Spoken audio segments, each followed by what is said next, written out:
The stock market is ever dynamic, which brings up one question in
Some of you could come here, please.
Separate display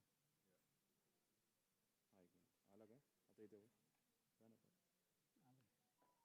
काय आता इथे काय नको switch करा नाही आला नाही म्हणतो एक काम कर ना इकडे डिस्प्लेमध्ये जा ना इथे जा ना डिस्प्ले सेटिंगमध्ये जा ना एक मिनिट एक्सटेंडला घेतोय तर तो का नाही घेईल नाही मग तो हे करायला लागेल ना तुला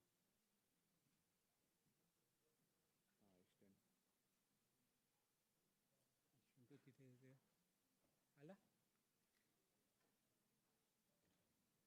हां सचिनवर स्विच करून ठेवला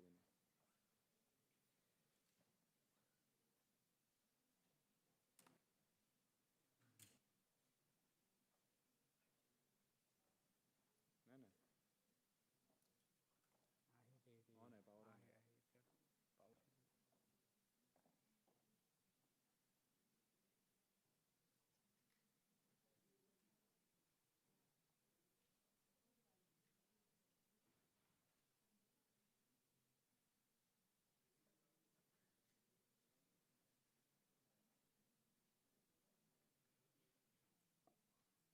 तर पावर नाही काढली आता लावली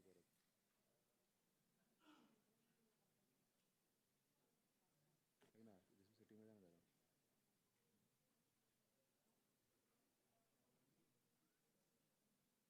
जरा आला का रिझर्वेशनचा ऑप्शन काय दाखवतो तो मुंडे आला होता आला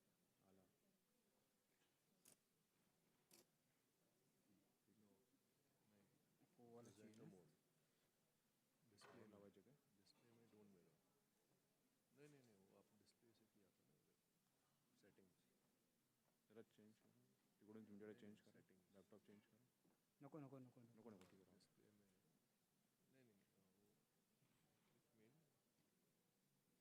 वो मेन आता चेंज करा द्या इकडे आला का आले नहीं हां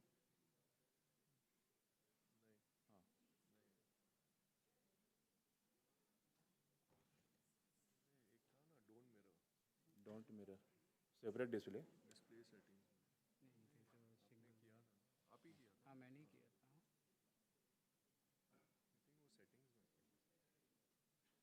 वो सेटिंग्स में डिस्प्ले सेटिंग्स त्यांच्यातच द्या ना डिस्प्ले सेटिंग करायला ते करतील ना दे ना हाँ मिरर स्टॉप मिरर बट वो एक्सटेंड पे ऐसा जा रहा है सर एक्सटेंड काढ ना आता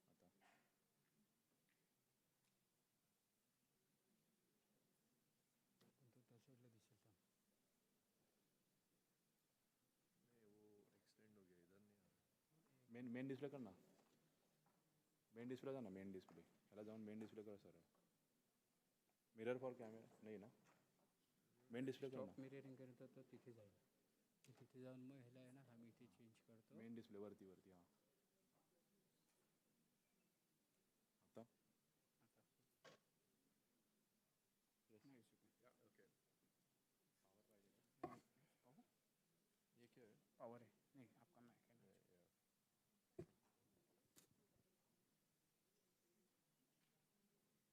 Hi, good morning, everyone. I guess I have like 15 minutes, so I should be done. And I just want to thank and extend gratitude to D.Y. Patil, Aparna Surveji, Jayashree Madam, and also Council of Architecture, President Abhay Purohitji, and the entire team for having me here. So thank you so much.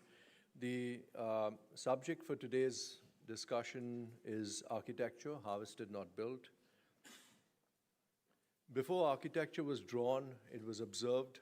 Before it was built, it was harvested. In nature, we find structures of astonishing intelligence, the tensile canopy of a spider's web, the porous lattice of coral reefs, and the engineered precision of a bird's nest. The branching logic of mycelium underground. These are not merely forms, they are living strategies, structures that think, breathe, and adapt, designed not for spectacle, but for survival, harmony, and renewal. Nature doesn't merely build, it grows, it adapts, and it listens. For centuries, indigenous communities across the world have practiced a form of architecture rooted not in ego, but in empathy with climate, with material, and with culture. These are knowledge systems that don't just design a shelter, but they encode memory, ritual, and resilience. This lecture is an invitation to reimagine architecture, not as an act of construction, but as an act of cultivation, not of consumption, but of communion, a shift from making to harvesting, from extractive to regenerative. Today, I will share 5 provocations. Each project humbly attempts to reflect this ethos. A library of recycled plywood that teaches empowerment through learning. A water temple that celebrates water and water is life. A vertical forest that breeds biophilia. A pavilion grown like a forest floor.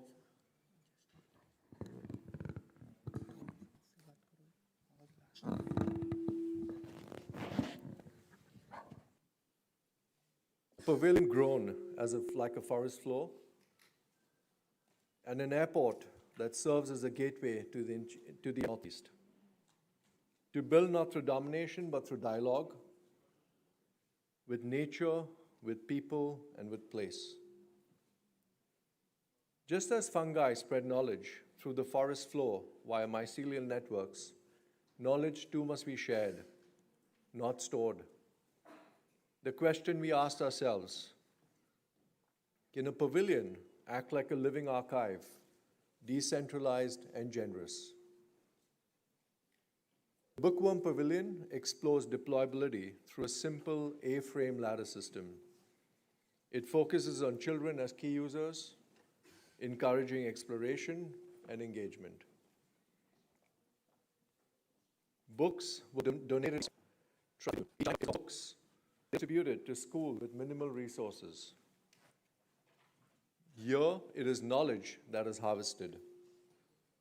The pavilion becomes a space for literacy, for dialogue, and for empowerment. Much like getting lost in a book, children navigate the undulating form intuitively. Each corner of the pavilion whispers a different story.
In the forest, every droplet nourishes, every tree supports, and every organism plays an important part. In nature, nothing is wasted. Fallen trees decompose and feed new growth. Can architecture behave similarly? The timber pavilion is made from sustainably harvested wood. Timber is a renewable resource that can be harvested and replanted sustainably. Trees absorb carbon dioxide from the atmosphere as they grow, effectively sequestering carbon within the wood fibers. When timber is used in construction, it continues to store carbon for the life of the building, helping to mitigate climate change by reducing greenhouse gas emissions. The timber pavilion serves as a testament to our commitment, pushing boundaries of sustainable architecture through rigorous material and technological research. Architecture here is not a dead form. It is alive, it adapts. It invites seasons, insects, moss, memories. This is an architecture that doesn't dominate, it cohabits. If the timber pavilion is a testament to material intelligence, then the forest school extends this ethos into the realm of education itself. The question we asked ourselves, what if a school could photosynthesize?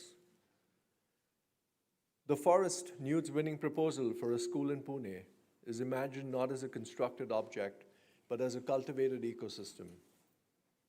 The art grows out of the idea that education, like nature, is cyclical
lush environment. Assam is home to over 600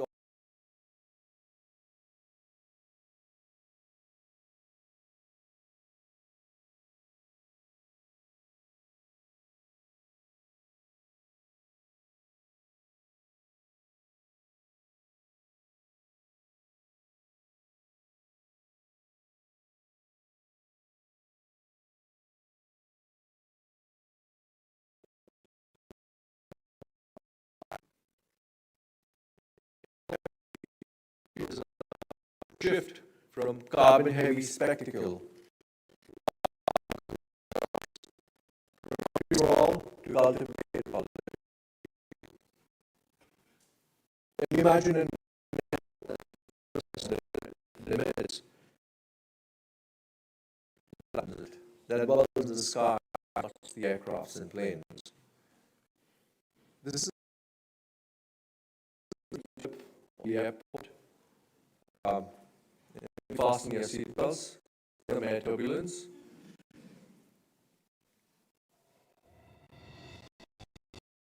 To the President Airport Vision Project.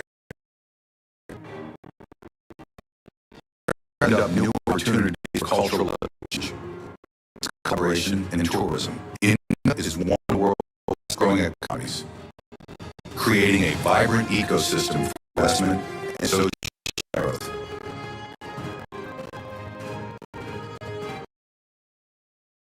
Gateway to the enchanting Northeast, linking this diverse, picturesque part of the country, nation, and the world. The airport serves as a crucial gateway that connects people, cultures, and economies across the world. The concept for Hadid International Airport draws vibrant in East India. Orchids are emblematic of Assam's lush environment. Assam is home to over 600 diversity, cultural identity. The airport serves as a crucial gateway that connects people, cultures, and economies across the world. Its strategic location makes it a vital connection point for tourism, trade, and cultural exchange, with increasing air traffic from Asia and beyond. The design draws inspiration from Assam's lush landscapes and natural biodiversity. Bamboo orchids serve as the primary design motifs, reflecting the rich biodiversity and sustainable ethos of the region. Bamboo, integral to the daily life of the Northeast, symbolizes strength, sustainability, and resilience. The design combines these natural elements to create an architectural language that is organic, lightweight, and sustainable. It celebrates the resilience of bamboo, orchids, and the seamless integration of these two elements into a sustainable, iconic design. Bamboo Orchid Departure Check-in offers passengers a seamless and comfortable experience. Travelers can enjoy a range of retail options, enhancing their journey with convenience and leisure.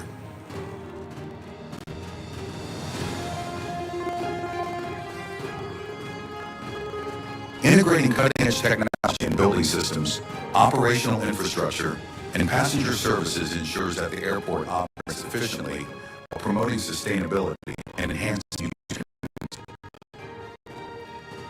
The airport experience transcends aesthetics, shaping a space that is functional, emotionally engaging, and environmentally conscious, setting new standards for sustainable infrastructure. The airport retail and F&B experience significantly impacts passenger psyche and well-being by offering a sense of comfort, choice, and relaxation. Engaging with well-curated stores and a variety of dining options can alleviate stress and make the travel experience more enjoyable.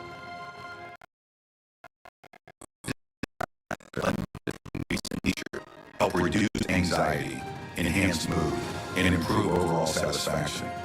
Passengers can explore a mix of duty-free stores, luxury brands, and local specialties, providing both convenience and indulgence.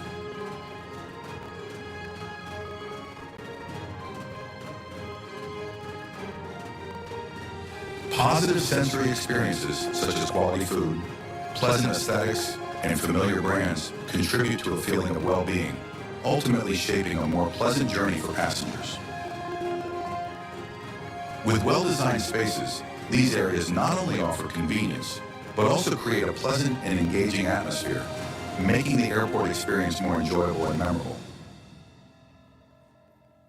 Engaging with these amenities not only enhances mood, but also creates a more relaxing and enjoyable experience, positively influencing a passenger's journey.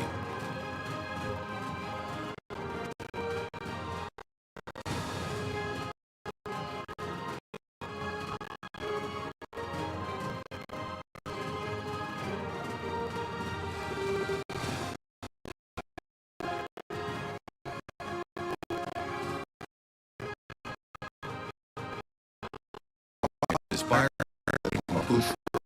which gracefully winds its way through the landscape.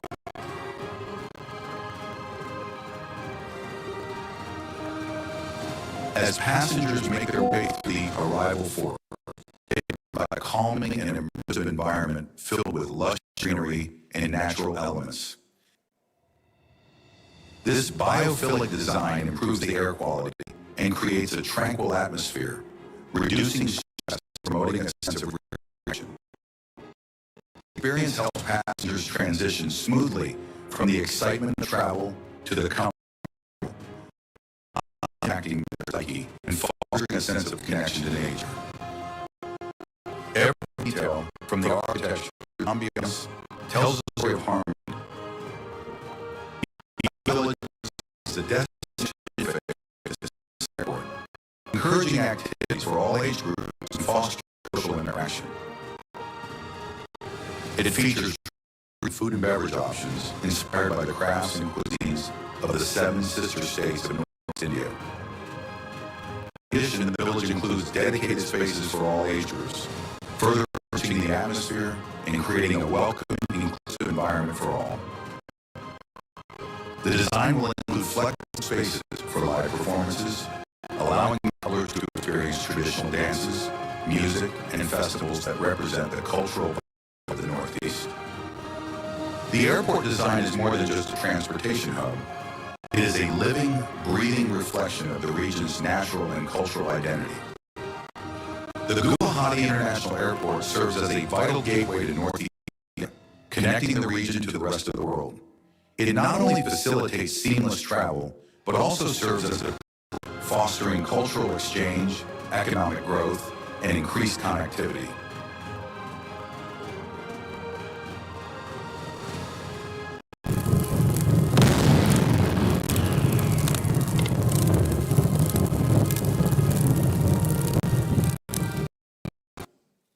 Wish you all a very happy Diwali.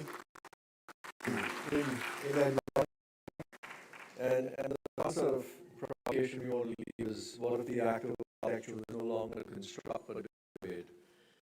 From the bookworm that gathers knowledge like a living archive, the water the sky, the people's tower rooted and collected, the timber pavilion for renewable forests, and the airport rising from bamboo. Each project is a reminder that architecture need not be imposed but invited, harvested, not built, drawn from space and time.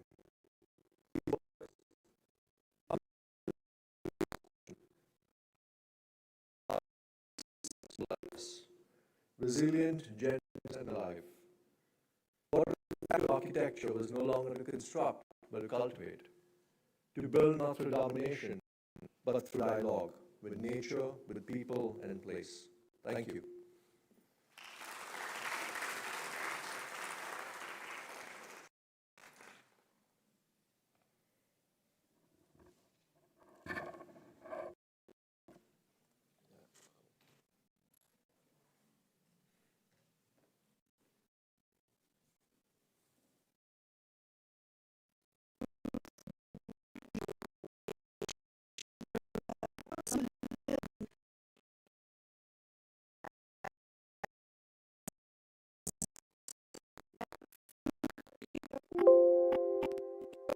of RBDS and RBDS AI.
Sahil's work moves fluidly between design and philosophy, simulation and storytelling. From publishing thought-provoking books like Delirious Architecture, screening AI documentaries at international festivals, he brings a layered and curious mind to every platform he engages. In his keynote titled Delirious Architecture, AI and Realism, Sahil asks us to pause, not to marvel at what AI can produce, but to question how it makes us see. This is not talk about productivity. It is about decision, authorship, and memory.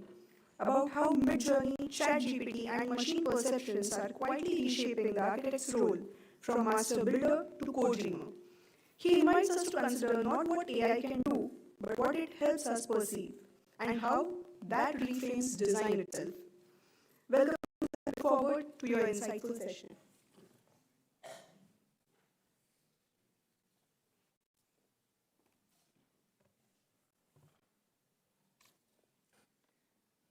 All right, good morning, everyone.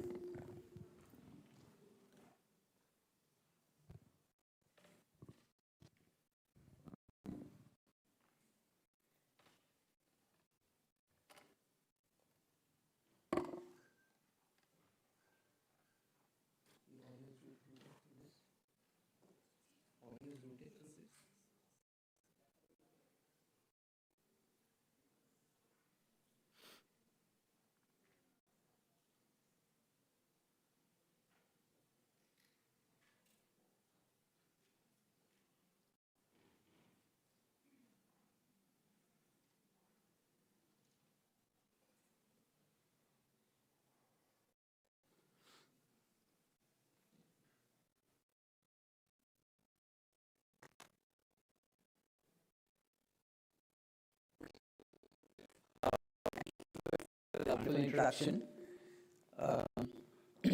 My name is Sahil. Actually, you know what? It's not important who I am. It's important what I'm going to tell you today. So my presentation is called Delirious Architecture, AI and Naive Realism. Now, it is an operatic mirror in 6 acts. It's like a play. For that, I would like them to please turn the lights off. Let's make this into a theater. Can we have the lights off, please?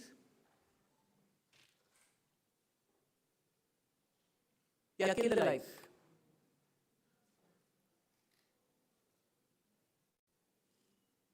Right, somebody was telling me that in the morning in the car that I should disappear and I should let AI do the talking. Right. So since this is a play, if you like something, give me a whistle, that's okay. Now, let's start with the prelude. We are a world dreaming in fog. Why do we do that?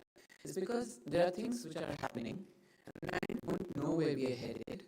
We don't even know what we are doing. With AI, sometimes with AI. Right? So let me give you a baseline. What's happening in the world of AI, in the world of technology? Now, there was a nuclear arms race earlier between nations. Now there are corporations fighting for AI supremacy.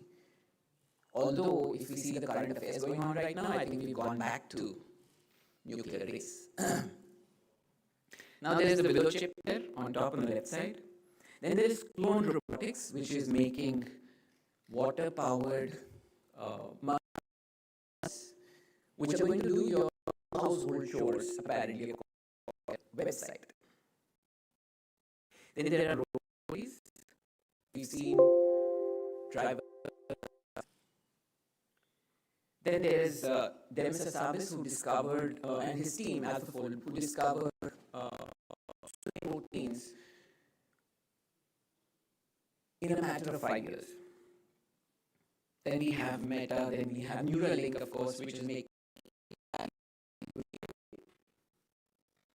everybody is trying to get hold of the latest technology because they know that whoever holds the latest technology holds to control the world.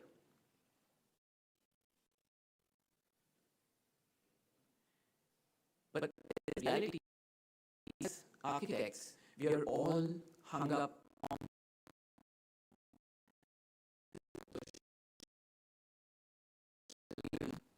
delirious images of buildings and interiors.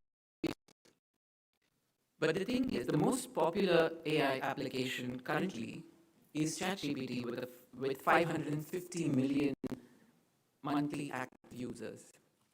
That's a huge number. In fact, the top 5 are all chatbots. They are not image generators at all.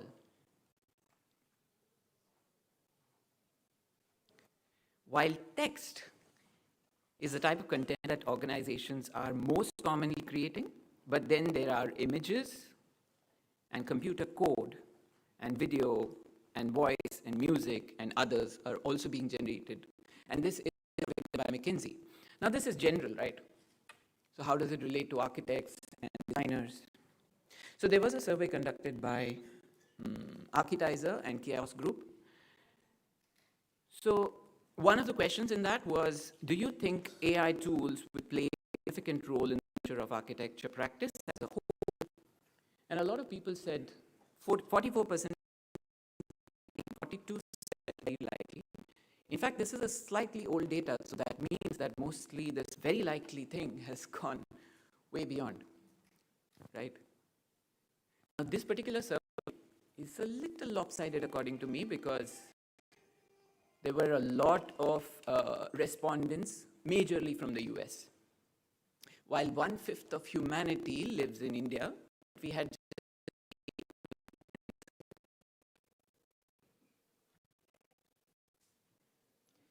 up 2 years ago, the application landscape, the machine learning landscape, sort of looked like this, where there was text generators, video generators, image generators, Midjourney, everybody knows that. Coders, of course. Last night we were talking about using AI for coding quite a lot. Now, about a year and a half ago, this was consumer horizontals and specific use cases in healthcare, in legal, in bio. And then there were prosumer applications for people like us who are professional consumers. You can see ChatGPT, Anthropic's Claude, Perplexity, Google Bard, which is now Gemini, and of course, all the image generators and the video generators and all that. And if you have to look at the application landscape right now, you need a magnifying glass.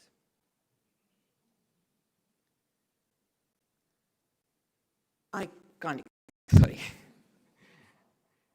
So, this is also old data. Most probably, if somebody does a survey right now and compiles a list, it won't fit in here. As I said, 6 acts. Now I've set the baseline. This is Act 1. Delirium is actually a symptom. Now you'll come to know why I call my presentation as delirious architecture. And you'll also come to know how our objective reality is slowly transforming, or maybe we are dancing between this objective reality and this naive reality that AI is showing us. Now, AI has disrupted almost all fields. We've seen it, right? And architecture or design is no different. Now we seem to have a new medium of design, which is the natural language, just the way we speak colloquially on the streets. You can talk like that to a computer and actually help in the process of design.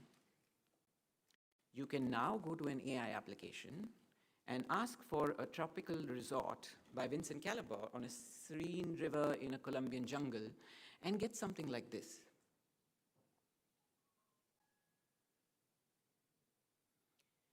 You can also ask for an architectural drawing of an eco-brutalist food kiosk and get something like this. Of course, I can't afford Roberto Cavalli to design a bedroom, but I can go to an AI application and ask for a plush bedroom with a tropical and timber access.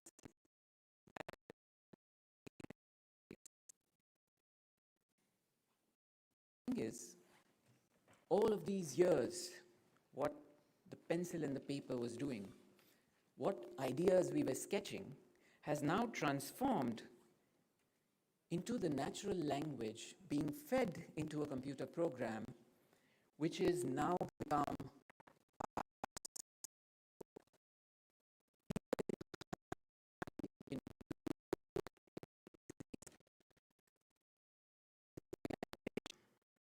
You can also become a cinematographer. You can ask for a cinematic tracking shot where the camera pans, then dolly zooms out to show the architectural features of the project, and the architecture will breathe. Let's watch it. Audio is not connected to this.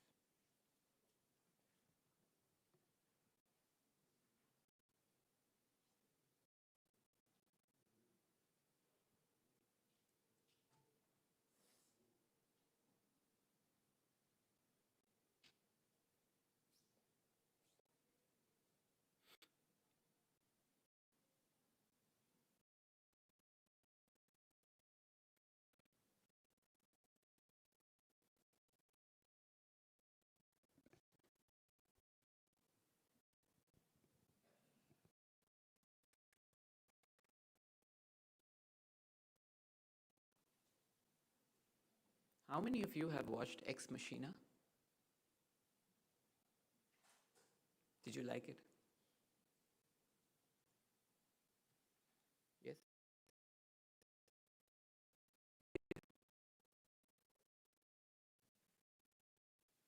Wow, that's fantastic. The old one or both? Wonderful.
even thought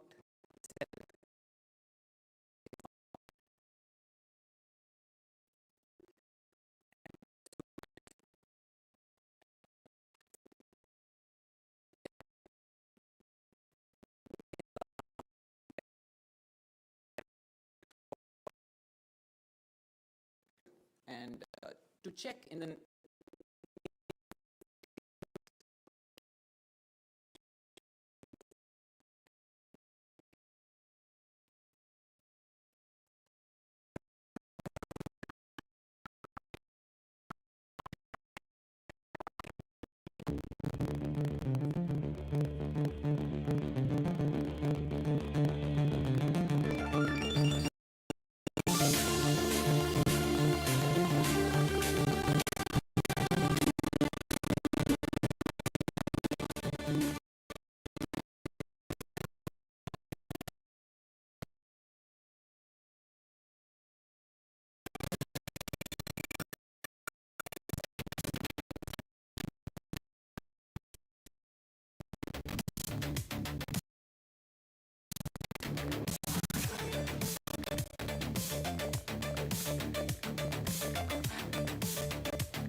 don't mistake this to be the thesis.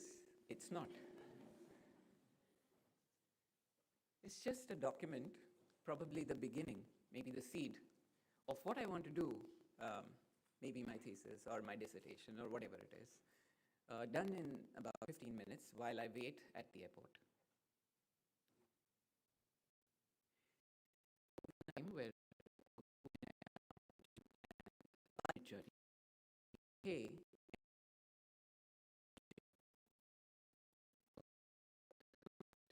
your idea.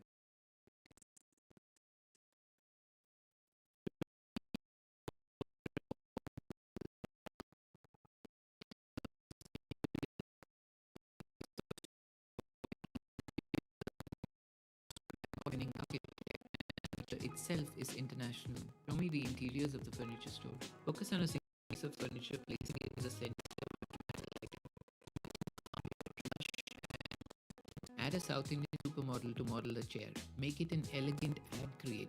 Add the brand name Mino to bottom right corner. Place the ad creative on a billboard in the bustling metro of Mumbai.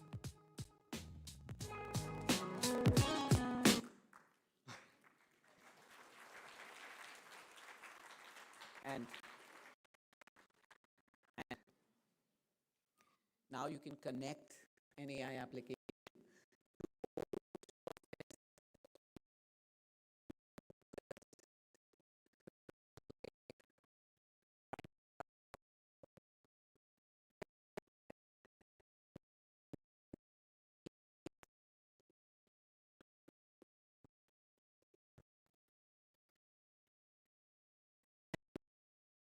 Control software, you know, very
apart from the escape which you saw, apart from mirroring it,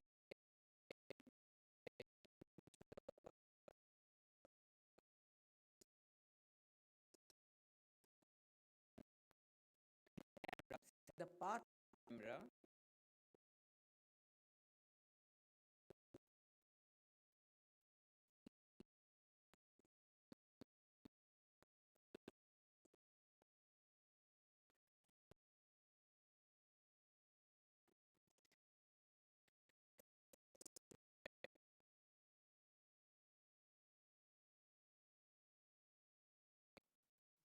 and yet also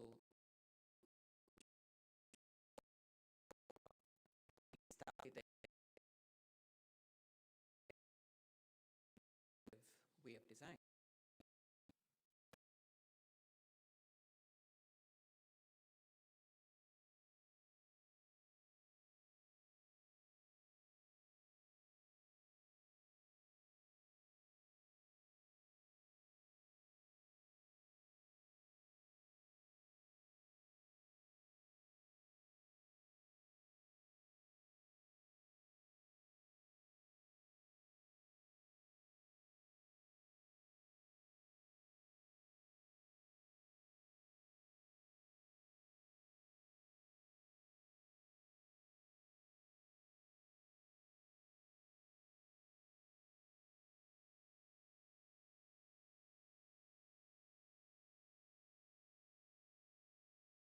So I'll tell you a little bit about it.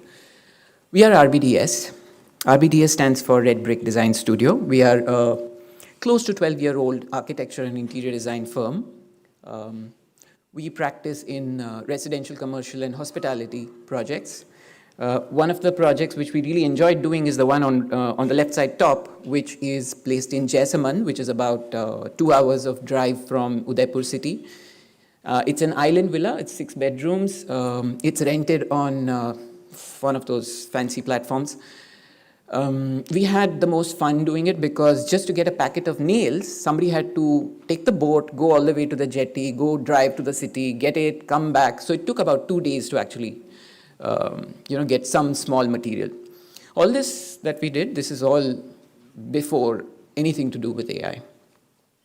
About 2.5 years ago, we started the RBDS AI Lab.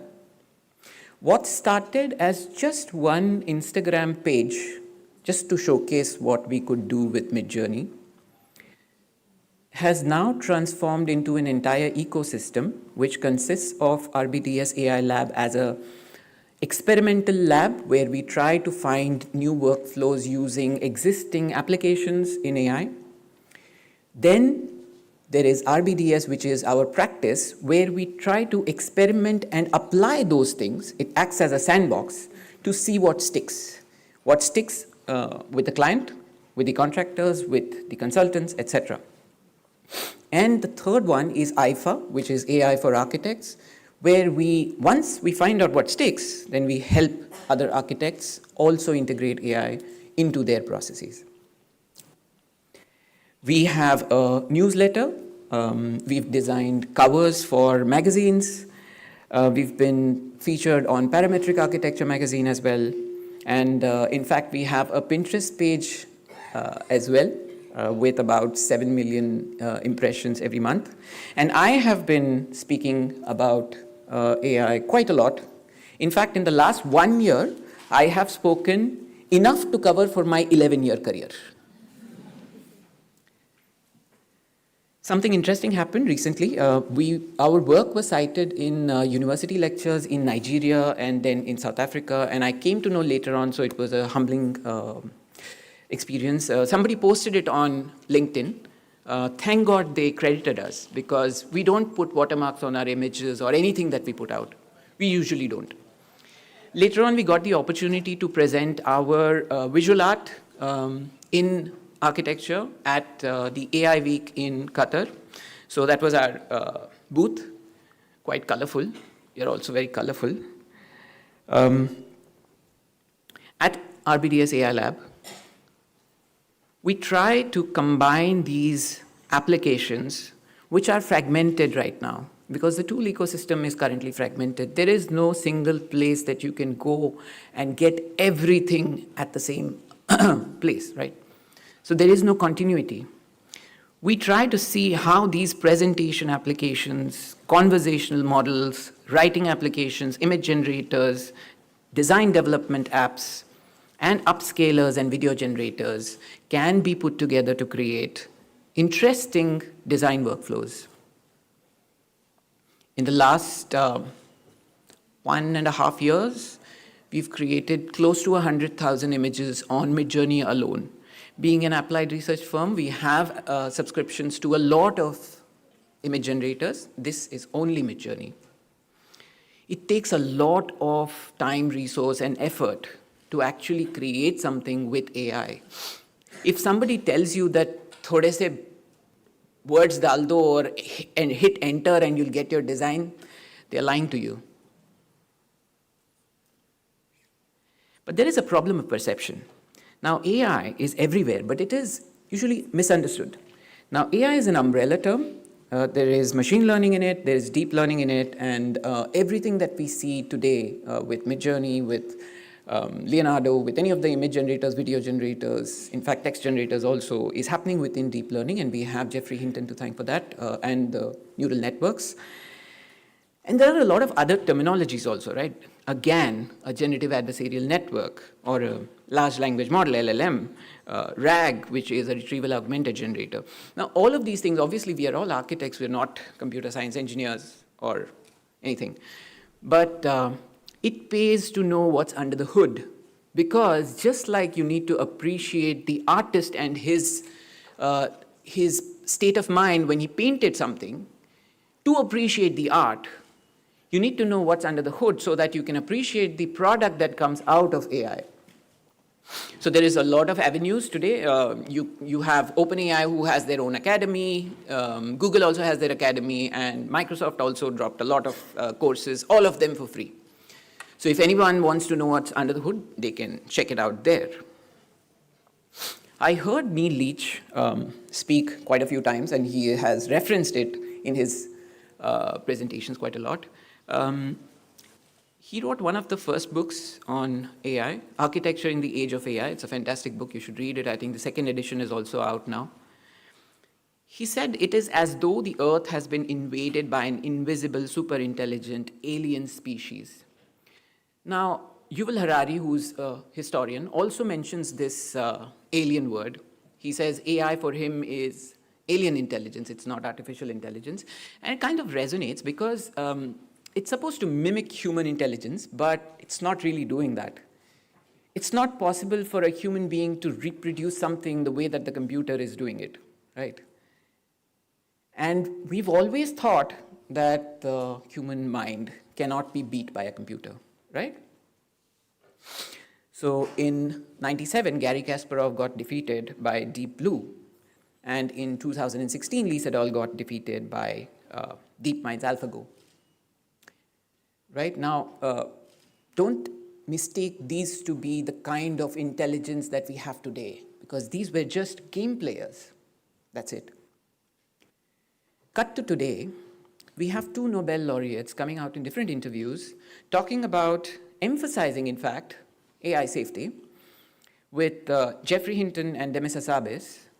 In fact, Geoffrey Hinton goes on to say that he really needs the people to put pressure on the government so that the government can regulate the corporations who are in a hurry to research these applications and research in AI to make a quick buck. And he says it's really, really dangerous. So I think if we talk about humanity and if we talk about AI actually being a threat, an existential threat to humanity, I think architecture is kind of the last concern, don't you think? Or architectural design, or architects, or the profession. Now, we come to a little bit of the juicy stuff. Act 3 is naive realism. Now, this is the seduction trap. It's very easy to fall into this. You see super seductive images of architecture being generated by AI. And you really probably believe that it's either true or real or can be the reality. I have 4 parts in this. The first part is architectural memory and the illusion of familiarity. Why do some people remember certain spaces and forget others? What is it? What is the kind of feeling that a certain space evokes? When you're talking to someone, can you actually say things to them and make them feel a certain way and actually see what's there in your mind's eye? With AI, probably you can. You can see what radical calm looks like, or tropical monsoon luxury, or even the shades of nostalgia, right? Not just that, you can put all of these things together and create an interior mood board which looks like this. Not just one, but as many as you want. So we kind of fell into the trap early on. So this is one project which I want to show you, where it was one of the biggest learning episodes for us. We don't have fantastic mentors or anything. We are mostly doing everything which is experimental, and if we fail, it's a learning. So we had got really good at prompting for images on Midjourney. So we got a project where we had to pitch. It was a small office, about 10,000 square feet. So we slapped on a lot of Midjourney images into this presentation. This was about, I think about close to 2 years ago. And we did the presentation, and the client said, this was the first time that this client told me that, Sahil, you've got me. You've got me perfectly. This is exactly what I want. That is my lobby. Yahi chahiye. I want this exactly, Not even a single change. He says, this is what I want. I said, okay, fantastic. I mean, now what do? I can't take this to a carpenter or whatever. So we started making a model out of it. We were using SketchUp at that time. So we used SketchUp and we created a model, and then we had the second meeting. So the client says, what are you showing me now? This is different. This is not that. He takes his phone out. He says, this is what I want. He had the presentation on his phone. You know what? What happened is Midjourney stitches perspectives. It's creating an illusion, and it is making beautiful, pretty pictures to seduce you into believing that this follows the laws of physics, whereas it doesn't. The curve that you see behind the table, the proportion of the table, none of it. It's all stitched perspective or naive realism. Thankfully, we could convince him to do something, and we kind of did the project, but we didn't do this. And we had a fantastic learning experience. We have never shown Midjourney images to any client ever. Now, part 2 is visual trust. What you see is what you believe, right? Aankhon dekhi. Now, there is a perceived reality. A lot of people probably have expectations with architects when they go to an architect for design. They might be expecting a fantastic, beautiful, sustainable city, but they might get an X-ray. They might be expecting a silver lining in the clouds, but then again they might get an X-ray. Now, some firms might look like an ugly sandwich, but maybe they can deliver a beautiful silhouette. AI uses this principle, and I'm going to show you one application. I won't talk about the application because I believe that my colleague Carlos, who created the application, is going to talk about it tomorrow in his presentation. What I want to talk about is this particular app uses segmentation and classification. It assigns value to shapes and colors, to architectural elements, and it allows you to quickly iterate interiors and architecture. Right? You change the objects, you change the shapes, and you change what is happening in the images. So we got another opportunity. So we pitched for a project for an interior of a resort. Here, we were much more controlled in the kind of images we were showing, in the kind of stuff that we were showing to the client. So here, we went in a different way. We started with ChatGPT, and we based everything on research. Everything based on documents and surveys and statistics which we got from, thanks to Scholar GPT, which is within ChatGPT. So we based everything on that. And images played a supplementary role. So one of the layouts that you see there is actually is created on Canva. We didn't spend much time on CAD or SketchUp or anything. And it's an 80-page document, 80-page document that we submitted. There were other players also who were contending for this, and it kind of felt really good because I got a seat at the table. The table which had architects with strengths of 50, 60, 70 architects in their studio, while we were a team of 4 people. Right. So I'm going to show you a little bit of the walkthrough that we created. This is slightly old, so you will see a little bit of AI fuzz in it. And I won't show you the whole thing, just a little.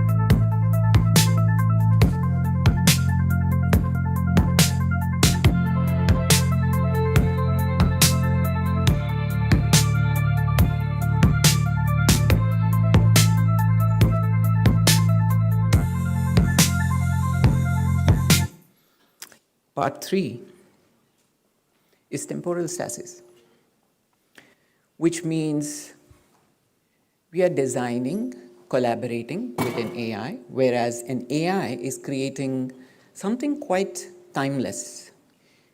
Do you think timeless is good? It leads to homogeneity. Everyone who's using the word international architecture in their prompts is mostly getting very similar images. So it's important for us to add in the context. So these are actually images of a collaboration we did with retail design firm in Bangalore, where their problem was to transform brand identity, brand colors, brand palettes onto interiors before they even touched any design software. Because they have a quick turnaround and the clients don't pay until they have a design in front of them. And design usually means, for clients, images. They were facing a lot of problems trying to point the clients in the right direction. So we kind of helped them do that. And this is we conceptualized the design of a school, trying to force the AI to understand the context that we want it to be in. And I want to show you that video. We've tried as hard as possible to bring it closer and closer to what our country, a place in India, anywhere in India, right, would look like, the building would look like, right?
music is also contextual, by the way, and generated, right? And of course, data. Now, what you see here is part of our, one of the articles on Substack, which talks about deciphering what a Dialux report gives you in lighting design. So we had the help of a collaborator from Clayson Lighting, which is now a part of Nulti. He gave us a Dialux report of an actual project that they had executed earlier. After we did our calculations and we generated a report using a GPT, and we sent it back to him and he reviewed it, and then after he said, yes, this sounds good, that's when we posted it. It's there on our Substack. I'll give you the link. You can have a look at it. Obviously, this is too much of text to read right now. And now, as I mentioned, timelessness.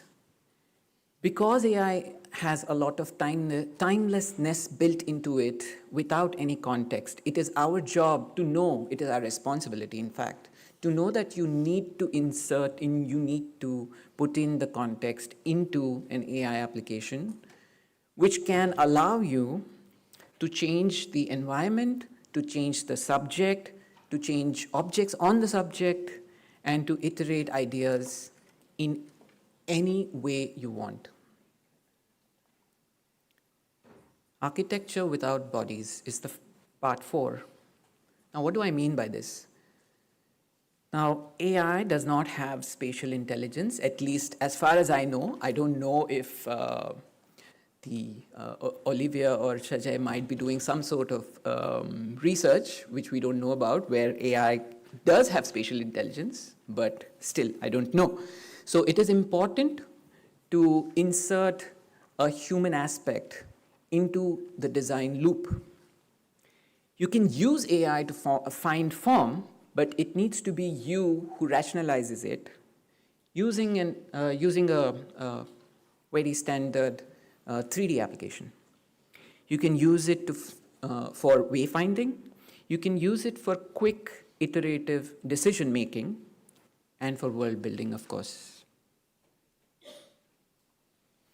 So we were doing this experiment. While we were doing this experiment, somebody in the international circuit actually posted it on Instagram. And we got a lot of help from that video. And we sort of went slightly a step ahead, and we tried to inject the Indianness of ours into this experiment. And we used everyday objects like the Natraj eraser and stapler pins to make something like this.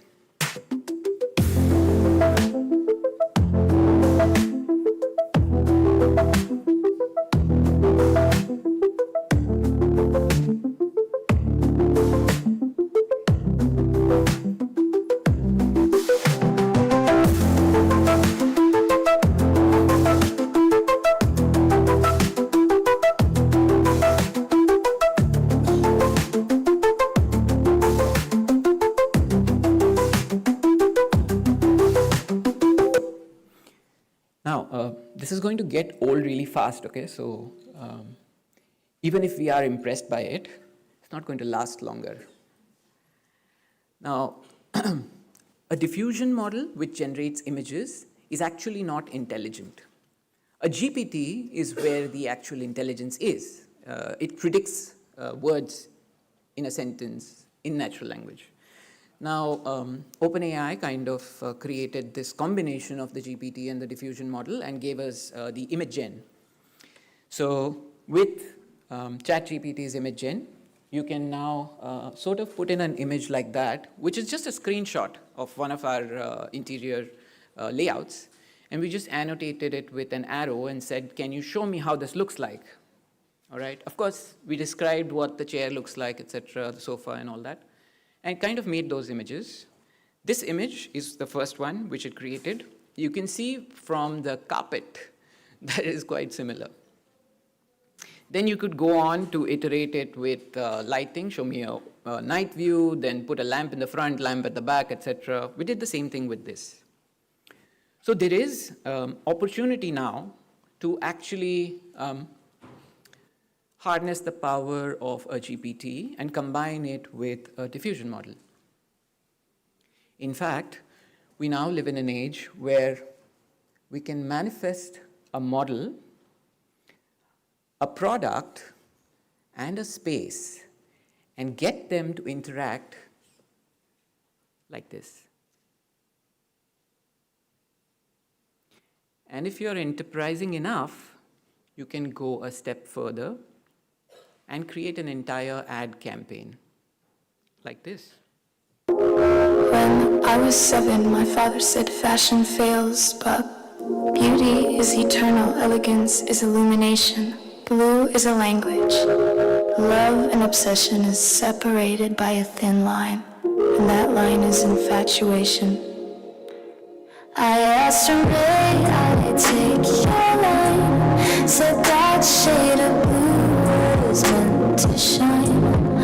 Love the way that a dress just clings, even when your hair does wild, carefree thing. Are you a brand junkie?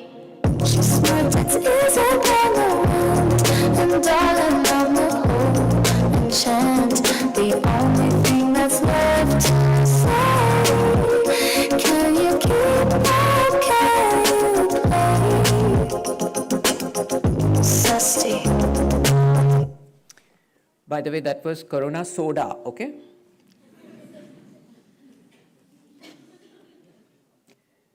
So this was actually made for a experiential retail design firm.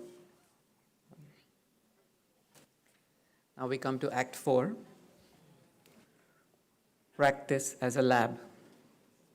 Now, delirious architecture in action. Now, why do I call it delirious architecture? Is because I feel that the design and the architecture that we are producing, the architectural design that we are producing, is coming from delirium, is coming from hallucination, right? For any firm to innovate, it needs to be rooted in research. We recently wrote this paper and I presented it at Acharya Institute about a month ago. It's called Beyond Automation, AI as a Catalyst for Architectural Thinking. Now, the premise of this paper actually came about when I had a lot of people telling me that AI is just a tool. You just need to use it as a tool. You know, I heard the word tool so much, it lost all meaning to me, kind of, you know. But there was something else happening within me because I used to talk, in fact, I talk to ChatGPT quite a lot. I talk in the sense I actually converse with it, I don't type. I talk with ChatGPT more than I talk with my wife. It's a fact. The good part is that ChatGPT doesn't get bored.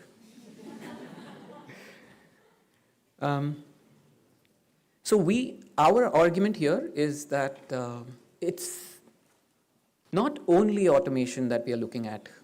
You can't really automate everything that you have learned, all of your intuition. You can't automate it away, can you? So we feel that there are certain partnerships which are developing. And yesterday, I think there was a discussion about authorship. I think there is an argument for co-authorship.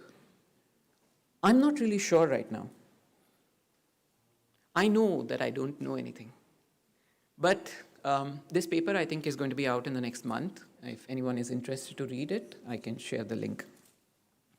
A few of the hybrid workflows where we are trying to go as fast as possible from a diffusion image to a rationalized final visualization.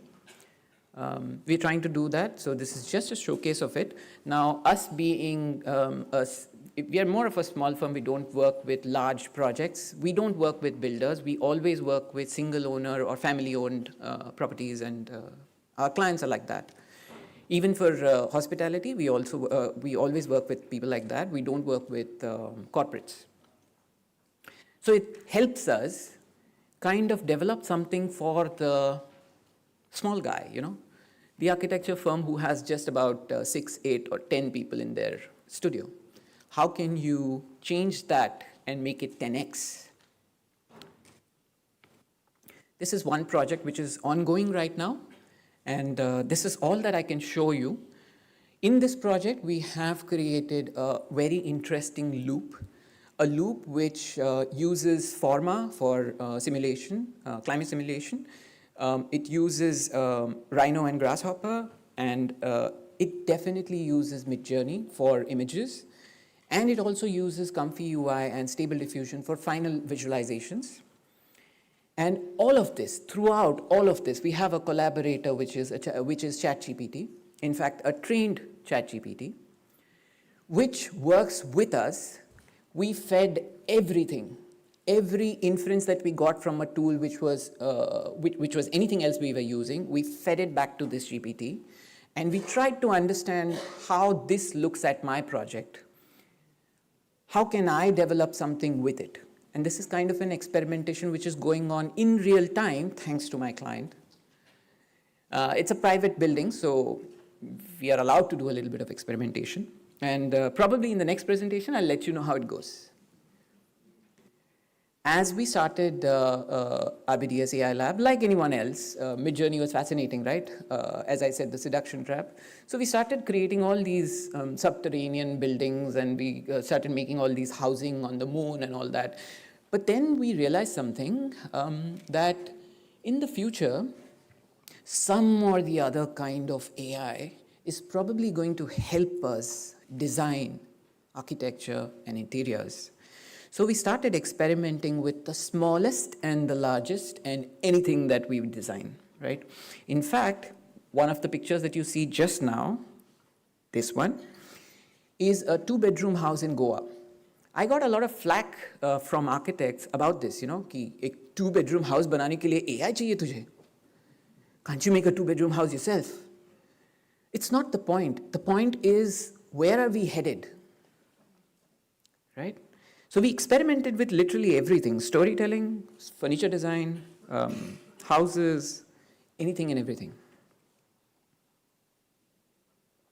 And we went a little bit outside of architecture, because I believe that to design buildings, if you keep on looking at buildings, you'll mostly end up with mediocre stuff, right? You need to look at films, you need to look at music, whatever, So we made a film. We made a film called The Atavism of an Old Ideal, The Center of Intelligence, which is a documentary.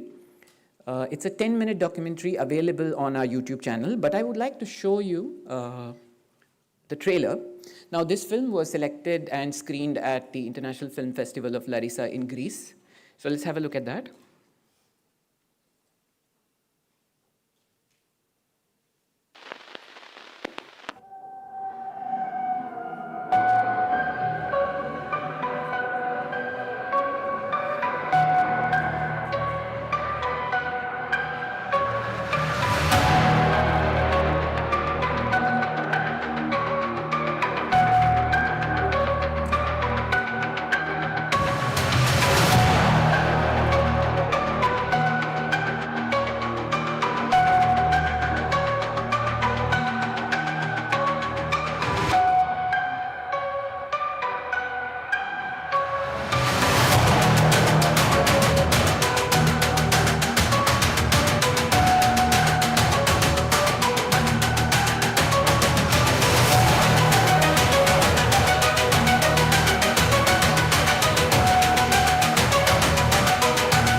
As Thoreau said, what is the use of a house if you haven't got a tolerable planet to put it on?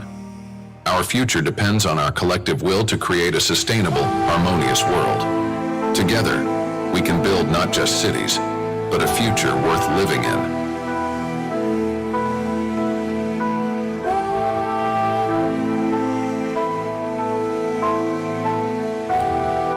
Naturally, we went on to make music. We put out a music album called Silhouettes in the Hologram Tower.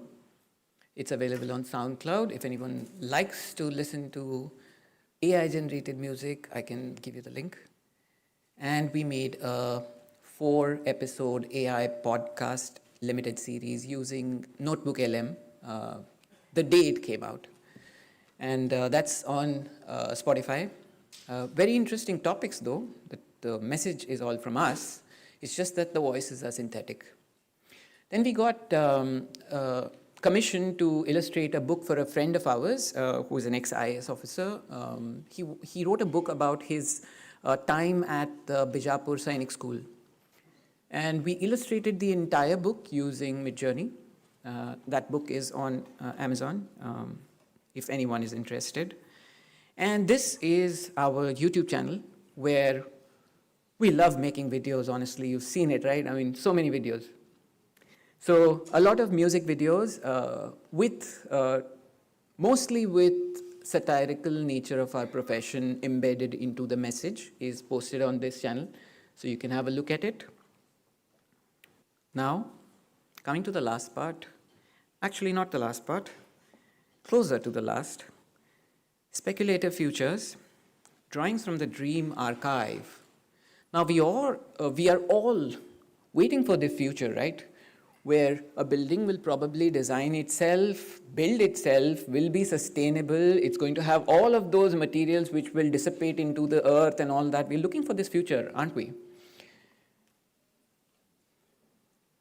Now, for us, again a video. For us, future is sort of very interesting. I don't really know where we are headed, but most definitely, an AI is a collaborator for us. And I would like to show you a glimpse of how it does collaborate.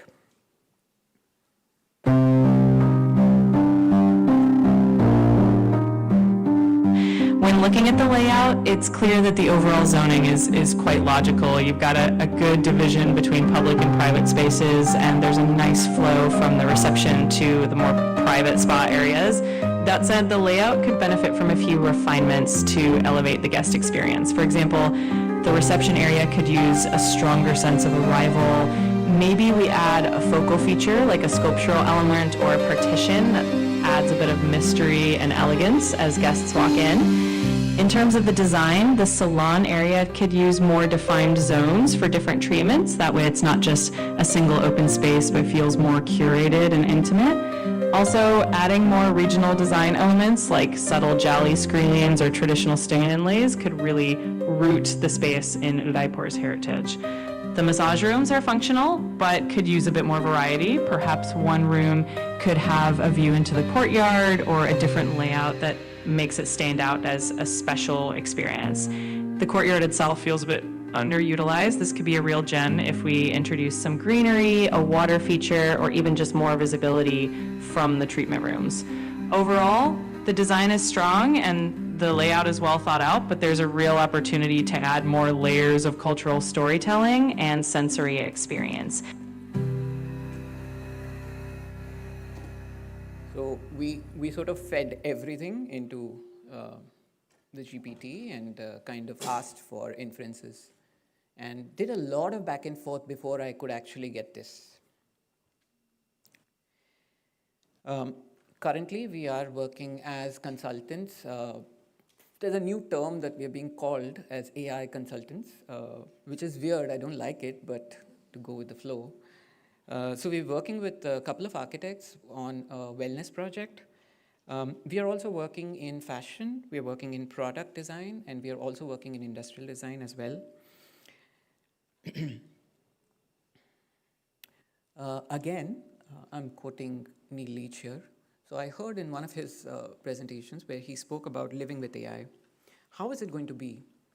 The designs which are made in conventional processes are soon going to be novelty.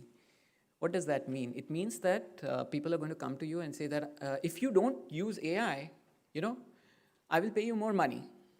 Because everybody uses AI to design. आप हाथ से लिख के दो, हाथ से draw करके दो, मैं आपको ज़्यादा पैसा दूंगा. I'll give you more money, right? And also, he says that one architect will be able to do 5 architects' jobs. Scratch that actually, 10 architects' jobs, 15 maybe, right? So yes, there is disruption. So if anyone is going to get offended, you can leave the room. So This is one of the futures that we look for. Everyone in India is looking for this future. So the first headline which is there, it reads, Hubli Dharwad Madhya ERT Shigra. It means that soon Hubli Dharwad is going to have an electric rapid transit. Dharwad is where I come from. It's a small place. The second headline says, India races to build the second largest metro network. There are Singapore solutions being offered for Indian cities. We are building our own super tree. And some snazzy Dutch road tech is being used to solve our pothole problems. It's actually a very simple solution to it, but yet. Yeah. I found this comic from a good friend of mine, Anuj, from the Lever Dis, and it shows a politician as an urban designer who goes outside the country to find the solutions to the problems of the country.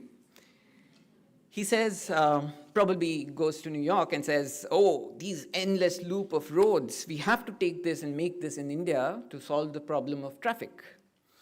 He says, I'm going to connect villages to cities with bullet trains. The comic is actually longer. You can see it on Instagram. Then his assistant says that why don't we, take inspiration for cyclable, walkable cities and public spaces for all and efficient public transport and, green spaces and biodiversity and all that he was going on. He catches on to biodiversity. He says, oh, let's take some penguins home. Name them in some Hindi or Kannada or some regional language. People will really love it. This is the future I feel that we are all looking at. We're looking outside because it's beautiful outside, no? Outside India, it's fantastic. Singapore, Hong Kong, Shanghai, it's fantastic. That's what we want. But there's a future that we are all missing, according to me. It is the integrated future of a farmer who is extremely tech savvy, who owns a flying car, and yet lives in one of the most contextual houses which responds to the climate of the country he is in. According to me, the future does not look like the West or anything from Hollywood movies. It is extremely integrated. You know how I kind of arrived at this? Next to my house, there's a railroad crossing. For my entire, whatever life that I've lived, I used to stand there, wait for the train to cross. Everyone was up in arms saying that we need a flyover there. So finally, they built the flyover. You know what happens now? I'm on the flyover with a horde of cows in front. Because they didn't think of making a way under the flyover for the buffaloes and the cows and the farmers to pass.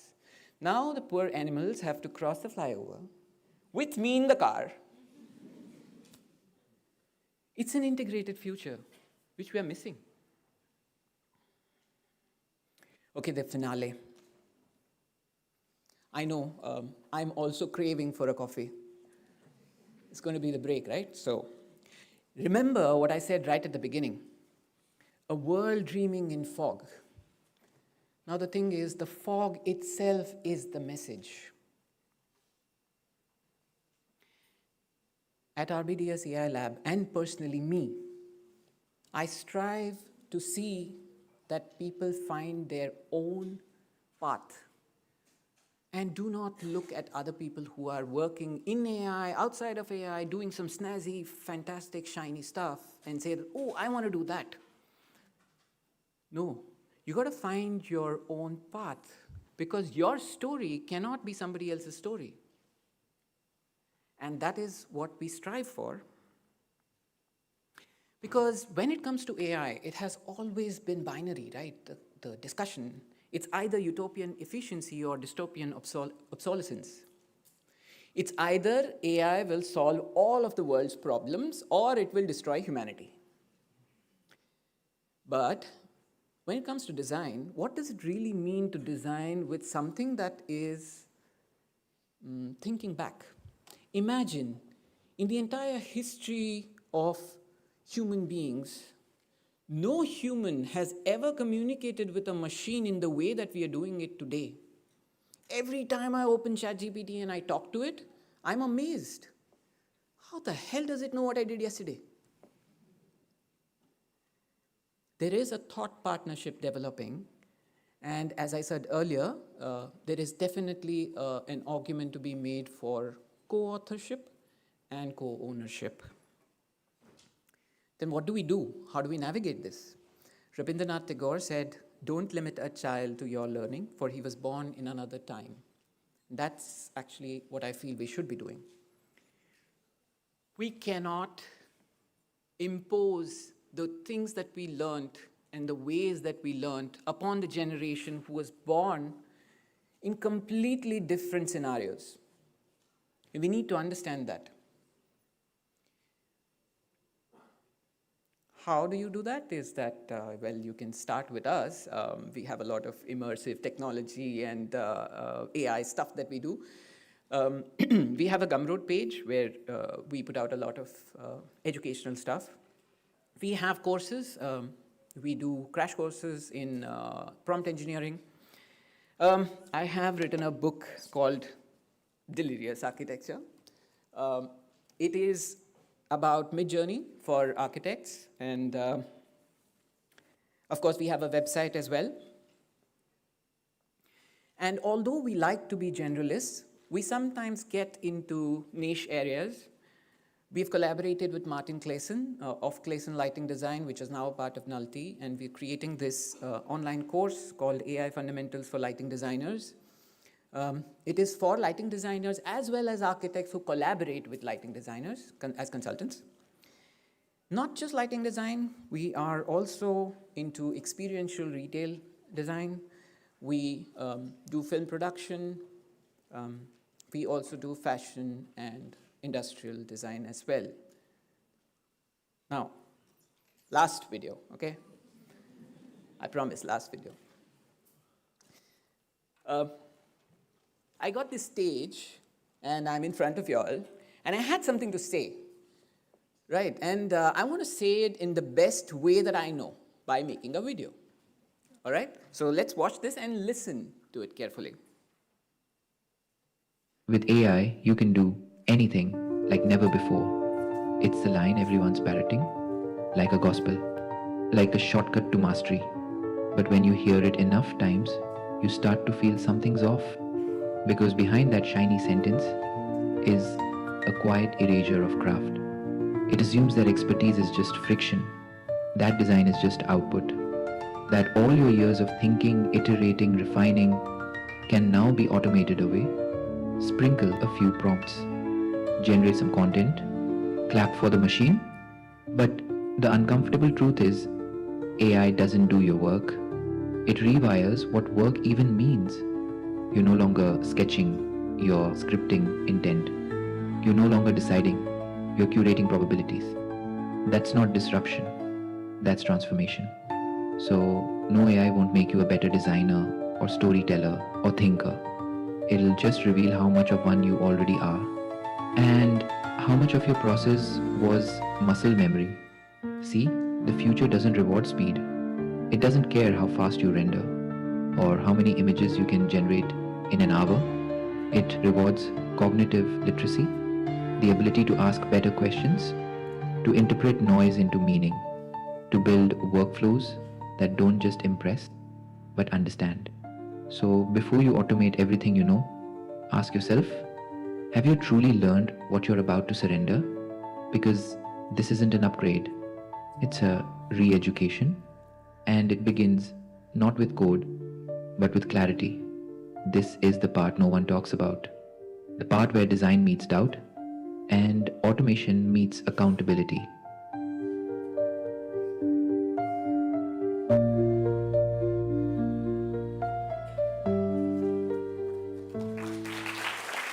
Okay. All right. Okay, settle down. One last slide is there. I'm going to leave you with a quote by Henry David Thoreau. It says, it doesn't matter what you look at, it matters what you see.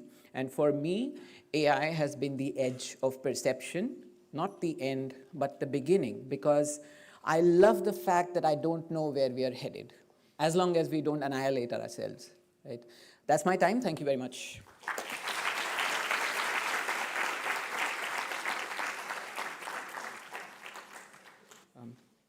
Questions or something? Yeah.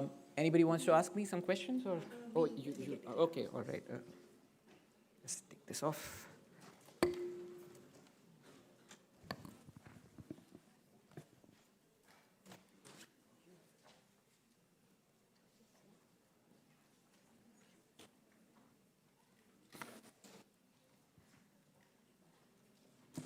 Thank you, Sahil, for that beautifully layered and unsettling journey through image, perception, and machine imagination.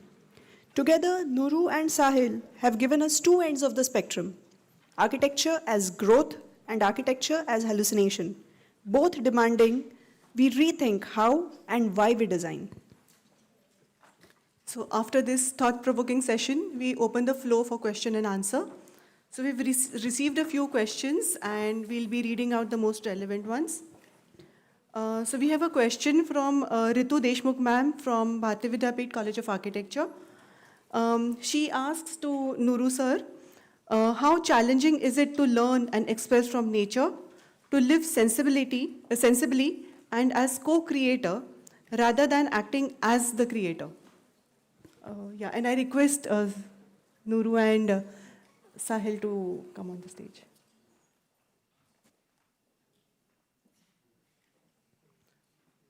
So Ritu ma'am, yeah. Can you just repeat that? Yes, I will repeat the question. So she asks, how challenging is it to learn and express from nature, to live sensibly as co-creator rather than acting as the creator? Yeah, so I think it's a question of research-based design, and I think some of the sort of lectures that we've given and teaching amongst universities and schools, we've always sort of advocated there are these three important pillars, for any design student.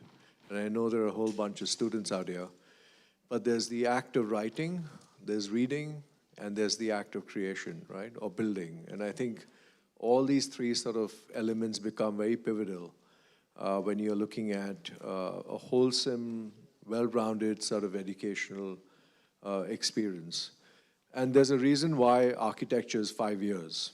Even 5 years is not enough. We heard the cliche that we're always learning as architects.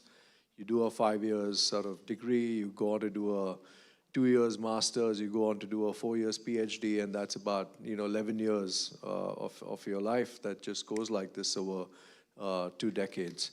But I think it's important that we sort of chew these ideas well, we digest these ideas well. And the act of architecture requires a lot of patience, a lot of investment. There are no shortcuts, and it requires a lot of in-depth research, analysis, testing, almost like a laboratory sort of scenario where you can sort of germinate innovation.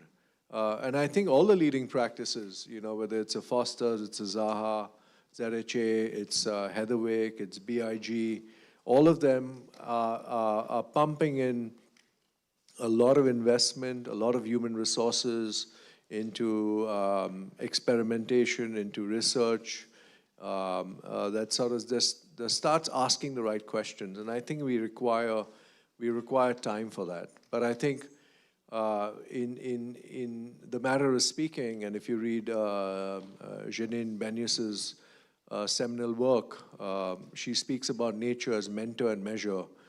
The fossils that have lasted millions of years have both the clues and the answers for human survival moving into the next millennium. I hope that sort of answered that question. So yeah, Ritu ma'am, I hope it answers your question. So we'll take one more question because of the paucity of time. So it's a slightly relevant question to Sahil Tanveer. So he asks, this is by Shripad Bhalerao, if he's there, yeah. in architecture education domain, where faculty is still insisting on how to sharpen a pencil with great romanticism and manual skills, and tools that delays exposure of disruptive technology, then how do we how education can move seamlessly to the phygital way, that is physical plus digital? Well, actually nostalgia is the problem. We are all kind of living in the past. We love everything which is the good old anything, just put anything in front of it. We really like it. And that's actually the problem. According to me, we should have done it about 3 or 4 years ago. The change in the syllabus, the change in the way that you teach people things. Pencil need not be thrown out. It's not about that. It's not about replacing sketching with something else, with prompting. That's not at all what I am saying. But we need to understand that sketching is not the only thing. That's what needs to change, and we should have done it about 4 or 5 years ago. And in fact, if you keep up with the news, you know that Trump also signed a bill recently saying that elementary education needs to have AI. China has made it compulsory that children in, in the first year, first standard or something needs to have AI education. It's not only architecture. I feel that it needs to change as a whole. And in fact, there is one experimental thing going on. If anybody knows Khan Academies, there's one application called Khanmigo, which is an application which uses the GPT, the chat GPT at the back end. And there are teachers who monitor the conversation happening between the student and the GPT. It's been running for a while now. I think it's backed by Bill Gates, if I'm not wrong. So teachers need to be educated. I think that's the answer.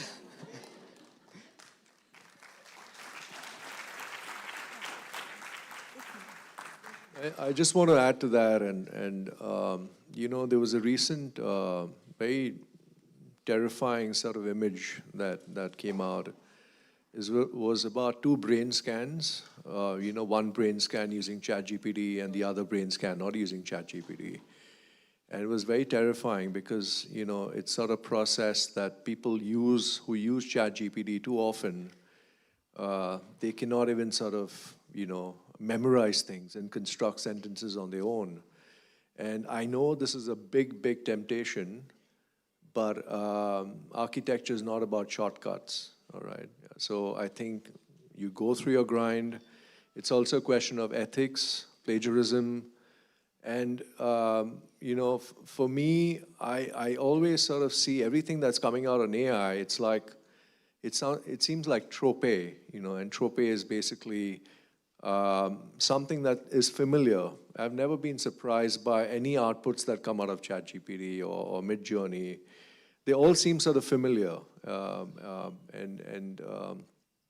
know it's a powerful tool, but if you look at architectural practice, and we follow the REBA model from concept design, schematic design, design development to construction administration, you will find that you might sort of hit some success moving into concept design and getting that initial idea through, but when it comes into detailed design stage and construction administration, it might sort of have a serious impact. And I know there's a bit of reverse engineering. We first started using Midjourney. We were testing it, version 1 and 2, and it created some very interesting outputs. But you will find one realm which is sort of reverse engineering. So you create your image and then you sort of make a model out of it. There's also another sort of element where you can actually start creating mesh models from prompts and just push it out for 3D or 4D printing or robotic aided manufacturing. So it is a technology, and I think we need to sort of see how we sort of use it. And definitely, there's no question, it really increases the workflow. But I think the innovators, what I'm saying, like the innovation that really is where, you know, architecture is required, whether you see the great masters of India, or you see the world's leading practices, you know, across the world.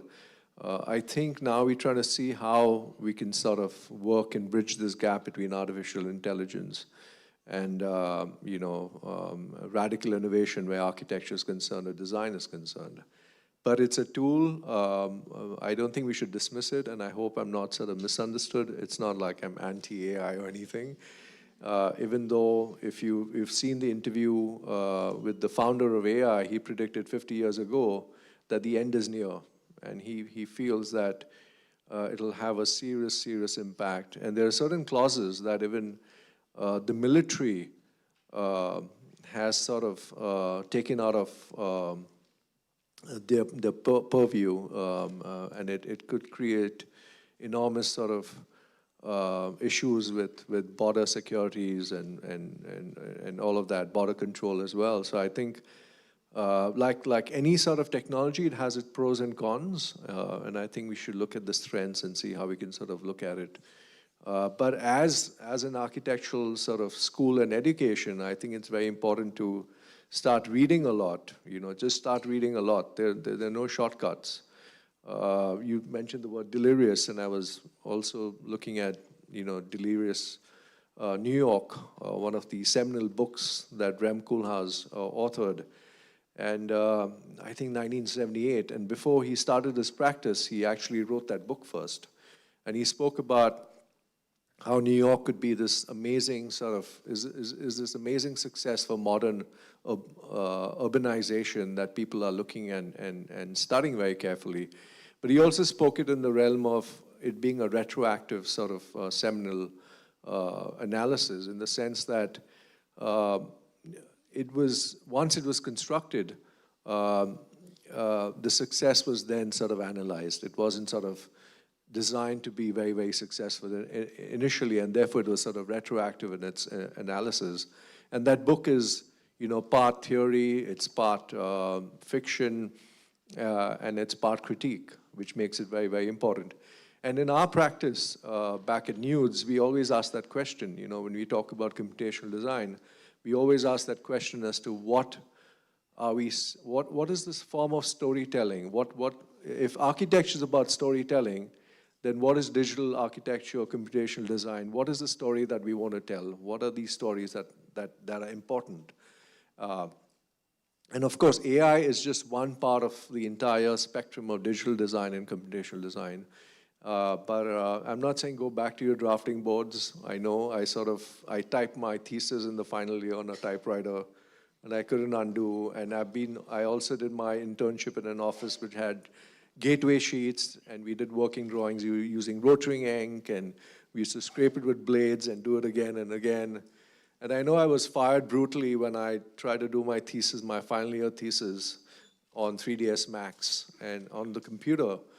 And they said, and I had a lot of my tutors who would look at the computer and say, oh yeah, how do you look at this? How do you look at this? And I was like, you know, branded an outcast because I was using a computer back in the day on I think rendering on a 56 MB RAM or something, I don't know. You just got a basic shaded render after 8 hours. But yeah, it's a sort of it's an interesting journey, and I think it makes the world a fascinating place, and it's important to sort of have these dialogues and discuss these ideas a little more. I have a little things to add. I have a few things to say. Actually, I do agree with what you're saying about unless you have something to augment, AI is really not going to do anything. So there is no shortcut. Unless you have the knowledge that you've acquired, right? So there's nothing for the AI to do. Also, that was the MIT research, I think that's in one of our videos, we've used that, the brain on ChatGPT. That was recent, which came out. And first I thought it was my brain map there. And then, but no, I mean, I do remember things, and we are very deliberate, and we kind of define the intent first before we do anything else. It's very similar to, if anybody knows Joule here, it's a nicotine delivery system which was invented in the US, and it was meant for adults to quit smoking. It was a device, it was a medicinal device. But what happened was it was used by, in fact, abused by a lot of teenagers, and it had a huge rise and fall, and the story is there out on Netflix. In fact, you can watch that. But a lot of people actually did quit smoking because of Joule, and it is the responsible use of it. So yes, most definitely nuclear energy can completely annihilate all of us, but it can also provide electricity. So according to me, you have to be self-aware of what you're doing. If you're talking to ChatGPT too much, you should know it, and you should do it with intent. Don't do it to get lost. And of course, I also come from part of my education also was hand-drawn stuff. Okay, so I might look a little young, but I'm not. We did have Garware sheets, which we used to do stuff on, and I think we started with computers in the second year of architecture. Till then, we had the hand-drawn stuff only, and even beyond that, they would demand hand-drawn sheets from us, even though we did have AutoCAD and we were drawing on it, etc. Yet it was like that. And in fact, my thesis was the Navi Mumbai International Airport. I designed the 3 terminals for it, and it's still not complete. It's been 15 years. Yeah, that's about it. And that's what I wanted to say, that I totally agree with the fact that unless you have actually read the book, you won't know what to tell the AI. You won't know the context to feed the AI, because the AI does not have that spatial intelligence, or it does not have intuition, at least now. We don't know what is going to happen in the future. It might have that stuff. I mean, there is Fei Li, who's doing a lot of research in terms of spatial intelligence. There is World Labs, which is trying to make a model understand the physical surroundings and all that. So in the future, we really don't know. But as of now, this is what it is. Yeah, that's. Okay, so we have a lot of other questions and more coming in, but we can reserve those for the panel discussion. So I thank both our speakers for opening so many questions and deliberations. And so before we break, I request everyone to be seated, because there are a few instructions to be given for the next session, which Prajakta will be giving. So we now break for tea, which will be served on the first floor. Please take this time to recharge, reflect, and connect. After the break, we move into our research paper presentation sessions, beginning promptly at 12:40.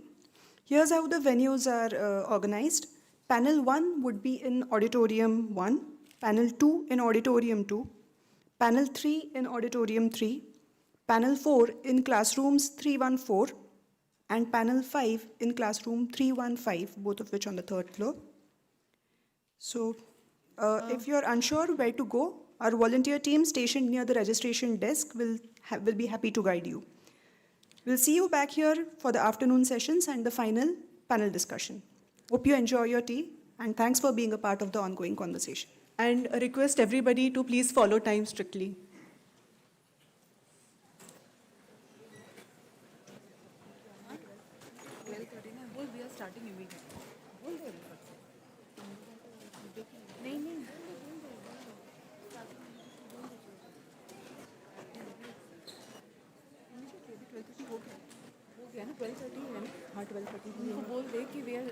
we will start.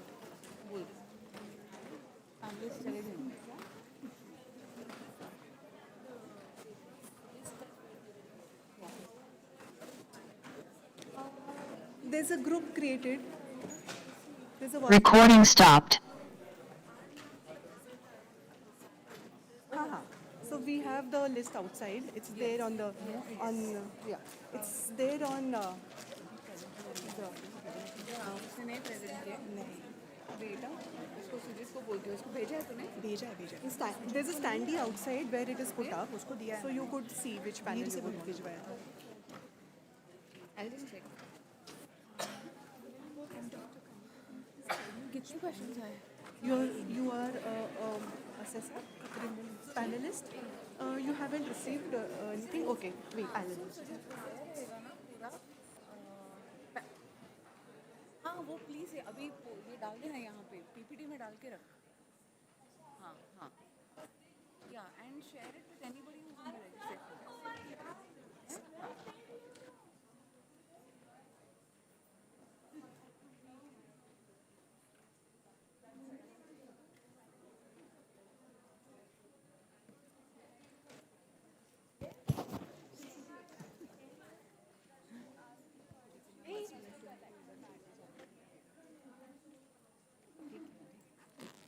चाय पीने नहीं हाँ चाय पीने नहीं जाए बस अपना इधर शुरू हो जाएगा next session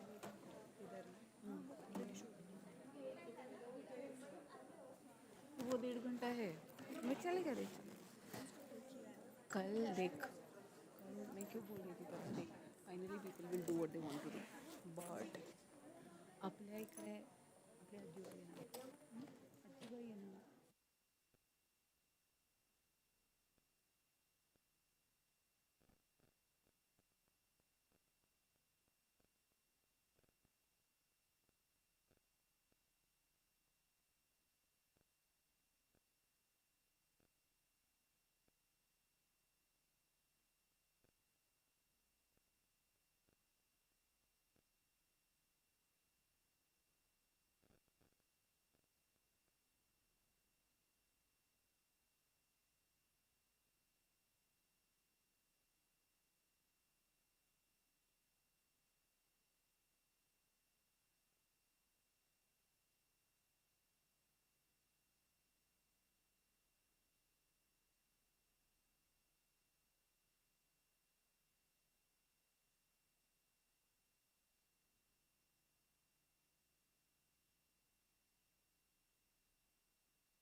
Hello. Hello. Hello. Hello. Hello hello. हां सर, येतोय आवाज आता. क्लिअर आहे माझा आवाज? आहे, क्लिअर आहे. हा, तुझं पण क्लिअर आहे. डबल नाही ना? फुटबॉल पण येत नाही. व्हॉल्यूम डबल नाही ना? नाही नाही नाही, डबल. माझ्या इथे पण आतापर्यंत ओके आहे. मला पण येत नाही डबल. नाही येत ना? हो कॅमेरा दिसतोय? हो हो हो, खालचे ते आपलं सिटिंग एरिया दाखवत आहेत ना?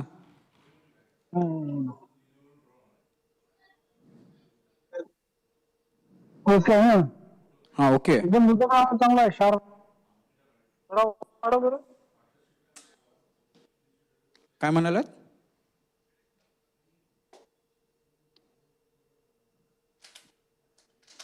हॅलो. हां सर. थोडा व्हॉल्यूम वाढव. माझ्याकडचा? ना ठीक आहे ठीक आहे, ओके सॉरी. माझा बरोबर आहे ना तिथे? हो हो हो, ठीक आहे, तुमचा पण ओके आहे एकदम. ठीक आहे, चालेल. हां हां.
हेलो छोटा बोला तर आवाज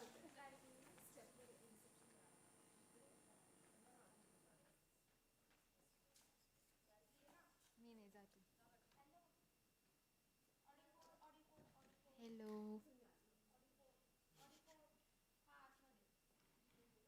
हॅलो काय बोलू मी हॅलो वय सार्थक बाहेर जा दोन आहे तुला मग काय बोलायचं chips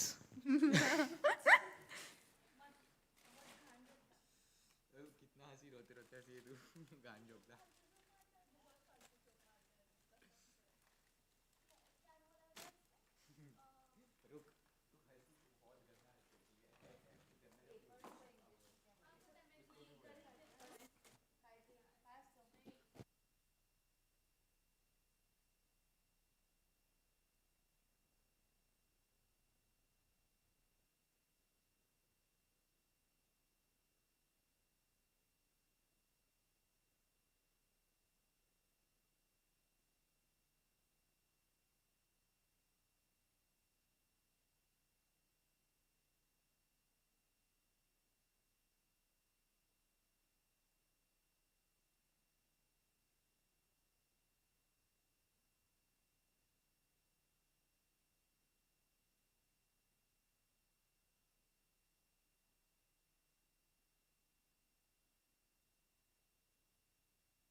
hello hello mike check ठीक आहे मी बोलू एकदा नको ना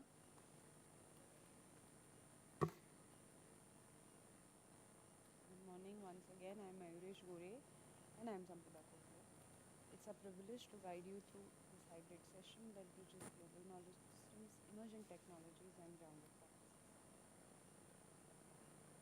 Now, as we continue to explore disruption and dialogue, we bring into the fold three compelling speakers.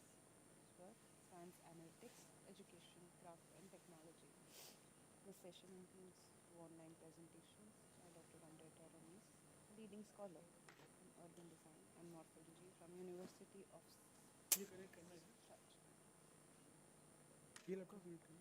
हा कनेक्ट करायचा लॅपटॉप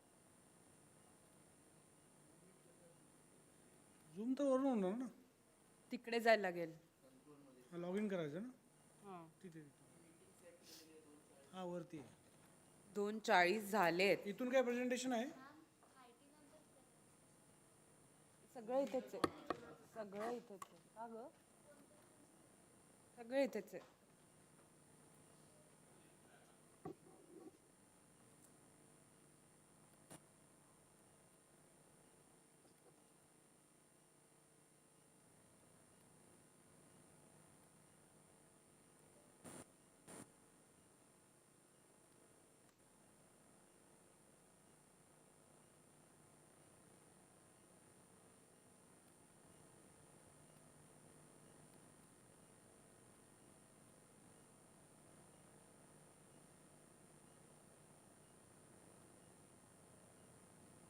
ते कलर बार देऊन ठेवा ना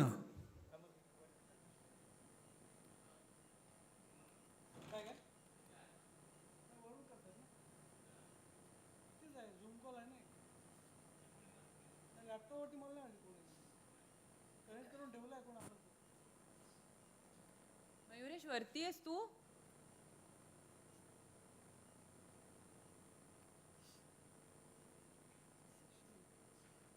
online presentations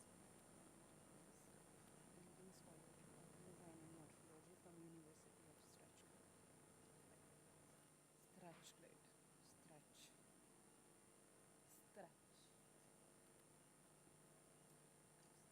Known for her work on sustainable placemaking and participative design. And Dr. Mathilde Marengo, an architect and academic from IAC, Barcelona, whose research bridges planetary urbanism, data-driven design, and educational innovation. Streamed here in this auditorium. Hi. नाही रे mike test हां हां ये I had to माझं present कुठे होता तुम्ही नाही नाही प्रेझेंटेशन अटेंड केले पेपर प्रेझेंटेशन 314ला माझं होतं तुम्ही माझ्या प्रेझेंटेशनला होता माझं झालं Mayuresh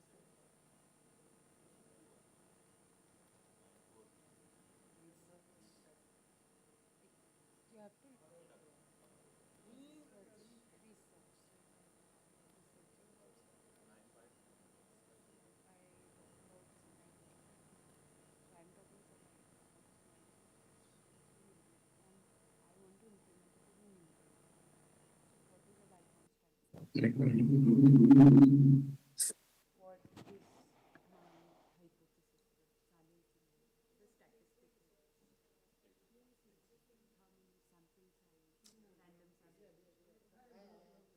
random sample to make people aware they will see validation bias. Hello, can you hear me? I can. Can you hear me?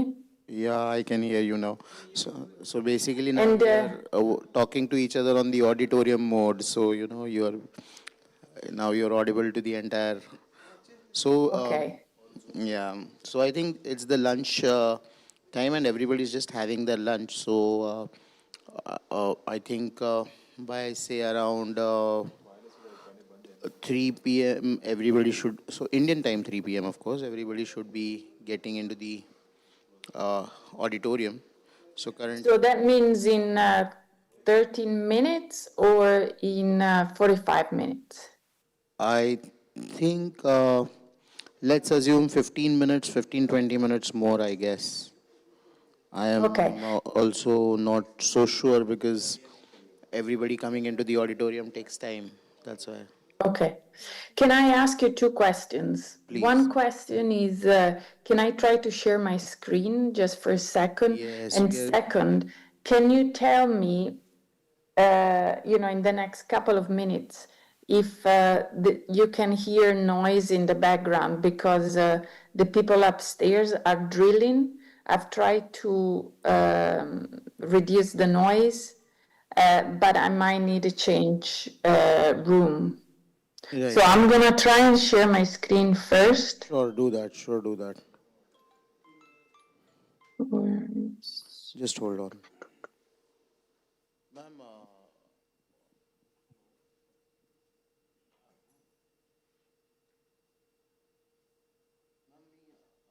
Can you see my screen? Yes, yes, we can see your screen. Okay, so the screen width is perfect.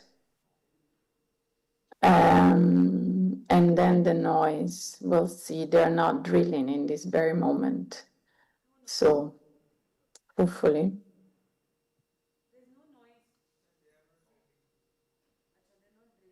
Okay, can you hear noise now? Yeah. No, can you hear people drilling? No. No, okay, so there's no noise. Right now, if they're drilling. Yes. Are they drilling right now? Yes, a little bit.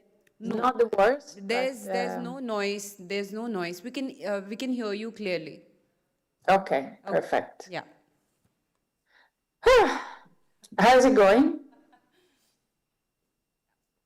It's going great. Everybody's having, so paper presentation just got over.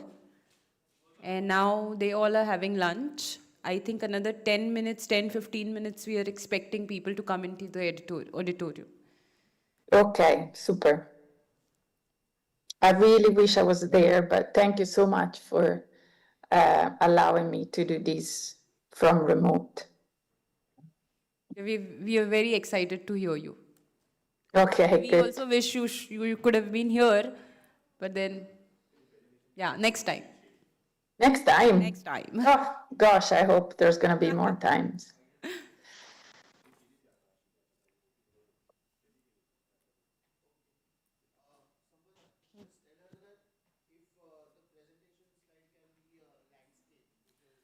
Okay, Amrita, there's a request. So if your slides, which we can see right now, can it be in the landscape mode? It is in landscape right mode. right now what we see is a very squarish thing. So if you can, make it, yes, something. Oh, like this, you mean? Yeah. Oh, it's strange. Okay. Amrita, I think you will have to change the proportion. Yeah, now we are there. Now we are there. Yes. Just make it slideshow from somewhere. I think it's better. I think this is okay, right? Yeah, so we are set. So can you just go up and down and shuffle the slide so that you will be able to see whether it's working without any time lapse. I think now we've extra zoomed in.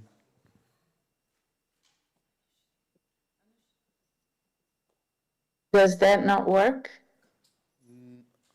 No, right now it's kind of like we can only see the toolbar, and that too in a very. Okay, let me then maybe share, rather than the PDF, I'm gonna share the PowerPoint.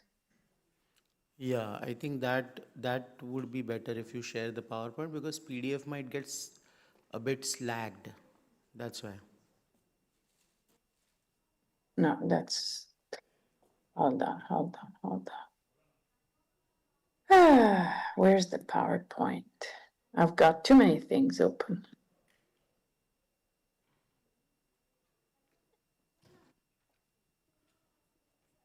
Also, Umrata, But, I but, yeah, sorry, I know what you're gonna say. I would I suggest just that wanna share this. you would, Okay? yes, I think this is good. This is good. And I would suggest that you kind of close the other tabs because while sharing, sometimes because there Yeah, are so many tabs open, there might be a slag in what you're showing. So yeah. I'm gonna close everything. and you can hear me, right? Absolutely. I can hear you very well, yes. Yep. Thank you.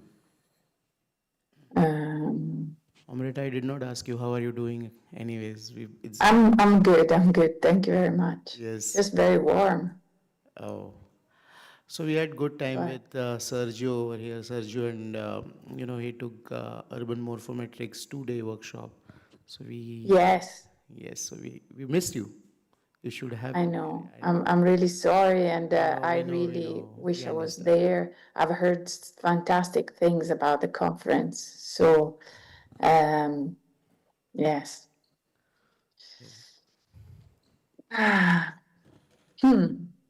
If I do this, let me think. If I do share this, share. What am I sharing now? I'm sharing the whole thing. I want, because I've got some notes that I wanted to be able to look at. Okay. So how do I do that? Shuffle. That's not a problem. I mean, you can just kind of while you're presenting, you can just shuffle between the two slides. Maybe you can just keep those two tabs open so that you can shuffle. Yeah, but it's funny, as soon as I go in presenters mode for the PowerPoint, it goes, it uses all my screen, so I can't keep. Because you're sharing the entire window, maybe. If you were sharing. Oh, that's true. Yeah. That's true. Oh, that's true. Now I need to remember how I do that. So if I go into more, how do I do? So I go into share. I say share, layouts and options, advanced, portion of screen.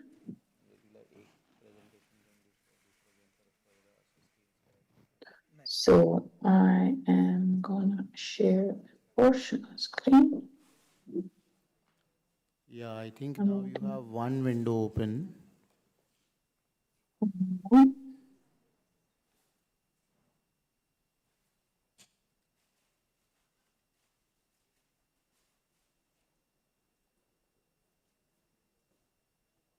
Good thing we are trying this before. Let me just. And now I can see two windows which are popping up. One is with the notes, I guess, and one is. You should be seeing just that. Yeah, right now we are seeing who we are. Oh, and why it's not always at the same time? So because maybe because you're sharing a yeah, so this is the presentation that I can see now. Yeah, and it's okay, you can see it well. Yes, absolutely. Okay, so that's fine. Then we are good to go. Okay. So I can, maybe you can also take 10 minutes to compose and kind of whatever because we are also expecting people to walk in. Everybody's just Okay, with their I'll pause myself, okay? Yes, sure. Okay, ciao. Yes, tell me.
Charging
मी नव्हतोच. मी 4:30ला आलो तिकडनं last लोक निघून. You have no clue.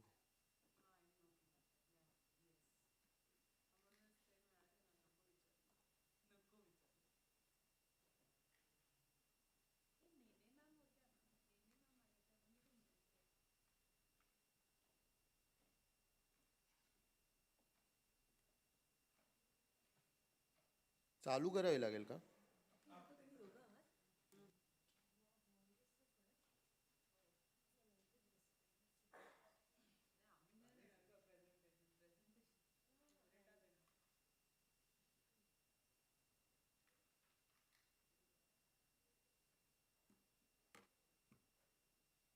चार light येतात ना?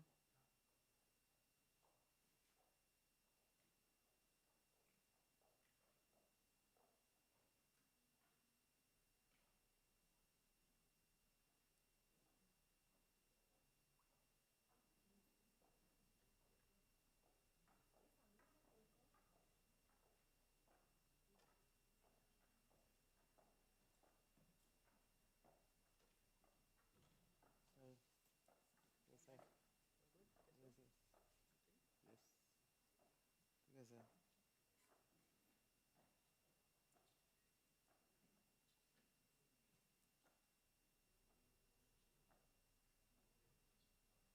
शुभम जरा एक मिनिट आहे ना.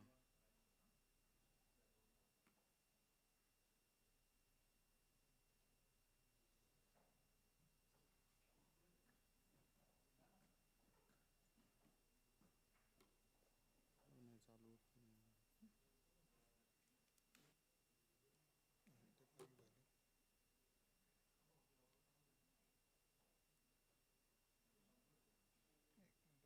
काहीतरी इश्यू आहे. हां.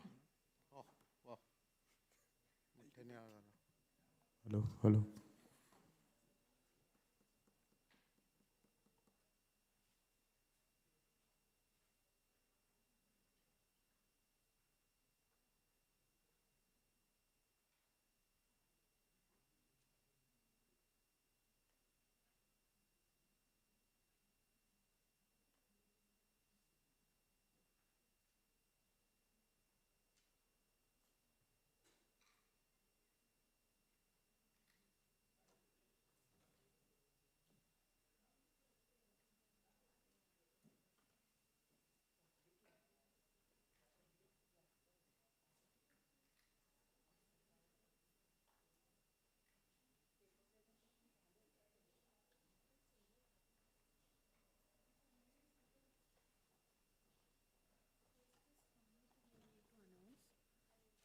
The QR code also leads to a feedback form.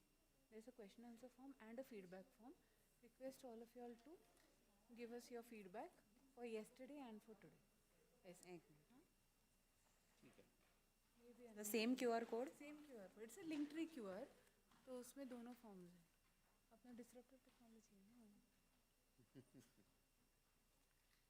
चलो, are you all set? We are waiting for people. Want to get a migraine. I hate this feeling like this. Take up medicine and sleep. Medicine to sleep, but to sleep, no, how can I sleep? मैं बैठ शांति से बैठ के और just doing my थोड़ा सा coordination कल का script writing. मैं emergency में ना. The same QR code takes you to the feedback form, please. Same QR code, you will find a link to the feedback form. We request you to give us your feedback. अभी बोल दे तो अभी feedback देंगे नहीं. बोल दो. ऊपर का भी नहीं हुआ अभी तक. अब भी जस्ट हो रहा है.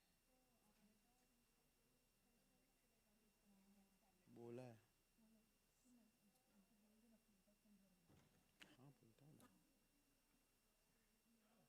Hello, hello. नहीं करना तेरे को.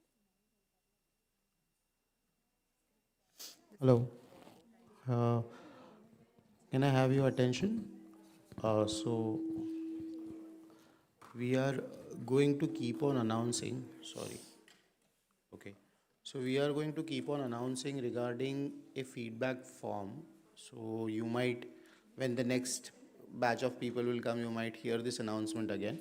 But there is a QR code on your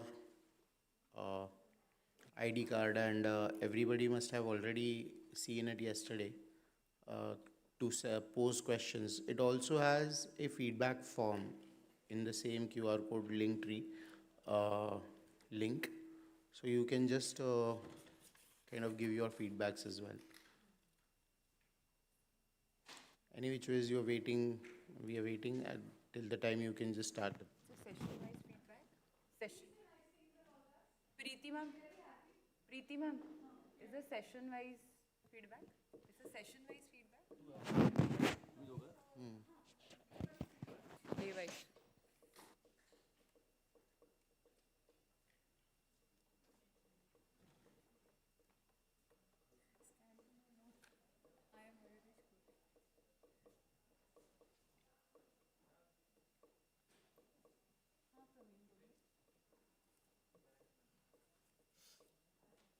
Too much of things here, huh?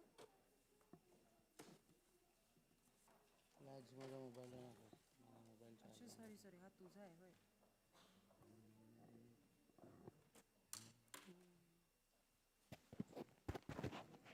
इकडेच राहू दे. तुझी ही माझी.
प्रेजेंट कर रही थी ना, तो 10 मिनट मेरे को ऐसा बहुत सारा फोटोग्राफर दिखा, फिर अचानक से अपने दोनों है ना, अक्षय और आकाश, वो दिखे, मैं हंसने लगी, चलो आप फोटो तो अच्छा है, प्रेजेंटेशन कुछ भी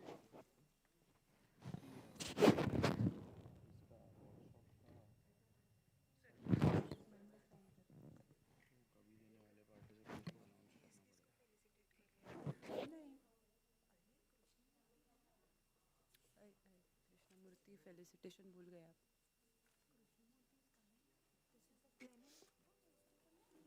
नहीं लिखा है। अच्छा करना है। अभी where is Krishnamurti by the way? Is he coming because he is very dear and dear friend died? Krishna. 3 days back only he told me he might not just ask who died.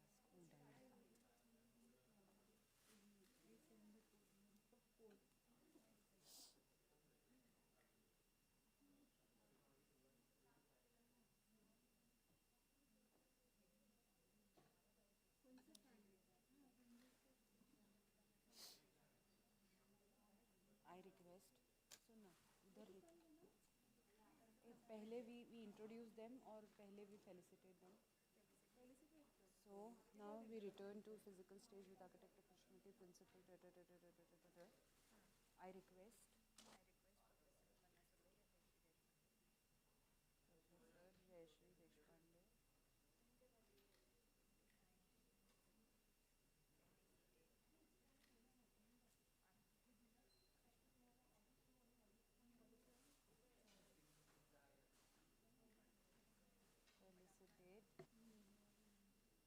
Felicitate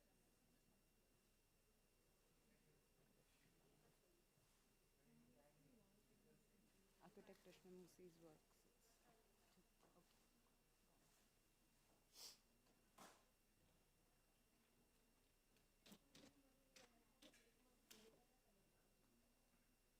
Okay.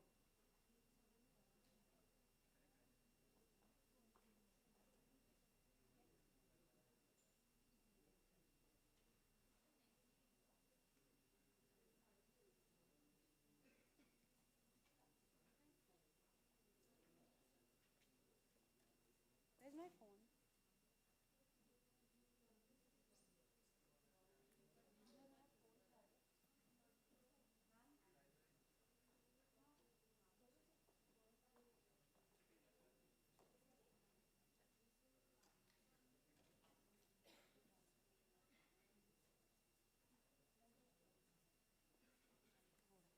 एक बस कहाँ देखूँ?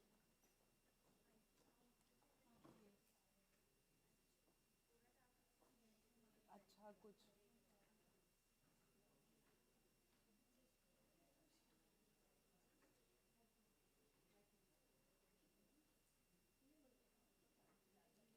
छोड़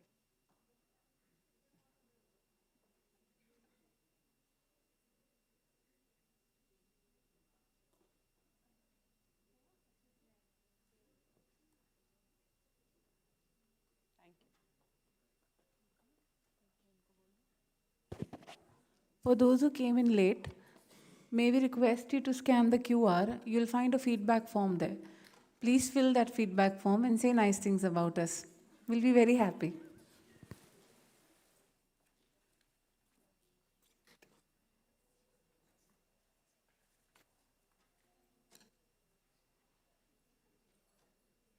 Thank you. ऐक ना जरा मी 2 ऑडिटोरियममध्ये जाऊन बोलू का?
Hello.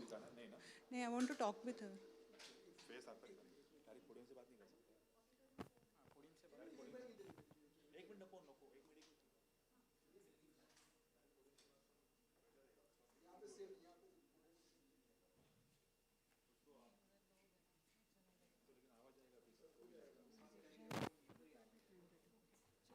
Okay. We can at least have people who have finished the lunch because there are a lot of people who have finished the lunch.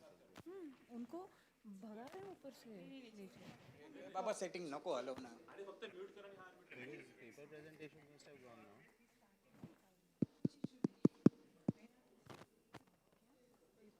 Paper presenters will. They will it's come. okay. Yes. Yeah, तो उनको ऊपर से people are requesting them to come down as well. So बाकी लोगों को तो हम लोग बुला ही सकते, तो मेरी बच्चे लोगों को बोल देते हैं ना जाके लेके आओ करके. भेजा है. अभी ऊपर जितने लोग लेके आने वाले हैं. Welcome. Welcome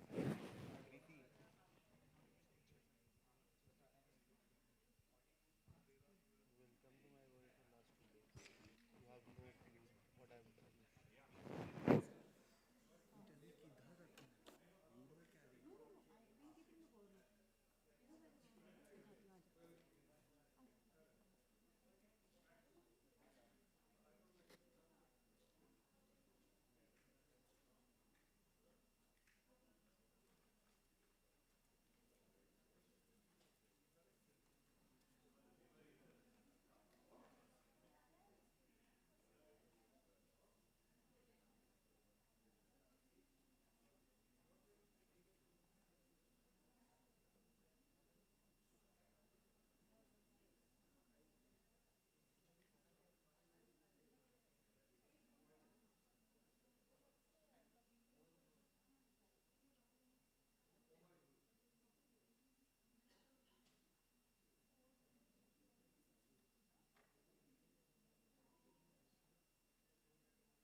Sampada, we'll start.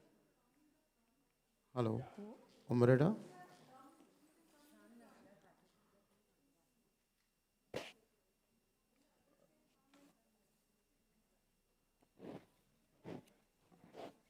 Zoom call connect करा. Zoom call. Requesting all the participants to please come ahead. That will help. Yeah. Hi, Umbretta, can you hear me? Yep. Hey. Loud and clear. Yes. Great. She can see us right now. So. I can see you, yeah. Yeah. Wow. Okay, just a minute. No. She's all said that has been already done. No, I'm saying, can she see them? Can we do that? Yeah.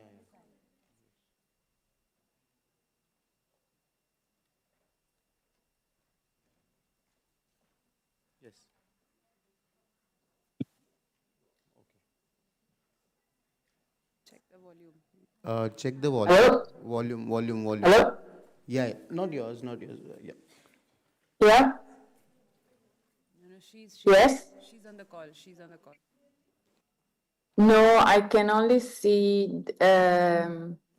Mayuresh and another lady. I can only see the podium. I can't see the audience. And can you see my presentation? Yes, we can see your presentation. All right.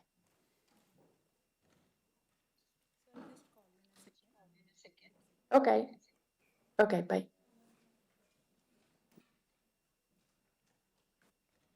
यहाँ से बोलो ना उसको सिर्फ. इधर से बोल सकते हैं. नहीं देल. मराठी हिंदी चांगलं. Can we have a view where we can see the audience?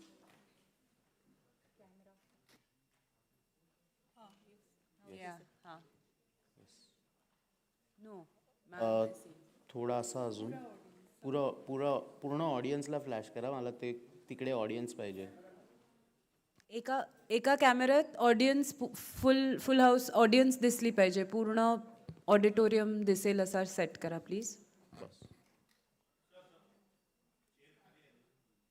वरती बघा, वरती तिथे बॉक्समध्ये ऑडियन्स दिसते. त्या भरतील, त्या आता भरतील. That's the view. बस आता व्यू बस.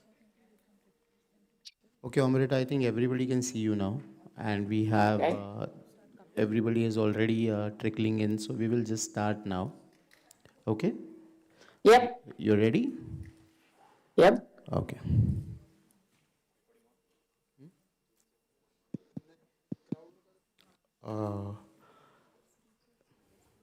ह्यांचा आवाज थोडा कमी करा प्लीज तिकडनं.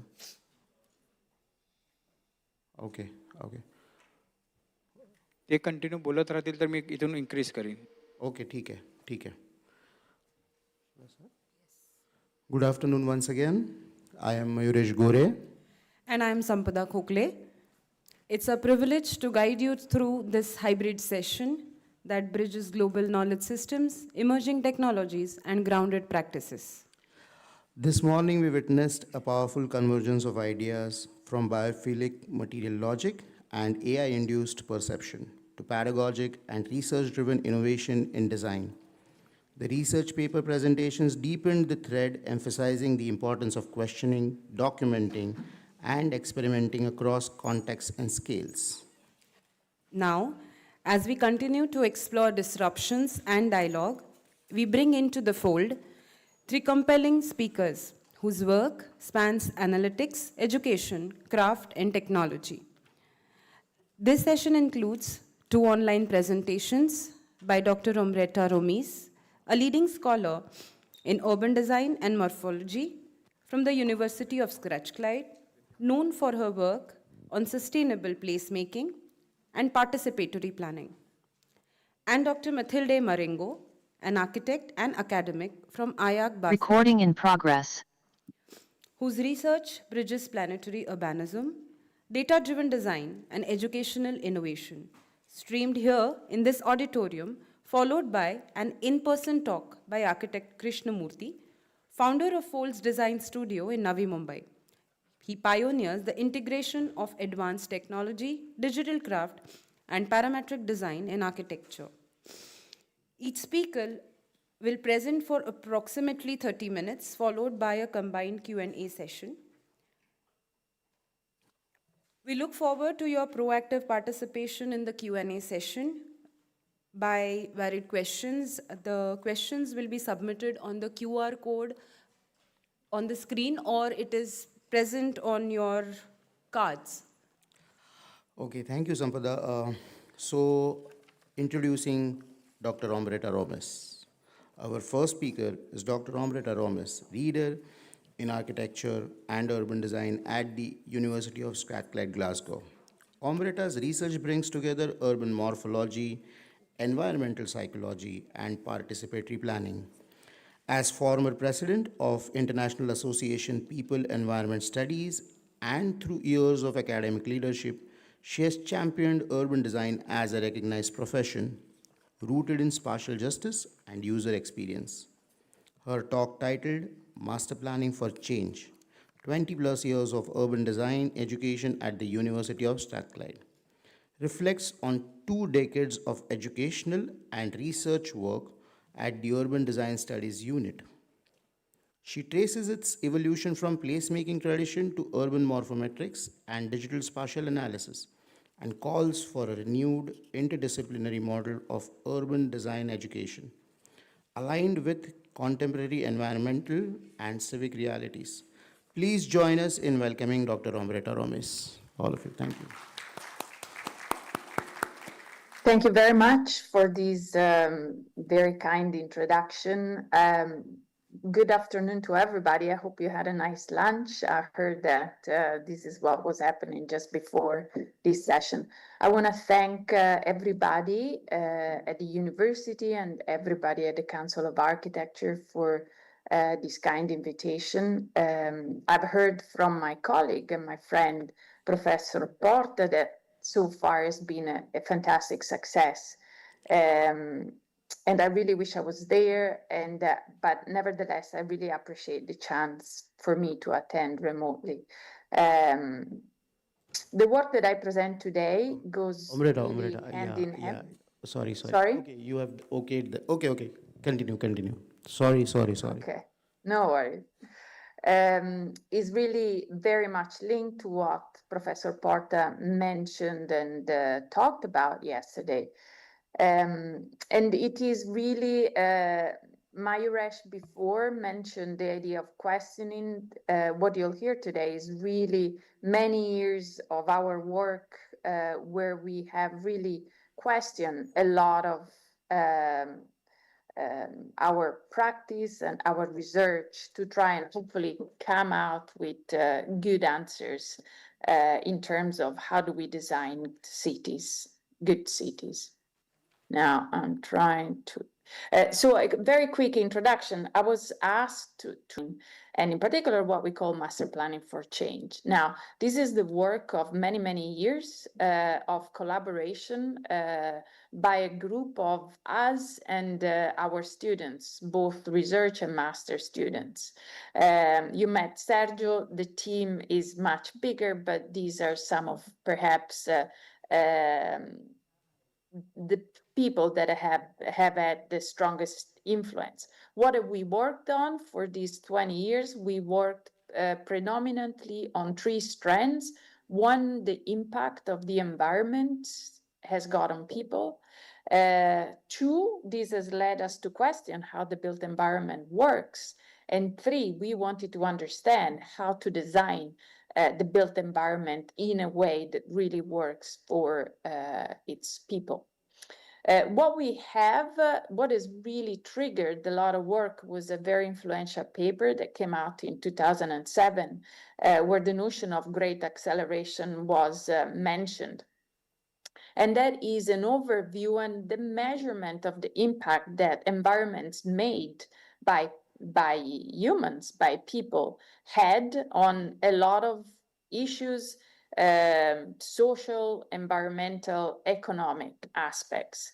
And what this study discovered was that there's a point in time, which is roughly in the 1950s, where the impact on what we did accelerated, so starting becoming really, really evident, much stronger, in the sense that everything that we produce can really be significant and can be even called with a name, Anthropocene, that is the name.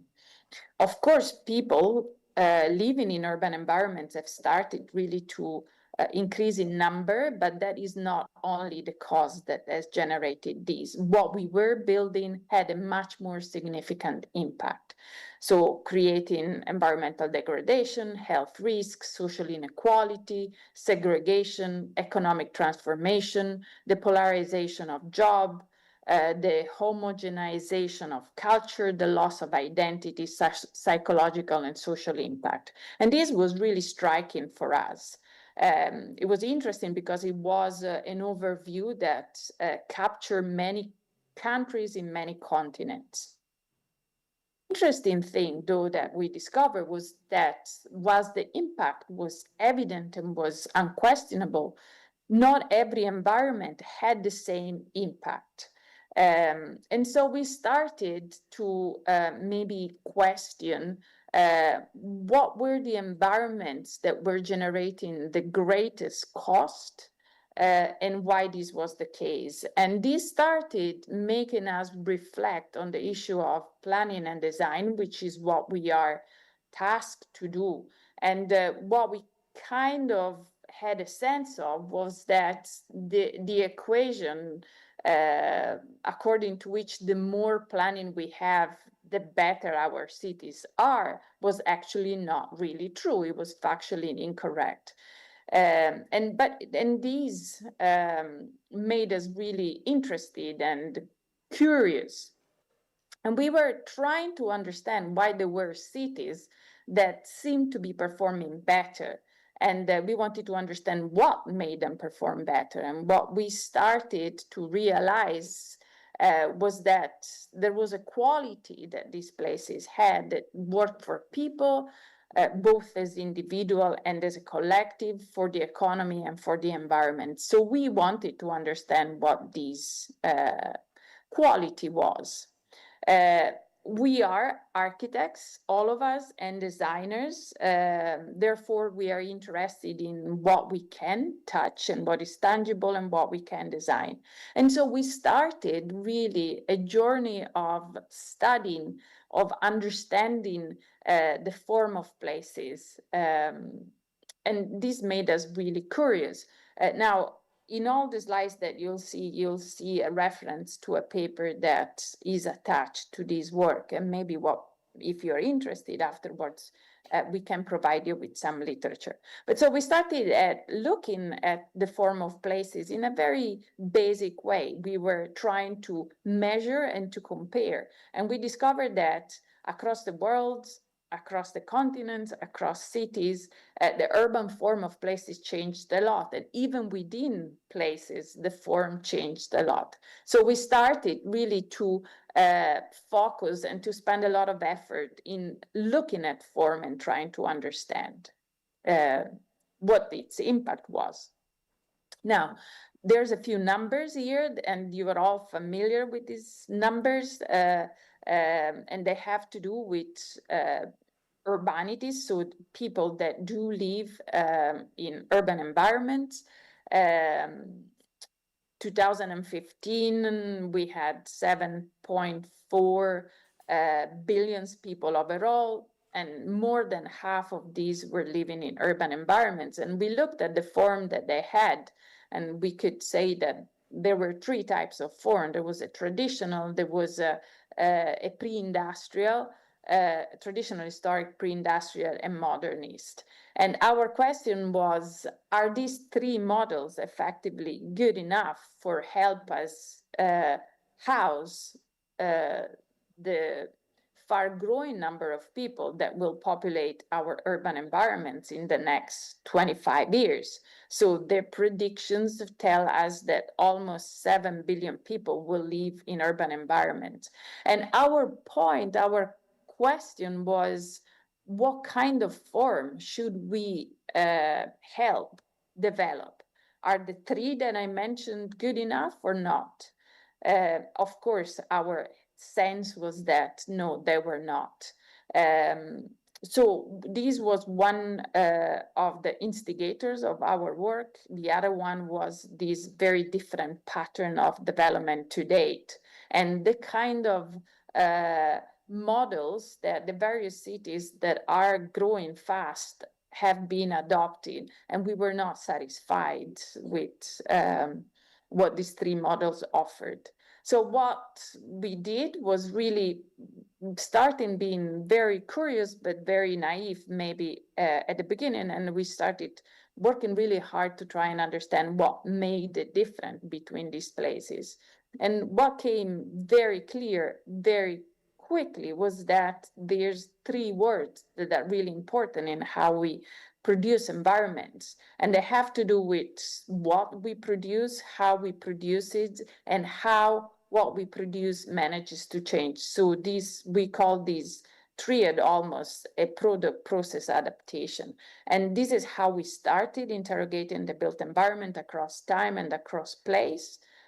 We looked at how this triad was expressed and was embodied in what was being built. And this is why we started to rely so much on urban morphology, because urban morphology is the study of urban form and how it changes over time. If you look at form, you understand that not every place is able to change as well over time, and therefore its adaptation lacks. And so, in the images that I've got here are two very typical models of Glasgow, which is the town where we currently reside and work.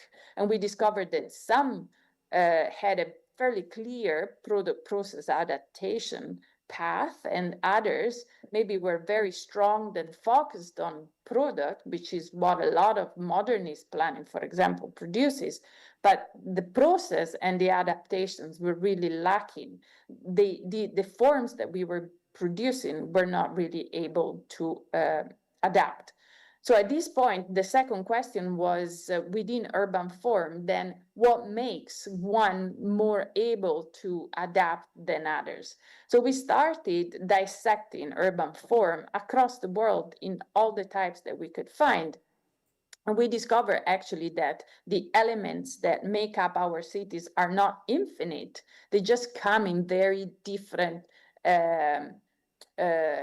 connotation. But we're talking across the board of street network, of plots, which is the smallest unit of development, of the edges that define streets, the blocks that many plots come together and form, and the building types that sit on the plot. So with these 5 elements, actually, we could, in theory, describe any place except the places that we are used to take very different forms.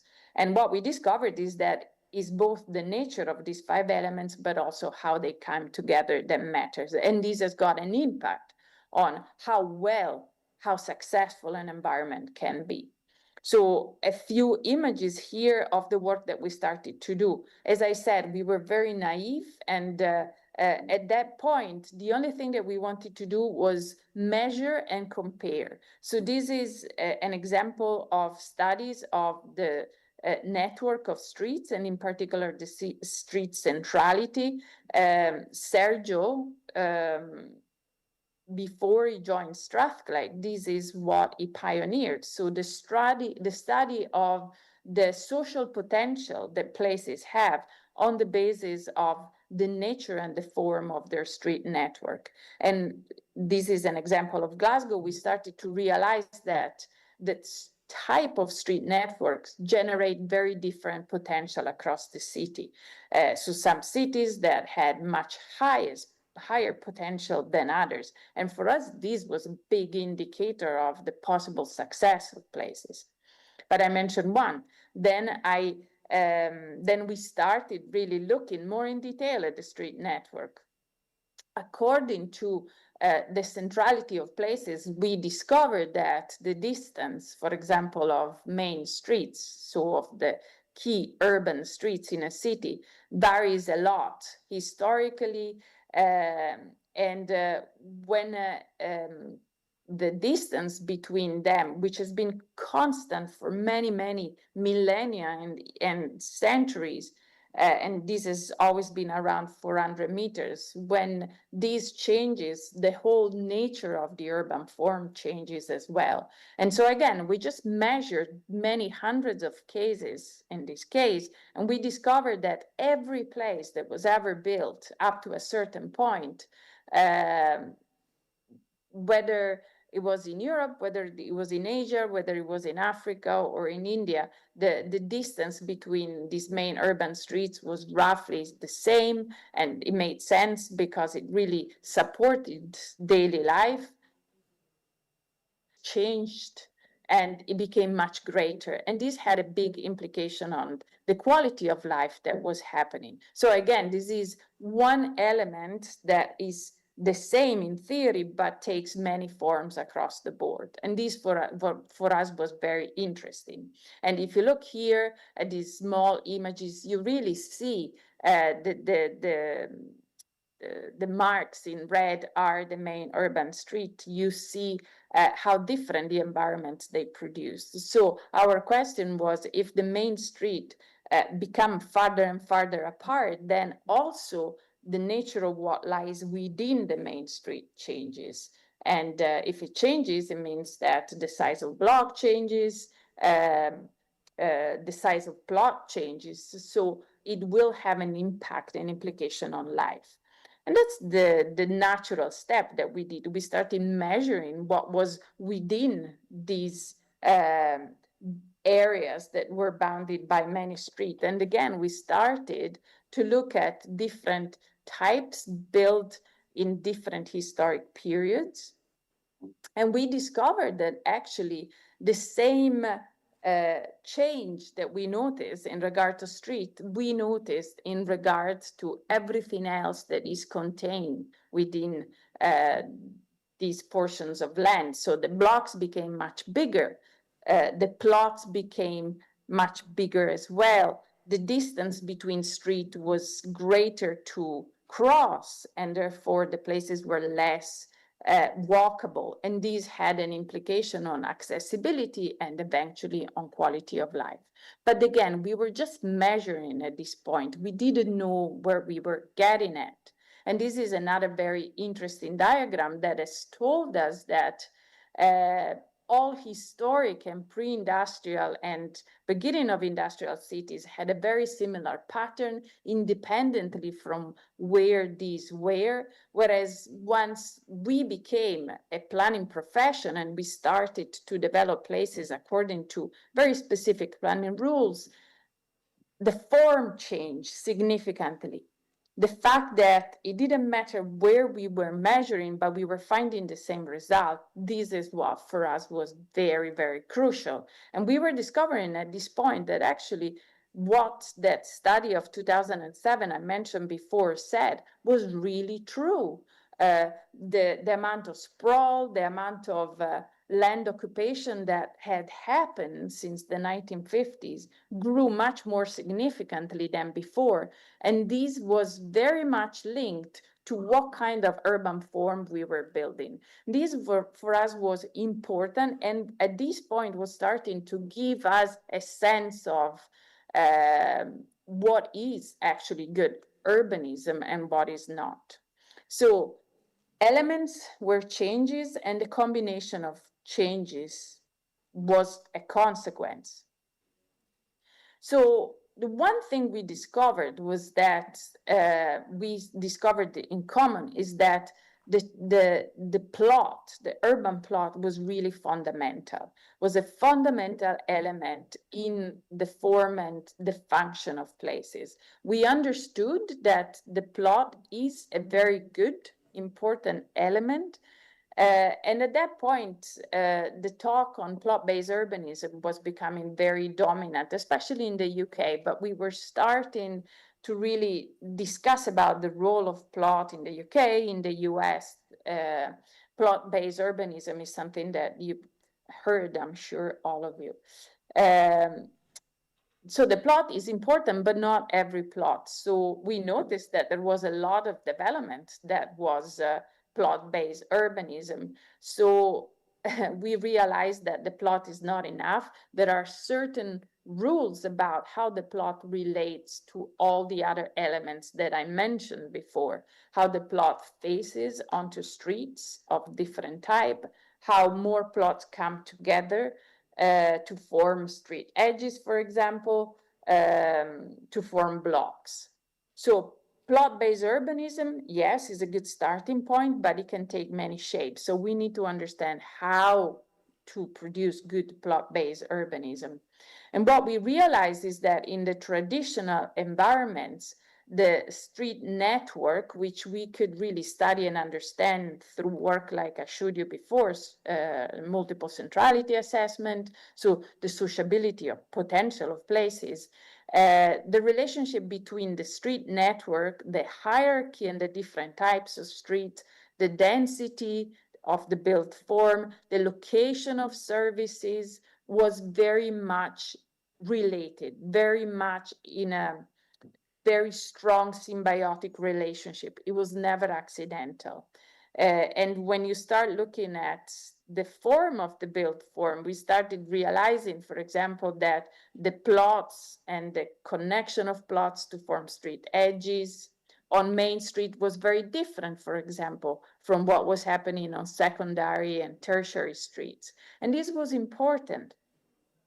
And we realized then that whilst it's good to talk of plot-based urbanism, it is only a certain form of based urbanism that is really desirable and that creates environment which are, yes, concerned about what we develop, but also that can change in time. So time and change became our next point of interest, focus of interest. And again, measuring and observing different types of urban forms, geographically different, we discovered that there are certain rules, and these rules change with the scale of the element that we're looking at. So for example, the plot and the building typology that for us is the smallest element of urban form changes quite quickly. But if you talk about a block, if you talk about how blocks come together to form districts and how many districts come together around the street network, then the pace of change is very different, is very much longer. So this is important, and urban form really plays a big part in how places can change. What we discovered there are some places, again, the historic urban form and the pre-industrial and the first industrial urban form was really able to follow these general rule observation, whereas much newer modern forms were not actually able to age gracefully. And in fact, it went through many quick cycles of building and redevelopment. So this was another ingredient that we learned when we were trying to put together lessons that we wanted to use to develop good, efficient places. And talking about efficiency, something again that we started to measure and to observe in different historic and more contemporary urban fabric was the relationship between street network, the density of the environment, and the density of services. And what we discovered is that whilst the three should really go hand in hand in our cities, they do not. So in the image that you see in red are the most central street, which is where we would expect to see the highest density and the highest concentration of services.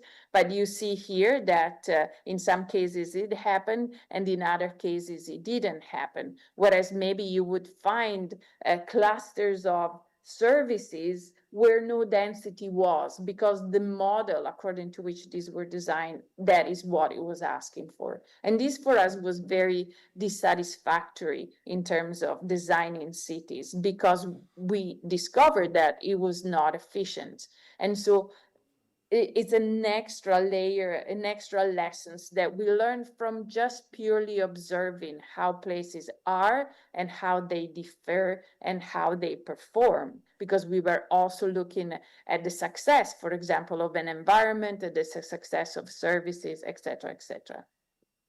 So putting all of this together, a word, a concept became really dominant, and that is the concept of resilience. So the resilience has got many different uses and definitions. We look at resilience from a very simple point of view in regard to urban form, not to emergency, but to the day-to-day life of our cities. And for us, resilience is the property, the ability of a place to change when in time the needs and the requirements of it change without revolutionizing, without completely losing its essence and its identity. So what is the minimum change that a place needs to undergo in order to remain functional, satisfactory for its residents? And so again, as I said before, we started simply looking and observing places and how they change over time to try and understand how do we actually quantify and how do we measure resilience. So same piece of land in Glasgow, we've done, this is just an example, we've done in many cities and for much greater elements. But if you look at the time scales here, and you look at the urban form, how similar this was. It came together, it changed, it went this area from being a residential to an industrial back to a residential, but still retained the same form, and it was functioning really, really well. And then what happened, at one point we redeveloped it, and this is the urban form that we've created. So here only the used plots are represented. Look at what different amount of space. And for interest, this area as it was produced in 2012, didn't work, and we had to start all over again. So we went from being equipped with a form that functioned well and fulfilled many different requirements from the city and its residents to one that doesn't really work, creates a lot of space that is not used, is become dangerous and not. So what made the difference? Well, several things, but in particularly we were interested in plots and plot sizes. So we looked at how the sizes of plots changed, and we noticed that the number of very large plots increased a lot, the number of very small decreased a lot. So we ended up creating an urban form that really we couldn't do anything with, and we couldn't change quickly to satisfy the changes in societies. As I said, we've done the same in different other places. So this is an area very famous in Glasgow. During and before the Industrial Revolution, it was really dense. It became overcrowded to satisfy the housing needs. So it was really considered terrible, so much so that the city of Glasgow decided to completely demolish it and rebuild it with tower blocks at the beginning of the 1960s. That didn't work, and people hated it. And again, in 2000 and beginning of 2000, it was demolished, and then we rebuilt it again according to different principles that were supposed to be very different from these modernist ones, were supposed to be similar to the pre-industrial and the early industrial typology, but actually it's not. From a morphological point of view, is actually a really different typology. And what we did here was measuring resilience according to many characteristics. And you will see the redder, in this case, the more resilient, the blue, the least resilience, and you will see how the city that we now have, which is a development of these, is really not as well functioning as it was historical from a physical point of view. So what lessons have we learned from all these that we decided to use in design? Of course, we wanted to turn them into designs lessons. We have a master's in urban design where we want to teach students how to develop that model that we think is really the future of our cities. The very bottom line is that urban morphology, so the form of places, understanding the form of places is key. Street centrality indicates the social potential of places. So we need to listen to what the network of streets tells us, and we need to adjust it in a way that gives us the best possible solution. The distance between the principal main urban street also matters because it has an implication of what we can do in the spaces that we create. Plots are important. They have to be disjoint. They have to be small. If they are disjoint and small, they can scale up, so they come together when need demands it. But if we start from very large plots, we can't scale them down. And that is a problem because that creates a very rigid environment that doesn't age well, that doesn't change over time. And very importantly, there has to be a logic between the plot, the building type that occupies the plot, and the street. They should never be independent, as we have seen for many decades of how we have built cities. We have built cities where the relationship between built form and the street is completely independent, where main streets are bounded by nothing, by backs of buildings, by car parks, and this is not good because it doesn't work. If we do respond to these principles, then we are actually able to create places that are resilient and that are efficient. So I said before, plot-based urbanism, yes, good idea, but it's not enough. It's a principle, is important, but is desirable, but is not sufficient. All the other principles that we've learned for us are important. So, and this came our very important second finding, and that is the purpose of us as designers when we talk about places has to be to deliver, to develop places that are resilient, and we can do that. And I hope I've showed you some of the principles that for us give resilience. And this is very important, and this is the goal.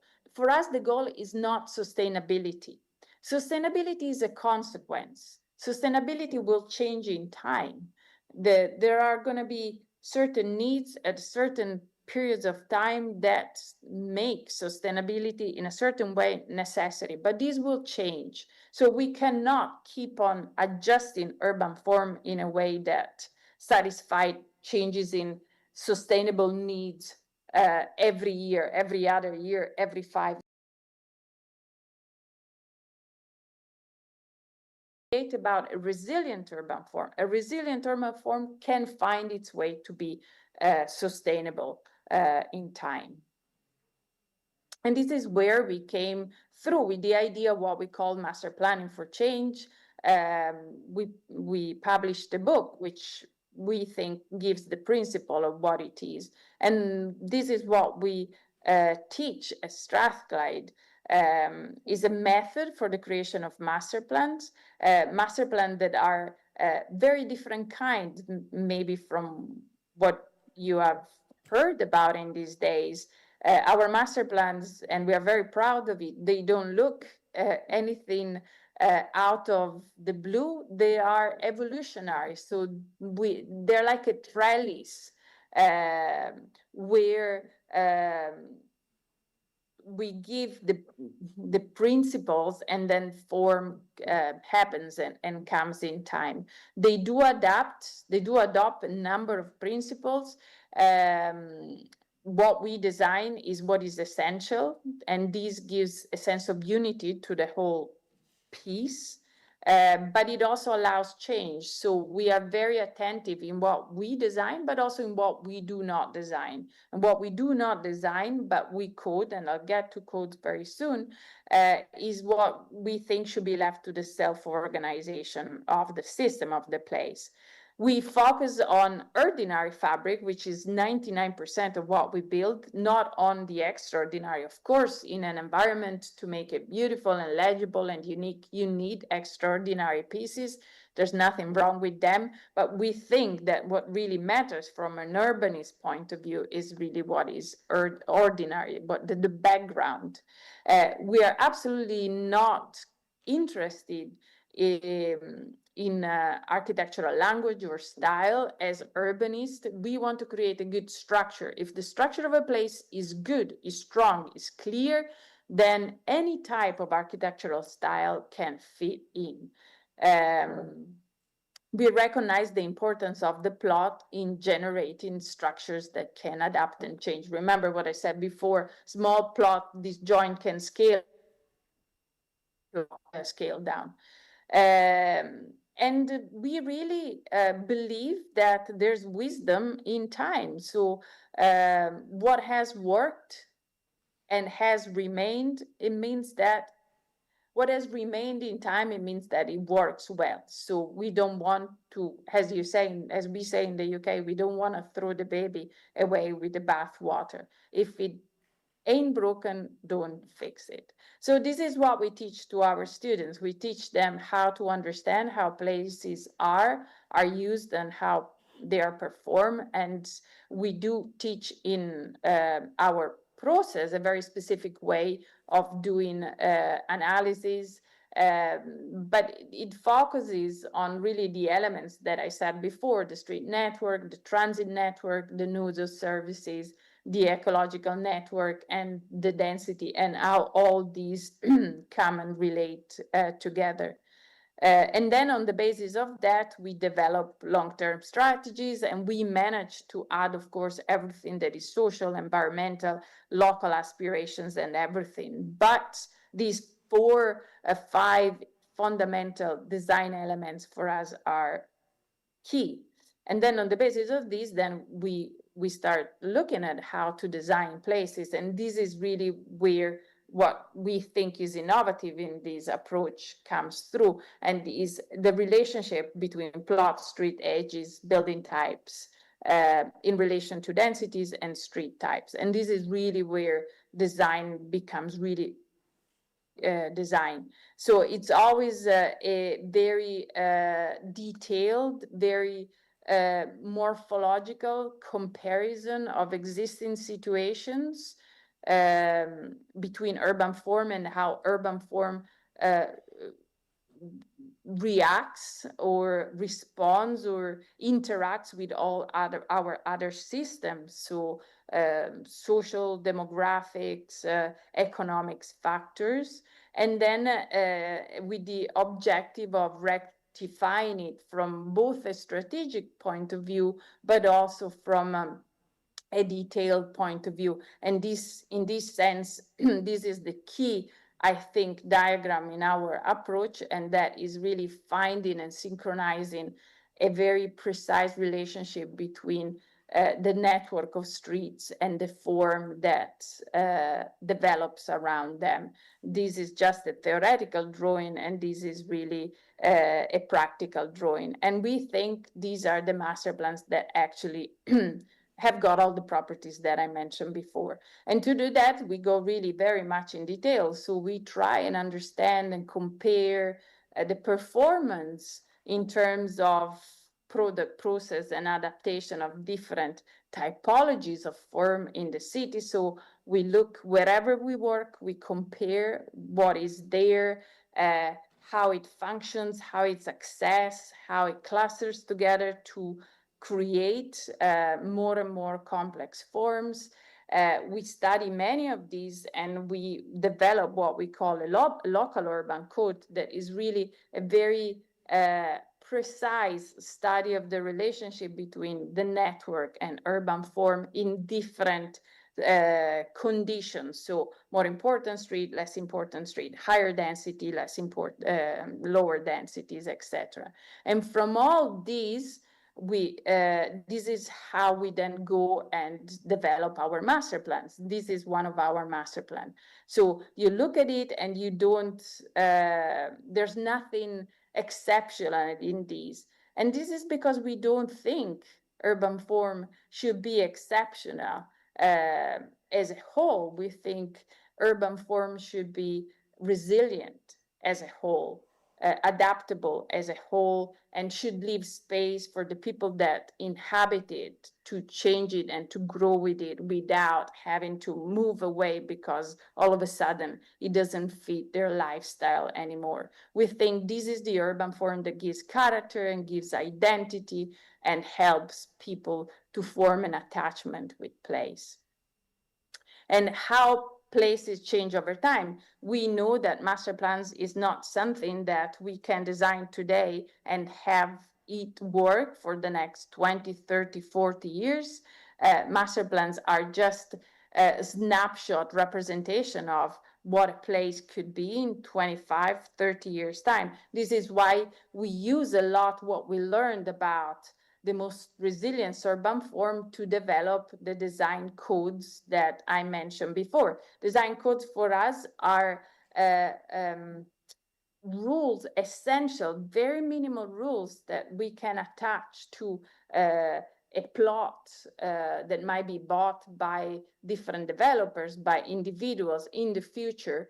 We want them to do so because we want to work on small disjoint plots, but we want them to develop in years, following rules that will maintain an overall character, which is the one that we have set up at the beginning. And this is the way we think, based on a very good analysis of urban morphology, to actually develop, create places that are beautiful, that quality that I mentioned at the beginning.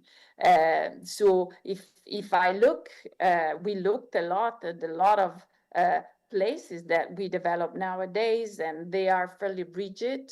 We look at the master plans that we create nowadays and are not. They are able to age gracefully, which is what we want. So the proposition that we have is that it's very important that we as designer, we study plays over time. We understand what makes them versatile and adaptable. So what worked historically for us is very important. We really have to focus on this process adaptation. Urban morphology is important, and we've learned that there are places that can and places that cannot adapt.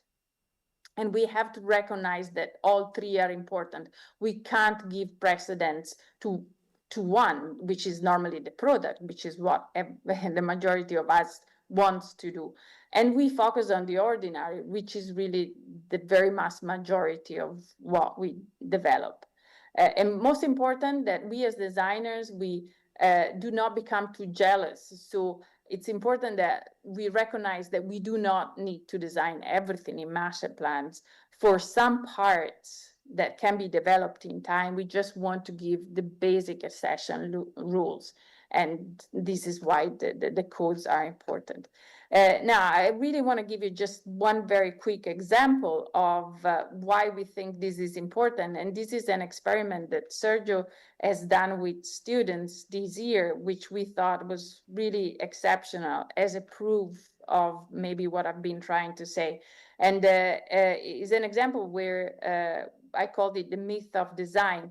So it's Cumbernauld. Cumbernauld was conceived in 1946 in Scotland as part of the New Towns Act. Is very famous around the world.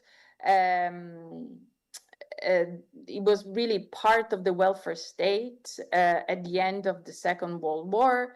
The idea at that time was that industrial cities were polluted, were full of crime, were overcrowded, were terrible, needed to be demolished, and that the second big idea was that health could really be achieved and improved by the development of new urban environments that really were the opposite of what the industrial city was. So Cumbernauld was one of 5 new towns that was developed in Scotland.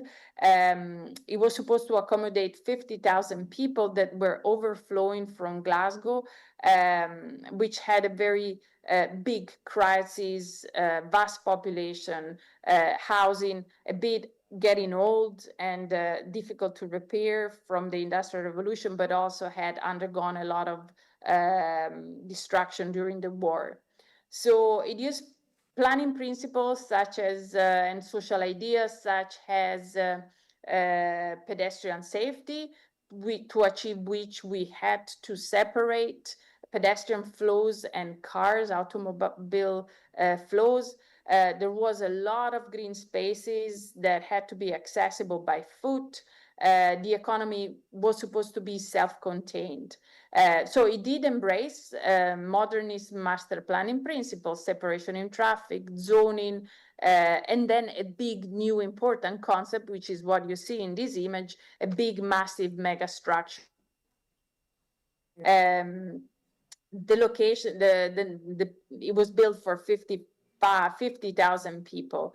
And the location of the town center was really critical. It had to be right at the town, at the top of the hill on which the city developed, on the hilltop ridge, which really was picked for one, its geographical symbolic location. It was the core of the city, but also with the idea of developing something that really resembled the notion of Italian historic hilltop town. And this megastructure had to be much more, and this is here, much more than just a shopping mall. It was supposed really to be a town center with hotels, bowling alley, ice rink, health center, library. So it really had to concentrate in it all the fantastic services that a town of that size should have had.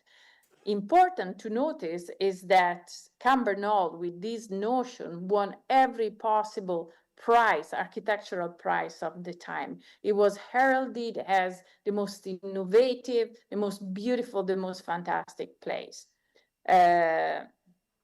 Except it didn't really go according to places.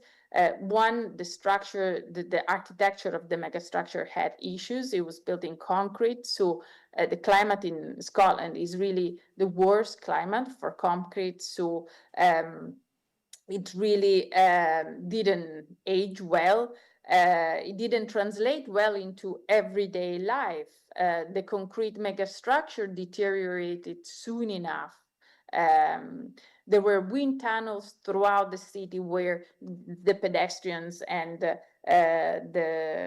cars were separated. Mothers were really struggled to use these vast open green spaces. Pushing the prams, it was an effort. They were not safe. And beginning of 2000, the decision was to really start demolishing the megastructure. It was at one point Hello, Matilde. Classified. Omreta? Sorry? Hi, Yep. Omreta. We might have to just push in a bit because. Okay. I'm really done. It was supposed to be demolished. It was supposed to be preserved for historic Scotland, and instead the decision was to demolish it, which is, significant. Now, just let me tell you a couple of slides, and then I'm done. What we did was try to understand why this didn't work, looking at the morphology, which is what I've talked to you about until now. So Sergio has introduced you to urban morphometrics. And so what we did was really a study of the morphology of Cumbernauld.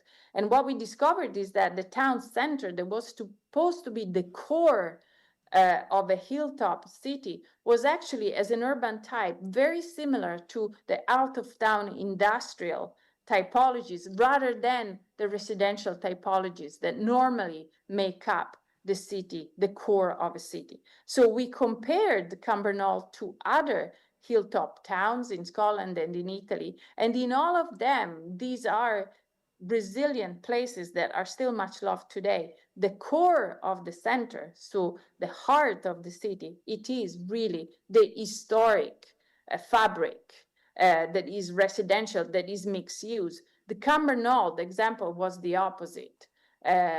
Maybe I don't have time now to go in here, but for us, what this taught us was, it taught us that it is actually possible to achieve the goals that the people in the 1950s had with a different urban form, which is the one that our master plans for change can make today.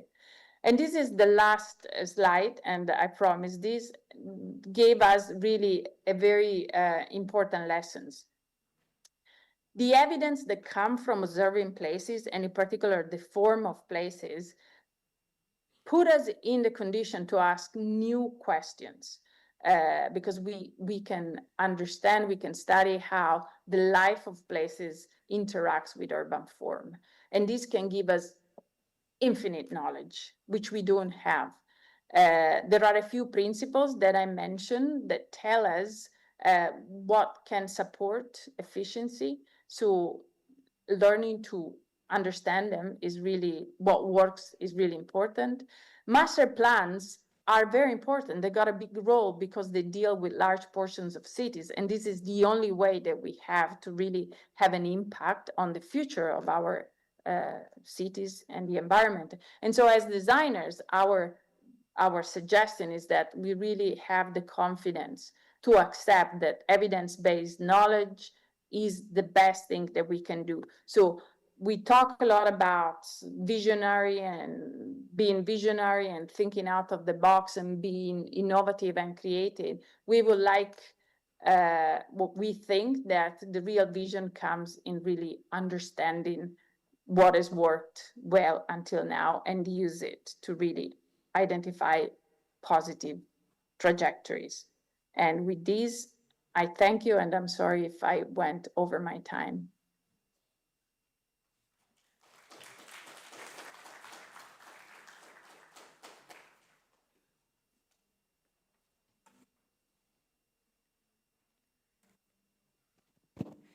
I don't hear anything. Thank you, Dr. Omis. Can you hear me now? Yes, I can. And apologies for the length. No worries. Thank you. Thank you so much for this vital and reflective mapping of where the urban design actually came from and where it actually needs to go. Thank you so much. You're welcome. So before we move on to the next speaker, I would like to again tell all the participants here that you have a QR code, so let the questions keep coming. And also the QR code will lead to the feedback form. So please send in the feedbacks. So our next speaker is Dr. Matilde Marengo. Yeah, so we'll wait for another 2 minutes. We'll just check if she's ready. We have to just wait. Tell her to wait. Okay. Yeah.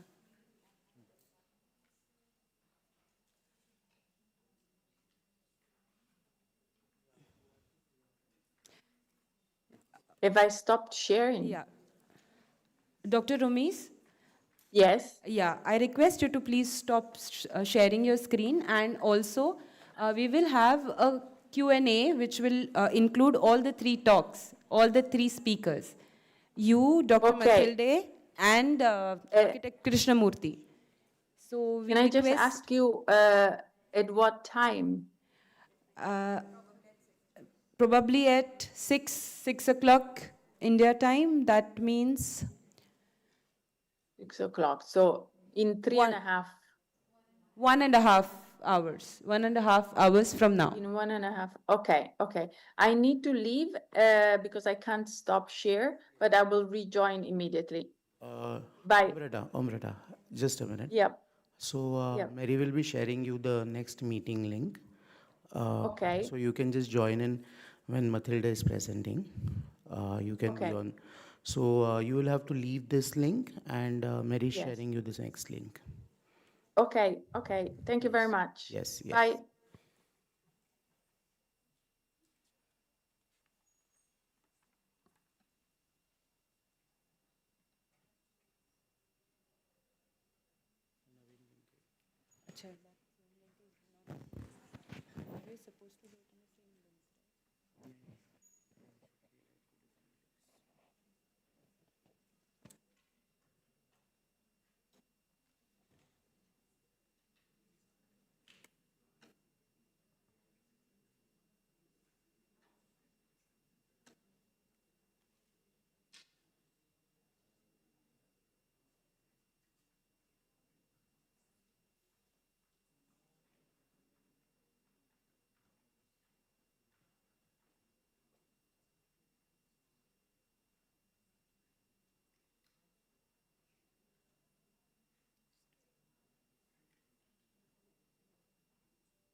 presentations for past 2 days. So much amount of data that you guys are going to take it back. I hope that this data remains with you for a longer period of time, and you also practice that data that we are looking at today. So, understanding what folds is. So quickly, I'll run a video.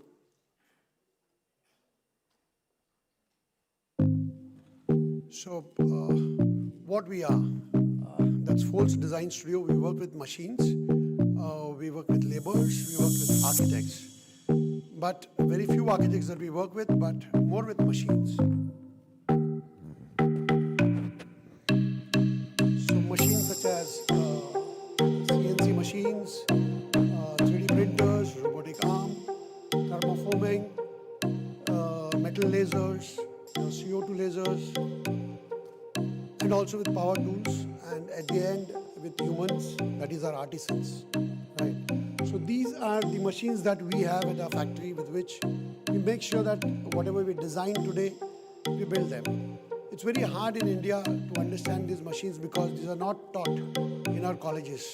We don't have any institutes who teach us all this, right? So it becomes too difficult to practice, to understand these machines and how these machines can help us out in terms of building all those designs that we are trying to look at.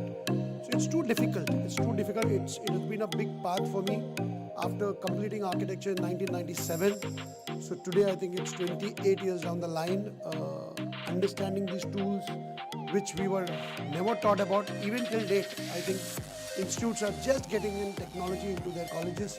They're trying to teach people about what this is all about, but practicing with these tools, one, and also understanding what kind of materials. Very important is to understand materials, because end of the day architecture is all about materials. Understanding how these materials could respond to us, how new materials can also be placed into the practice of architecture today, especially in India where major of our clients are with 50 to 80% of knowledge. They are bigger architects than us, right? We just work for them. So in that kind of a situation where we are today and trying to take care of these machines, driving with all the knowledge that we have, focusing ourselves into this extent of the survival of architecture that we are looking at today. So we work with all these machineries that we have today. Overall, I think today we are equipped with almost 150 plus machines. So whether it is a 3D printer or a robotic arm or CNC machines, whether metal CNC machines, your 4-axis, 5-axis, 3-axis, whether they are CO2 laser machines or thermoforming as well. So today, to practice architecture, we have entered into those areas where the mechanical industry is booming in a lot. They have never told us these are the machines that you should work with or practice architecture with. That is what we are trying to do. I'll start up with the presentation where this is a small bungalow that I'm doing at Kolar, Bangalore. So it's a 9,000 square feet of a bungalow space that I've been building for past 2 years, trying to understand how to tackle with labor, how to tackle with my machinery, keeping the machinery here and practicing out almost 1,050 kilometers away from Mumbai. Okay, so it was a very difficult task, but still we managed to complete 80% of the project now. So it's a small bungalow, typical kind of a bungalow, which has got courtyards and all, but the most important thing is the idea of understanding how this should be encased. Okay, so we designed a parabolic roof, try to understand the technology, try to understand how this parabolic roof can become a part of a space of a 30 feet height bungalow design that we thought about doing. Not only the parabolic roof, but also how we try to manage the brick that we wanted to use in this house completely as a local material which is available in Mysore, that is exactly in Karnataka. So, getting these high density bricks into the place, getting them built using technology as the prime fascia, and making sure that right kind of adhesives, right kind of bonding agents are used. And we're also trying to feed in the data into our laborers. Very important is to feed the data into the laborers. We all understand what the data is, but working in India, working with laborers, that's the most difficult thing that we have been facing for quite some time now. But over a period of years, we have taught them, we made them understand how this data has to be taken care into executing your projects. It's very simple. You need to attend them properly. You need to sit with them. You yourself have to become a labor first so that you can manage to pass on that data to them so that they become your friends rather than you becoming an architect to them. We become friends, we work with them, we sit with them, make sure that all these things are done. So initially we had to make a model just to understand how this whole parabolic roof could sit onto. The best part in this is the whole roof that we wanted to design. We wanted it to be as slim as possible. So this slab that we had designed is just 20 mm thick, a 9,000 square feet of a slab, but it's just 20 mm thick. The idea is to how to execute this 20 mm thick slab where people can stand on it or probably people can move on it. So this is a basic model that we try to generate. Then try to understand how we can cover this up onto the plan of a 9,000 square feet of a space that we had designed. We made a waffle structure initially just to understand that, this whole structure could be placed on top of this plan that we are looking at on the columns. This waffle structure was basically the staging, the centering that we all talk about. When you build a building, right, we need to have staging. So in this case, this waffle structure acted as a staging to me so that, I can put my skin on top of it, which was a metal structure. So the right thing that you're trying to see is the skin that we try to understand how we can open it up, how we can unroll the whole surface area and try and focus that, we can use a metal laser machine in the first case, try and cut them into those specific sizes into a tessellated form so that it becomes very easy when we are trying to lay out at Kolar, which is almost, as I said, it is 1,000+ kilometers away from Mumbai, getting our welders, local welders, sitting at site and executing this. That was the most toughest part. So we got this waffle structure in place because the model was ready. We showed the model to our laborers so that, it becomes easy for them to understand those pieces of metal structure that we cut at our laser machines, number of pieces. Almost we had 400+ sheets which were cut to make that grid in place. All these pieces were welded together so that, people could understand how the skin that we are talking about could sit above this. So slowly, all the triangulated surfaces is something which we sent there to Kolar, where these welders, each and every piece was numbered. You can see some numbers were there. Each and every piece was numbered so that, the right piece sits onto the right place and the whole skin gets covered in a proper way. So the idea is, I'm trying to explain you the construction methodology rather than the design thought process. It is all about how we can execute our buildings, how we can execute our stuff that we are designing basically. So it's just a 6 mm thin sheet, which was the roof of my building, which took the complete structural stability, and the waffle structure was removed later on. Okay, so that's a video again. So the idea is how to connect each and every surface area. Best example is, I think you have recently made one model that I've seen outside, a sculpture. Absolutely on the same context, this whole structure was designed. Each and every piece was welded, understanding the idea of how a laborer would respond when he's at a different space. Whenever we are trying to work with laborers, it becomes too difficult for them, because these are all tedious jobs. They're not simple jobs. They're not like, koi I section to I section we are welding. These are all triangulated surfaces. Every surface has got 3 edges. The right edge has to match the other edge. So that's again important. So it becomes too difficult when you're trying to explain it to your local laborers. So that's how the whole process went on. But the most important thing is when we are trying to weld so many number of pieces, there is an expansion that happens. It's metal, there is welding happening. So there are some errors that tend to happen while working on such kind of sites when we really don't know how to build them. These are new technologies, we are trying to adopt them, trying to make our clients understand how these technologies, they can become a part of their building, and making them understand that, this would take some time. Very important, this takes time. And these are not easy. When they are live projects, it really takes time. So that's how we try to make sure that,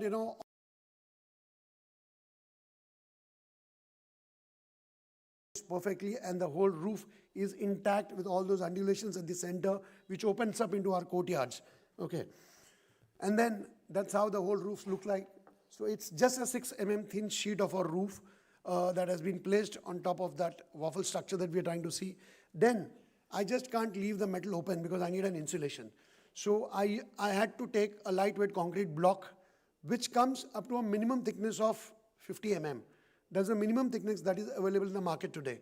But I wanted the slab to be too thin. Hence, I had to slice each and every block of concrete up to 12 mm thick. I did not want to increase the thickness of the slab. This was just an insulation that I was trying to do. So I pasted each and every concrete block, cut again on site, depending upon the way the form is, and then it was pasted on top of the metal structure by the use of, again, right adhesives. Very important is I'm trying to bond metal with concrete. So the kind of an adhesives that I'm trying to use is very important, otherwise it will leave, right? So these are all PU-based adhesives which are available locally today in India, which help us out in terms of understanding how the bonding agents can take, they can exceed their life, one, and also when leave the metal. So that was the major intention behind it. The other thing that we tried to do is we also tried to insulate it from the bottom by using pine wood at the bottom. The whole roof internally is, detailed with pine. Then the facade, the brickwork that we were trying to use around the building was all a tessellated form. We had this tessellated structure at the center because the whole roof which we triangulated and got the detail in place, we wanted the same design to follow at the bottom. But the most important thing is this tessellation was supposed to be done using bricks. So it's not just the metal structure, but using bricks.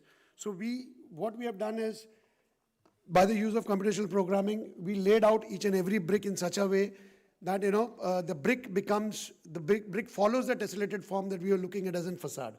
So again, explaining these details on site, the laborers, the local laborers, that's the most difficult part. So what we had to do is we had to number each and every brick. Very important is we had to number each and every brick so that we can tell our laborers where the brick has to be placed with respect to our reference drawing. So that's how the whole thing went on. And then we could finally execute those details as it is that we wanted to. So each and every brick, the brick facade that we are looking at, the positive is outside, the negative is inside. So it's completely a brick building that we tried to design end of the day, and made sure that whatever we wanted as a design analysis that we did at our studio, we wanted the same thing to get executed there. So internally, these are a few walls that we had to create. Then you can see that waffle structure which is on top. Before we could lay this, we had to remove that. So the project is still going on. We are at an 80% stage completion now. The interiors are just starting up. We wanted to do a waterproof layer on top of this. So when I'm saying a 20 mm thick slab, so it is just 6 mm of a metal sheet that covered the whole roof with a 12 mm thick your lightweight concrete block and a 4 mm adhesive. So completing with this, a 20 mm we finally achieved. Now a waterproofing layer of 2 to 3 mm is supposed to be coated on top of that, so that end of the day it is watertight. That's part one. Part two, it is also sealing our metal, which was very important. Third is insulating from top and bottom. We try to use concrete on top because that can take the weather. And the pine wood, a 6 mm thin pine wood was encased at the bottom so that we have a proper interior structure as well. Then going to one more structure, this is a home theater that we are doing at Bangalore for one of the bungalows that we are doing. So again, the idea is not to show the design, the idea is to show how construction or execution happens on site when you're trying to design these kind of details. Okay, so it's a home theater, it's a 28-seater home theater that we are designing. So this is how the design was analyzed. We majorly do sculpting using these computational tools. Less of Grasshopper is used in my office. We use more of sculpting tools, that is either Rhino or the sub-D that we tend to do, or 3D Max or Maya. So these are the softwares that we try to work with. Majorly we do sculpting, but when it comes to our execution drawings, it's all about computational methods. So that's the process that we try to do. So the whole design was again went into doing a waffle structure. All these projects that I'm trying to show are 60 or 80% complete. We are still trying to face a lot of problems to execute our projects. Since we are India, these are not easy projects that we can develop, detail it out, teach our laborers and get them executed. Few projects, of course, we have completed, but these are the projects which are still at a stage where we need to complete them. So what you're trying to see is the waffle structure which is on top an acoustic panel. Even those acoustic panels are being detailed and designed in such a way that 50% of the surface is covered and 50% of the surface is open. The 50% of the boxes that you are trying to see, again, each box is filled with a glass wool. Not each box, again 60% of the boxes are filled with glass wool and 40% is vacant. This is how the acoustic detailing is done. So after working with these acoustic consultants, we thought, we try to understand how these details can be executed on site when you're trying to do large projects like this. So the ceiling is completely packed with a grid of a ply in which these are boxes, 3 inches thick boxes, inverted and open from inside. Internally, they're all filled with 60% is filled with your glass wool, and 40% is vacant, so that the sound that we are looking at, which travels ahead, that's the same amount of sound which travels behind. So we had to interlock and probably lock that sound so that it doesn't go out. So the detailing went on. That's how today, where we are trying to cover up with our flexi-ply on top of it, which is again using computational tools. We have to cut each and every flexi-ply so that it matches our waffle structure that we are trying to do. Now, after working for so long in the industry by using these tools, it's become easy for us to understand how these methods can be driven and made sure that our laborers on site can execute them very easily. So today we are at a stage where the completion is happening. That's the stage where we are in. So understanding these waffle structures, getting them in place on site, making the laborers understand better, above which the flexi-ply that we are looking at, that becomes a surface, a skin again, so that whatever design that we are trying to build, it takes that shape. Then this is one bungalow that we are doing, which is going to start at Daman. Here we thought, it's again a 10,000 square feet of a bungalow space. Here, for the first time, we are trying to work with bamboo. Brick we have already used. So brick is something we are using only for covering the walls. That's only 20% of brick walls, but rest, everything is in bamboo. So here we have to understand how bamboo becomes a part of Mumbai or Daman, where we are very close to our sea, right? So this is the area where we are trying to understand how bamboo can become a part of the society in a very highly populated areas, right? So to understand how bamboo can react to the Mumbai or the tropical environment that we are looking at, right? We recently come to know that Pune is harvesting a lot of bamboo. Okay, so bamboos, two different kind of bamboos are available today in Pune. Each bamboo, the density of the bamboos is something what we are trying to work with. With respect to the meter cube, what we are trying to look at today, bamboo, 9 mm to 12 mm thickness of the girth of the bamboo is weighing almost 650 to 700 kilograms per meter cube today. So there are two varieties of bamboo which have got life. One, getting the bamboos in place is part one. Part two is also treating the bamboo. How do you treat them so that the life increases? So how do you do that? So what they do is usually they try and dip these bamboos into water and dry them out, make sure that the bamboo is treated in a proper way. Then what they also do is they also add on salt or boric powder so that there is no termite. It becomes a termite resistant thing, because that's the biggest problem in India again. Okay, so that these are basic things that we learned that people are trying to do so that the bamboo life increases. And this is a house that we are trying to build here and not somewhere in your Assam or highly tropical areas. But Mumbai, yes, it's a tropical area, but then it is a highly polluted area. Bamboo can, worn off in a very short period of time. But if we are trying to think that bamboo is the material that we need to use here, it's just a ground floor structure that we are trying to plan out. So initially we made a sketch just to understand how this whole process would be. So it's a 3 BHK thing that we try to design with a small swimming pool and entrance lobby. Of course, it's completely complicated. Everything is designed with respect to a parabolic roof that we were looking at. We also wanted to exchange those ideas where we were trying to say that the wind pattern flows into your homes and still the structure keeps cool. That's what we're trying to understand here. So initially we made some sketches. This is what I usually do when I am at the office. First we start off with a sketch. We make sure that each and every detail that we are trying to build is first transformed onto the sketch. Every person understands in the office that what we want to do and what we want to build. So we make sure that each and every detail is put onto a sketch first, and then the programming starts. Then we understand how, because programming is not easy. Computational programming may look easy, but it is not.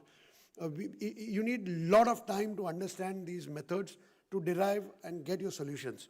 So what we make sure is we make the sketches first, we understand the strength, we understand the materials, we understand the spaces that we are trying to design, and then we enter into the softwares, where the softwares are trying to help us out how to build these forms. So we have got few structural engineers also in place who can really calculate how bamboo can be used in construction. Okay. So these are the few details that we, at the initial stage, we try to generate. Then that's the plan that we were trying to work out. It's a small space. We have a living room with every bedroom connected to a courtyard individually, then a central courtyard is the center, and then these corridors connect to all my activities. Okay, so we have an entrance lobby and with a central spine which connects to all my bedrooms, all my verandas, a swimming pool, my dining areas, and my kitchen. So that's how the design is. At the bottom, you can see it's a cross section that we try to create, try to understand. These cross sections have been generated using AI tools. Let me tell you, AI is also something which is trying to guide us to generate our own designs. So we are trying to use a little bit, not too much extensively, but we are just trying to understand how AI can generate details to us so that it becomes easy for us to create the designs that we are looking at today. So basically the form is this, that's what we thought about. The entrance, then you have the living room, which has got slices where good amount of cross ventilation happens. Then every room has got an opening on top so that the heat which gets into your building spaces can be driven up, and then your spaces are conditioned properly. Again, the spine, the corridor that I am talking about, each corridor has got its own openings on all sides so that there is good amount of cross ventilation. There is good amount of water during monsoon when it falls into, because it's a bamboo structure that I'm looking at. The idea here is it's a bamboo structure. When I'm trying to join bamboo structures at different areas, I need to look into the water leakage. So hence what we have done is every piece, every bedroom with the with their wardrobes and with the toilet areas, they have got individual roofs connected to the corridors, so that the water enters into your corridors. The water enters into your internal courtyards. So that becomes very easy for me to understand how your waterproofing is done, so that there is no collection of water on the roof. That's the most important part when we are executing projects, especially in India. So this is how the details have been generated. We have not yet started the project, so we are yet at a stage where we are trying to understand which are the kind of bamboos which we can really work with today. So 2 varieties is what we found out that they're easily available, because the Konkan belt of Maharashtra, today the Konkan belt of Maharashtra is trying to harvest bamboos in a large scale. And Pune has become a hub today where they're trying to get these bamboos and treating them so that they can increase the lifespan of the bamboos. And today what we understand is each bamboo has got a lifespan of almost 25 years. So that's a good amount of time that we can really think about and try and use these things into our projects, when we are trying to build projects which are small scale projects, not really large projects. Okay.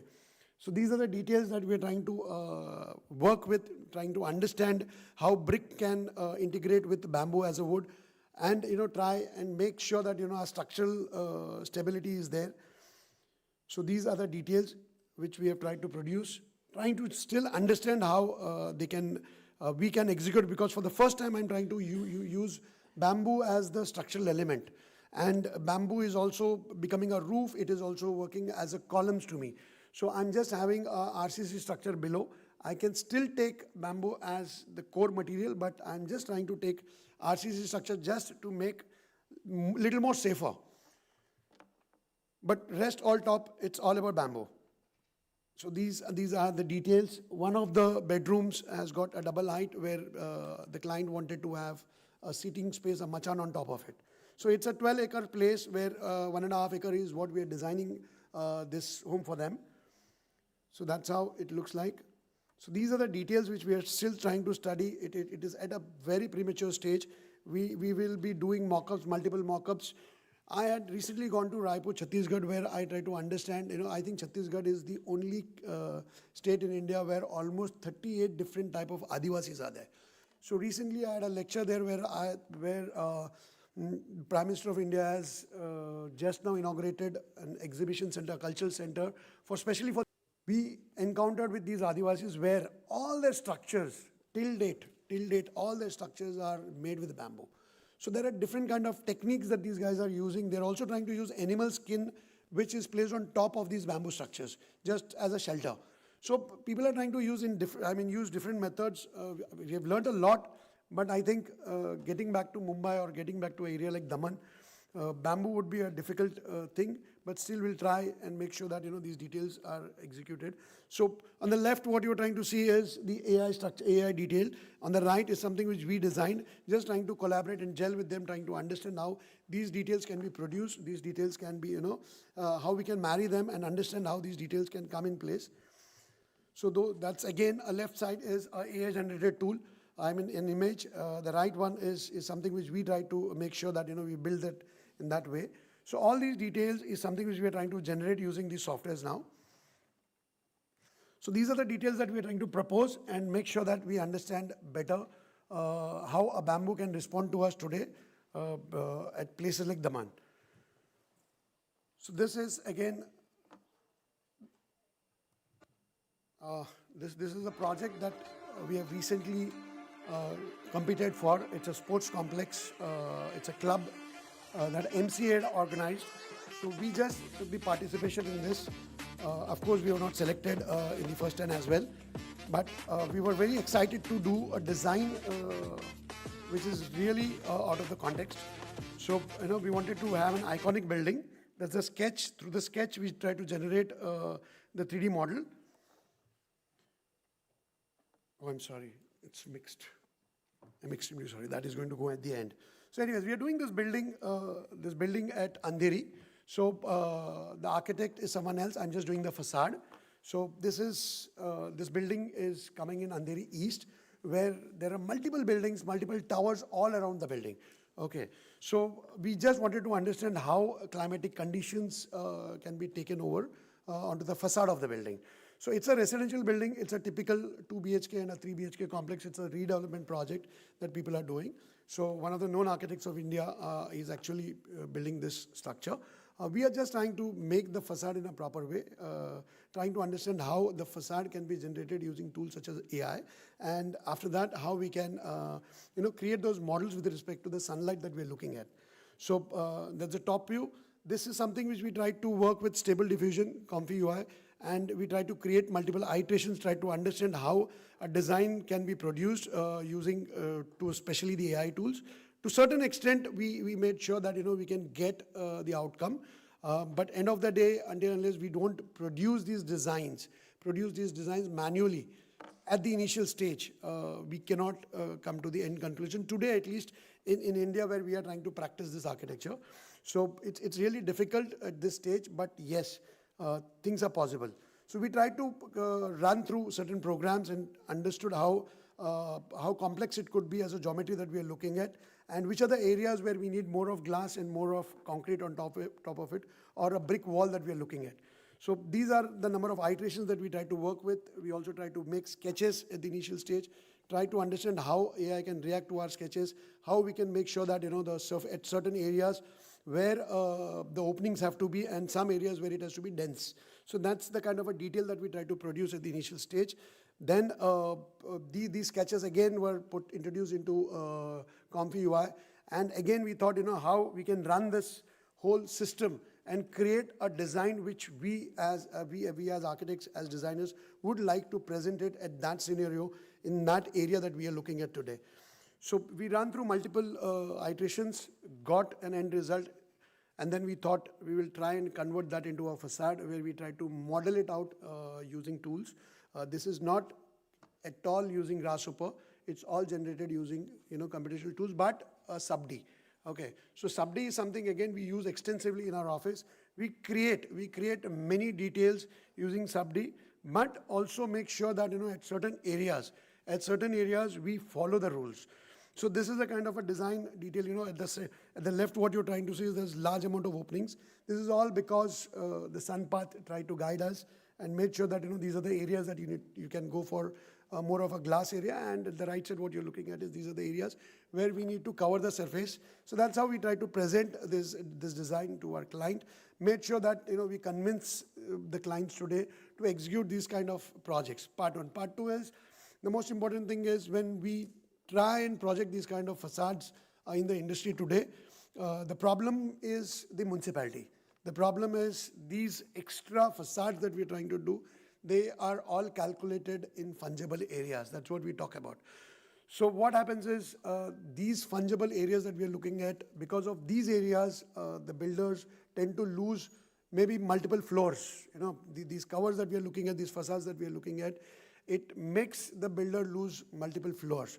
But somehow the developer has got a reach, and we know how India works, how the government works. So they could convince the municipal authorities. We could convince our clients in a better way. Also, we had to tell them what kind of economics that goes behind working these kind of facades here in India. So it's too difficult, but still we could convince them because we have a setup behind at a factory, such a factory where we can really convince our clients to make these kind of facades look really economical. Maybe if you're looking at 2,000 rupees a square feet, this may go up to 2,500 rupees a square feet. So 500 rupees is not too much for a person today when you're trying to build these kind of facades. So this is how we convince our clients, keeping in mind the setup that we have, and it becomes very easy end of the day to tell him that our developers that we are trying to work with, we convince them and make sure that these kind of projects become easy on the table. Then this is one of the projects that we are doing in Navi, Mumbai. This is going to come in Nerul, just opposite to your D.Y. Patil Stadium. So this is a commercial project. It is a 30-storied building that we are trying to do.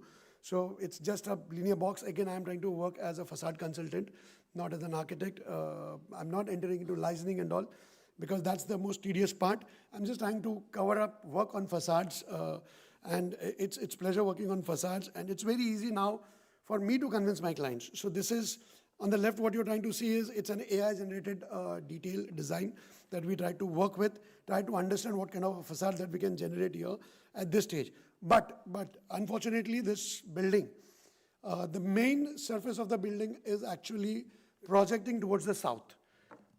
And if I'm looking at the climatic conditions, then I need to cover up the south surface. But I can't, because commercially it may not be viable. So there are a lot of fights that happened at the initial stage with the client. We try to understand how we can derive to a certain kind of a solution. And then we try to generate this as a design process, as a design detail, so that at least 50% of the surface area is covered with my brick. Okay. In this case, this whole facade that we are trying to do is we are going to work with clay 3D printers and make sure that clay 3D printers create this kind of a design detail for us, so that we lay one above the other, because carving out the number of blocks here would be too difficult. We thought each brick that we want to make would be basically built using clay, and then try to create this facade in such a way that it becomes, because when I'm trying to clad brick on a 30-storied structure, the amount of load that I'm going to put on the building would be too high, because the bricks that we are going to generate or going to make, these are all high-density bricks. They need to take, they need to take the climatic conditions. Very important, because we are at a densely and highly populated area. So bricks may worn off in a long period of time. But working with high-density bricks, we've already worked in multiple projects, and we found that these bricks are really reliable in such kind of polluted areas that we're looking at. But it's fun working with these kind of designs, creating them, convincing our clients. These clients are completely commercial, but still convincing them to an extent, and creating this kind of facades at the bottom, the ground level, that we're trying to detail it out. So where I'm looking at 50% of is a glass facade and 50% is my, the design detail that we're trying to produce. So completely fluidic is what we are trying to, detail it out today. So that's how.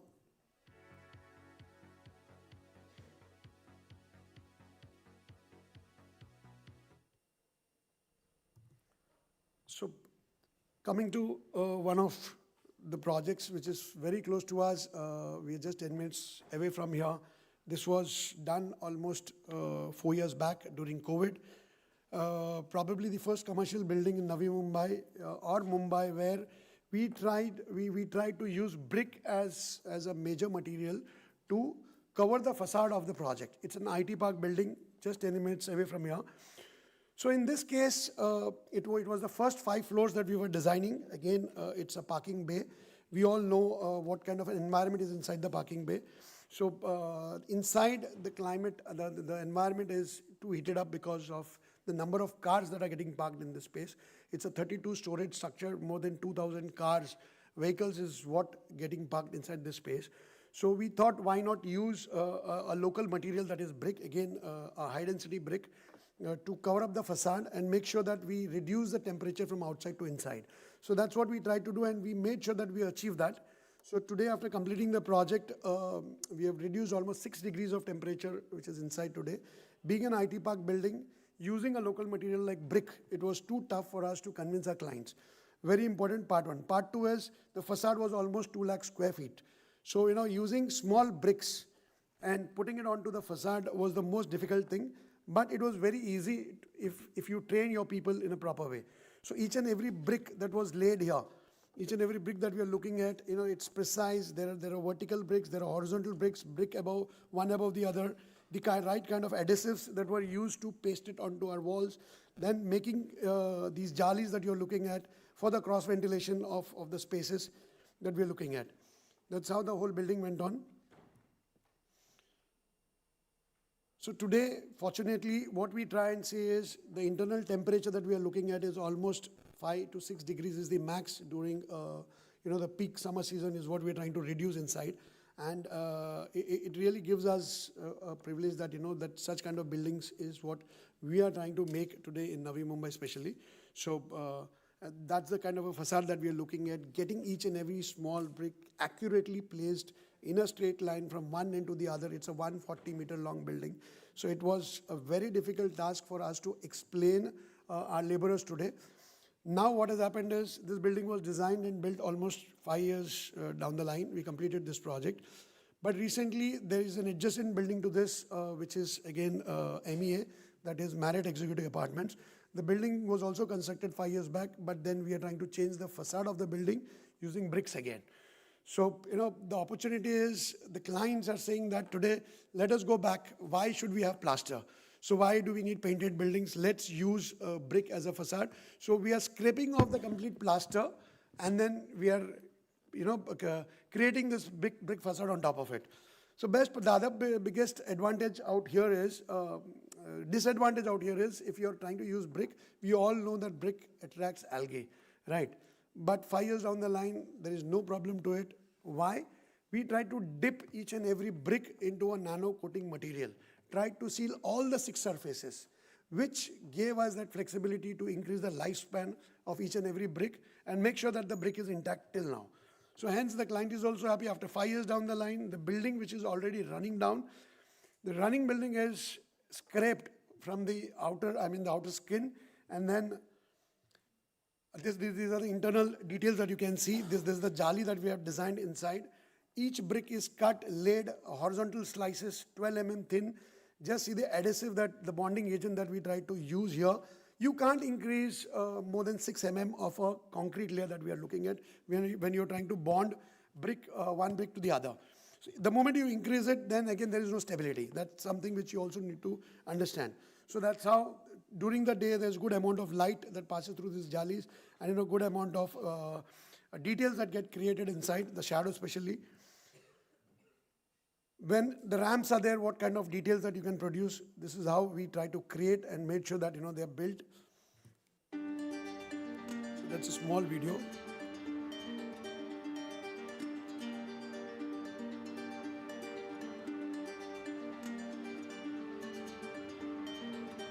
So during the day, good that luckily that we had this facade facing east and west. So we have got good amount of transition of shadows with those small elements that we try to create. So those shadows literally move from one end to the other throughout the day.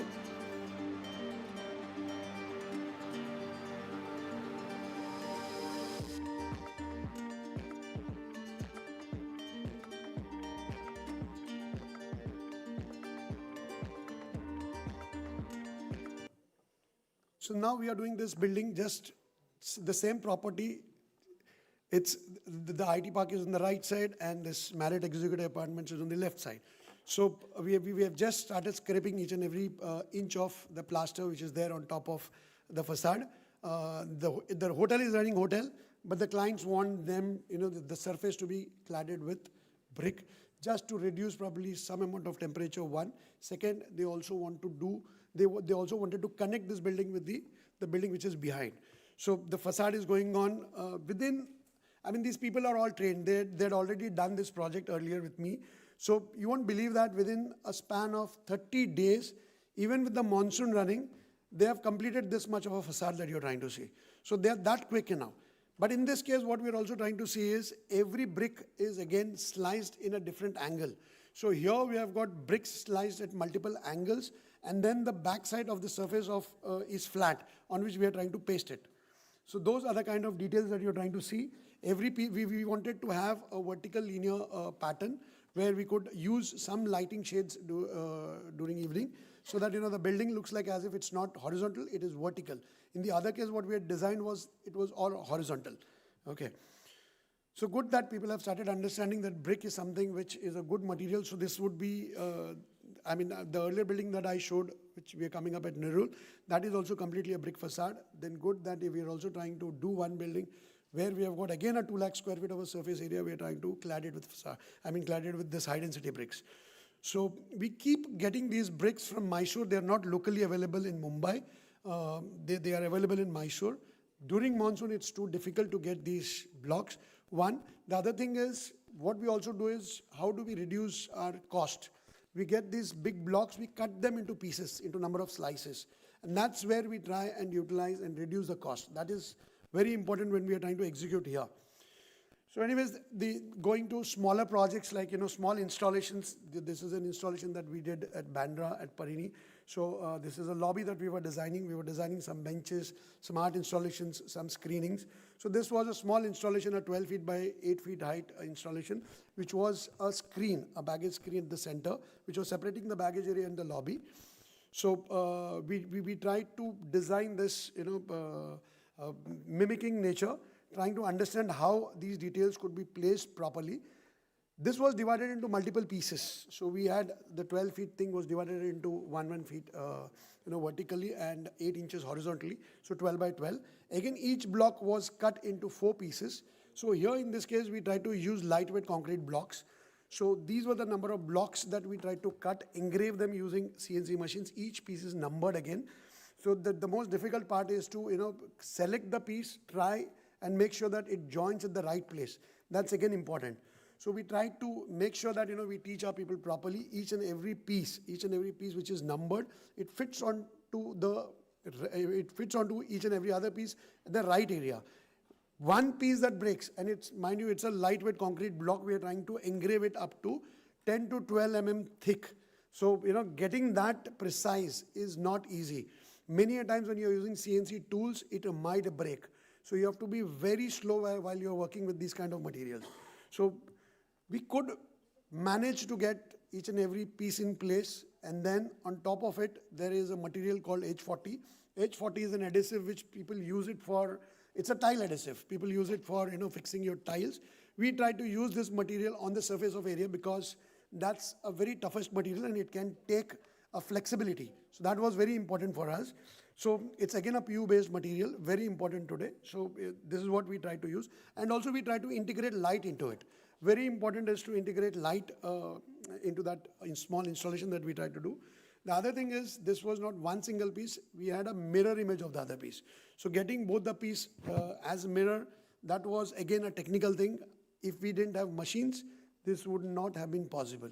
Designing is very easy through computational programming at times, not all the times, at times.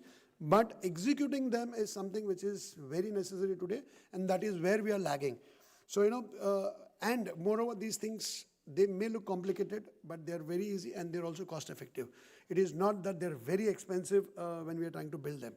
Okay, that's the kind of a detail we try to achieve end of the day. So making sure that our drawings that we are trying to do today in Mumbai, sitting here in Mumbai, with a little knowledge that we have, right, about computational design that we are looking at, with that little knowledge we are trying to create these kind of, small elements and making sure that we build them. So that's how it looks like.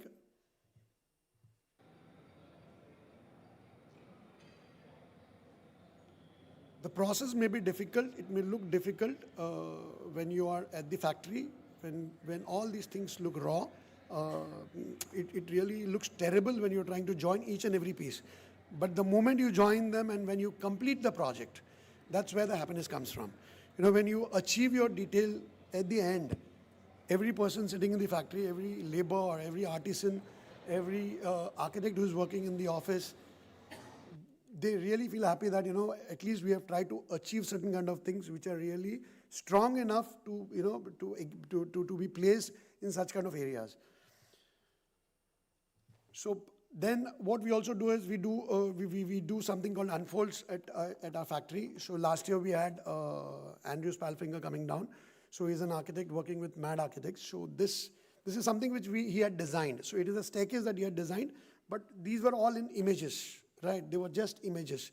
AI generated images, then created through Cinema 4D. You could build these kind of design details through using computational designs. But building such an intricate staircase was not an easy process. So when he came here, we thought, why not select one of the designs that he has done and we'll try and execute that project. So we got these details from him. We tried to understand how this can be, the process could be. So we tried to use 3D printing as the basic core material, core process. We 3D printed each and every piece of the staircase and made a mold out of it. After doing the mold, what we have done is we used reinforcement inside so that because it's a staircase, it is just not a decorative piece, it is a functional piece. So people are going to climb on it. That is very important. So we tried to introduce steel into it in such a way that the loads are calculated properly. So there are no problem with the structural stability thing. So each and every piece is done using fiberglass. So that's how the whole process went on. One mold and then we're doing multiple pieces. So that's a 3D printed small model that we had done at the initial stage. Before he had come here, we tried to show him that this is how we are trying to do it.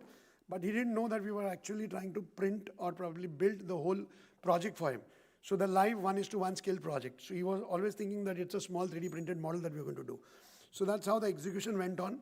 So it's individual pieces multiplied, interlocked within each other. Again, getting all these interlocks in place is very important.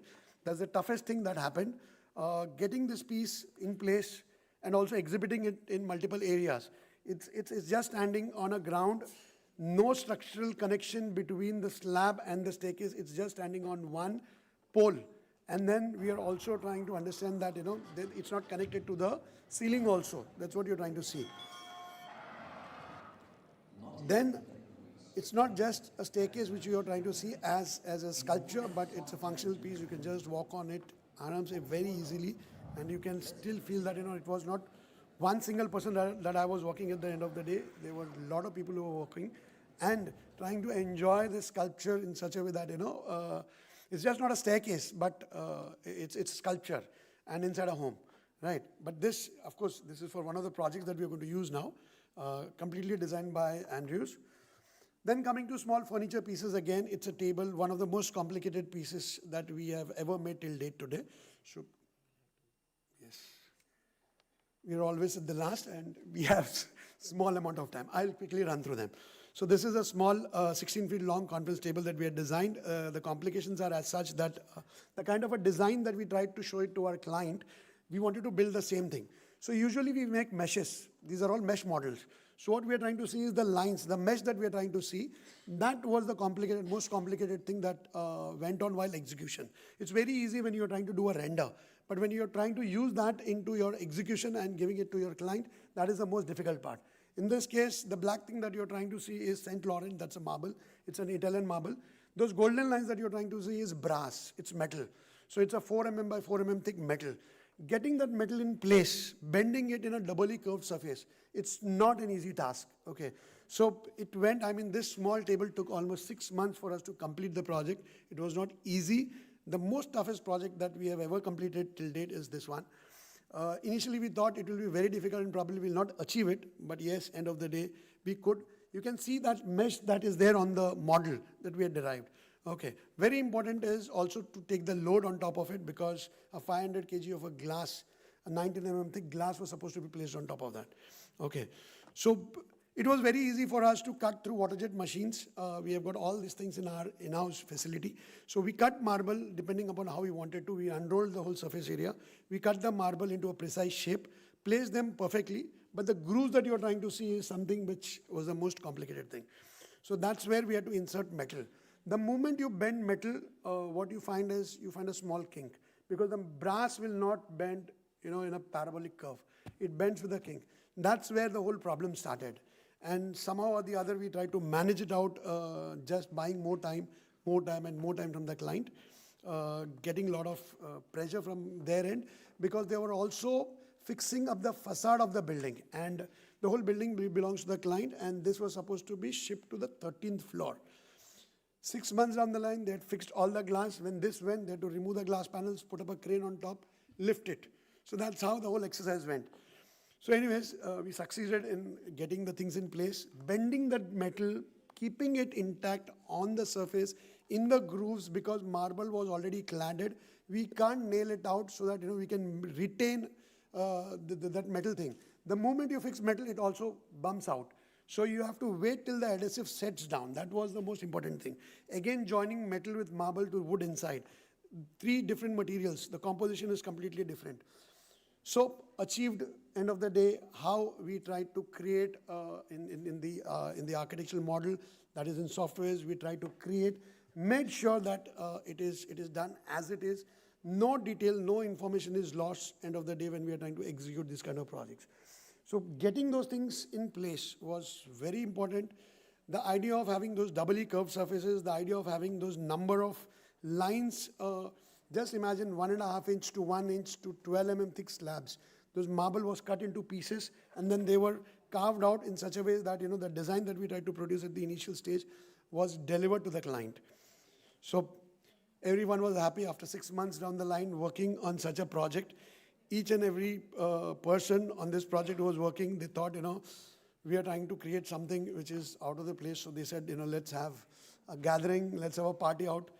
So it was fun doing things like this. We play around with different stuff, different materials all the time at our institute.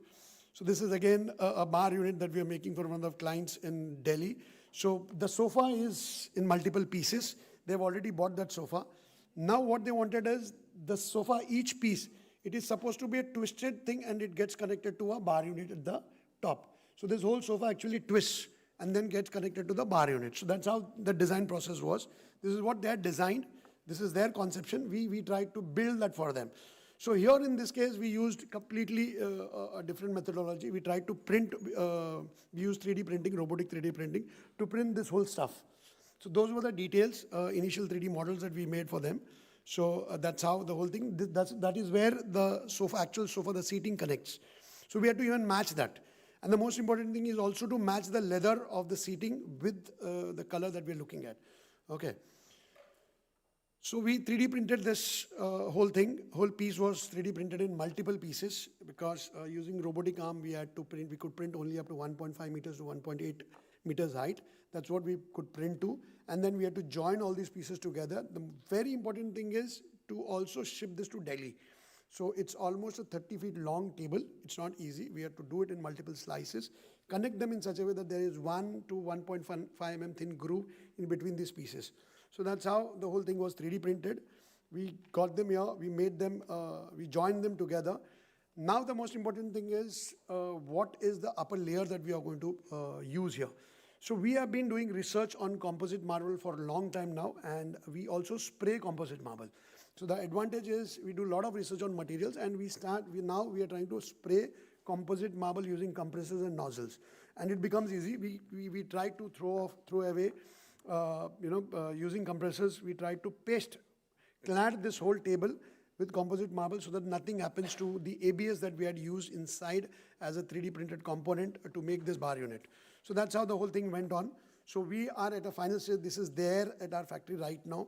We are at this stage. We're trying to complete it within another 15-20 days, the end coating on top of it. Again, that's a composite marble that we're going to spray using the same color the client wanted. So it's a dark brown color that the client is interested in. And that color, we are going to spray it using composite marble with the stainers. So that's how the whole process goes on. This is again a 60 feet long bar unit, which we designed for Worldview 1. Today, it is there. It's completed project. So the client had their own fascinations. It's in a balcony. And done, I can see you. Huh? Sorry? Yeah, I said come on. It's like come. Yes. And I'm visible, I'm so So that's the whole process which went on. I'll quickly run through the slides. Don't worry, I'll not explain too much. That's the bar unit. It's at the 50th floor of Mumbai. seeing the whole city. So the architect had laid onyx below, and this whole bar unit sits on top of it. So it's lit up. So it's a 60 feet long bar unit. People sit there, they enjoy now. So it's just completed 15 days back. So again, the process is using CNC machines, using robotic arms, using 3D printing as a technology, using composite WPC wood, slicing them, connecting them, and detailing it out so that we can achieve the models that we are trying to design today. This is nothing to do with sustainability. This is nothing to do with ergonomics. It is nothing to do with what we are trying to see since last 2 days. These are just aesthetically beautiful pieces that I'm trying to sculpt and build them. I also need to survive some projects I'm doing so that I can enjoy doing those projects, but some projects I'm trying to do so that I can survive. I can build a factory setup of this kind in Mumbai. Okay, so it's too difficult, so I need to do, it's not that I love these kind of projects, but I love modeling, so I'm just doing these projects because people like it. Okay, so that's how it looks like. So that one simple lamp, that's a lamp which we have built there on the table. So when I'm looking at Mumbai, I feel that why can't I have a building like this? So maybe in near future we can have buildings like this that could be built there, in that city that we are looking at. So that's how the whole piece looks like.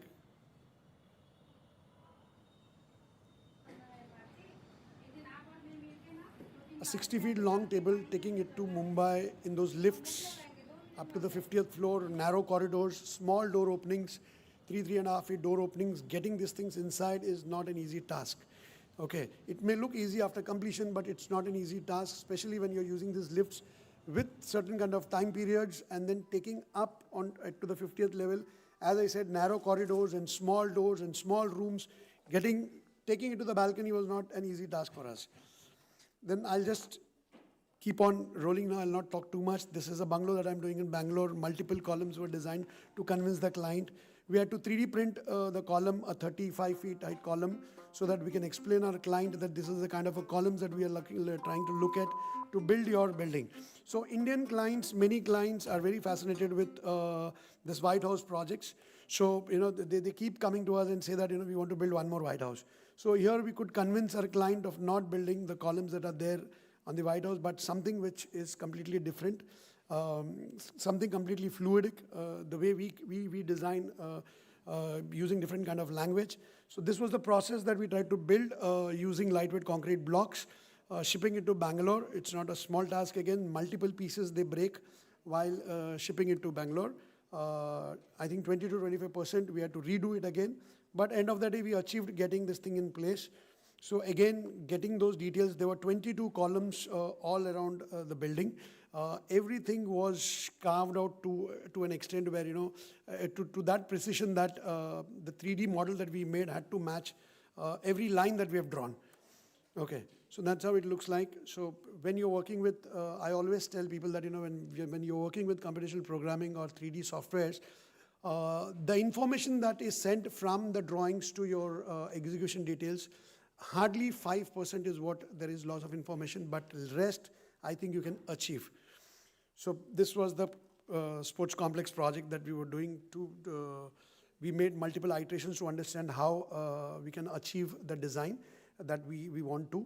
So it's a sports club with a parking facility. A large parking facility was something which we had to tackle around, because it's a 70,000 capacity of a sports stadium it was, where there was a requirement of almost 12 to 14,000 cycles and bicycles with 3,000 cars. So it was a huge amount of a facility that was supposed to be catered to. We tried to understand the layout in a much better way, thought how we can, it was our representation of this project. So that was the parking building. We thought we'll use local materials. Also, we thought we'll use sustainable materials. That is something which was very important for us. So I'll just run through because I think we're really short of time. Done. Let them just see it. I'll just scroll that.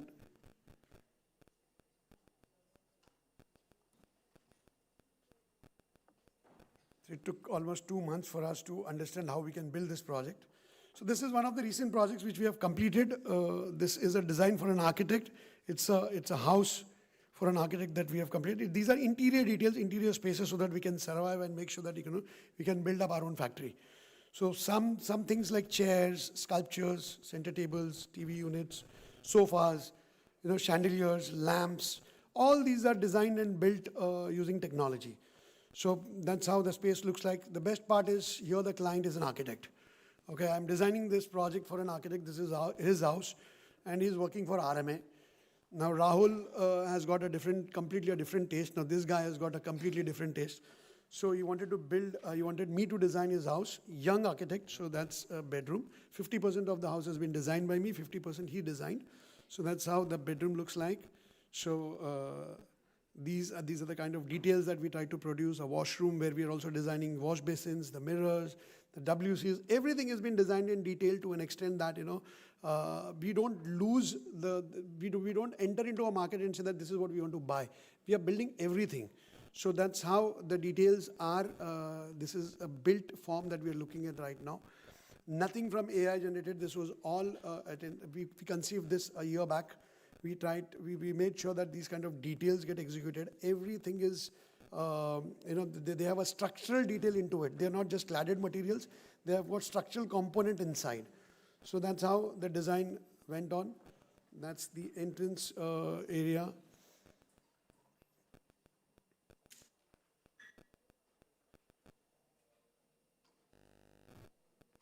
There's a dining space, that's a living room. These are small-scale projects that we do. We make sure that we earn something out so that we can build, we can buy new machines. So recently we got a 1.2 meter by 1.2 meter by 1.2 meter 3D printer.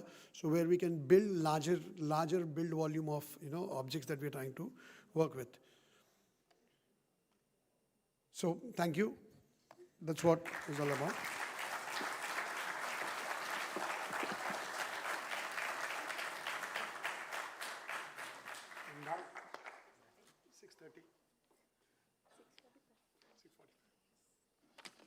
No worries, yeah, no worries at all.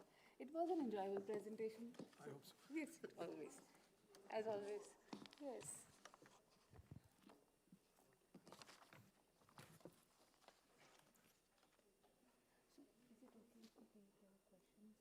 I'm okay with, yeah, no. Yeah, you need help. Oh, okay, that's my phone. Oh, I'm so sorry. Oh, my phone. Your phone is there. Yes. Huh. Yes, we'll do that. Huh? Yes.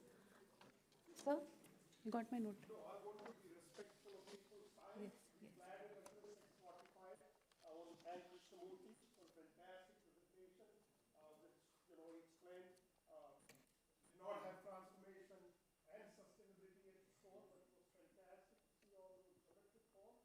And in the interest of time, and to be respectful, Friday evening, 6:45 p.m., we have decided not to use our time. Thank you.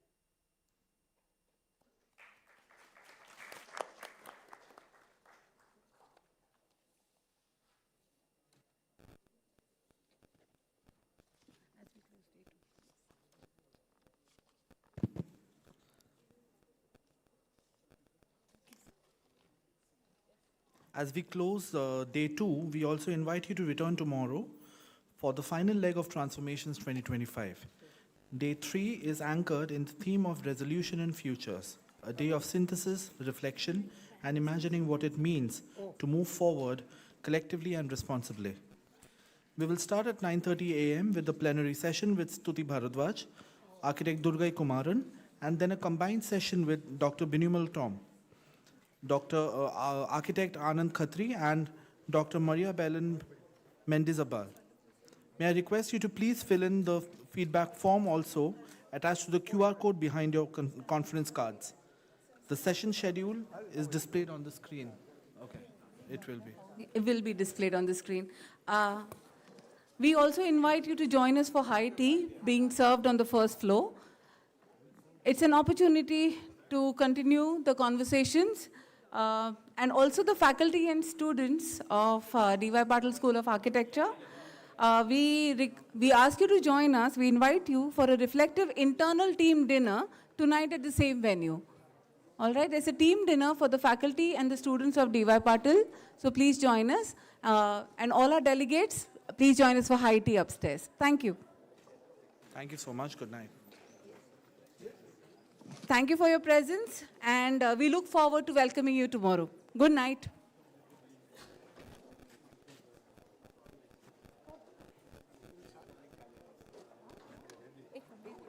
Sure.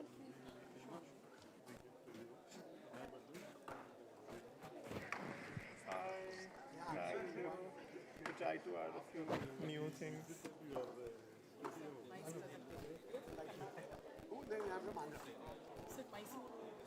You did not attend the entire day.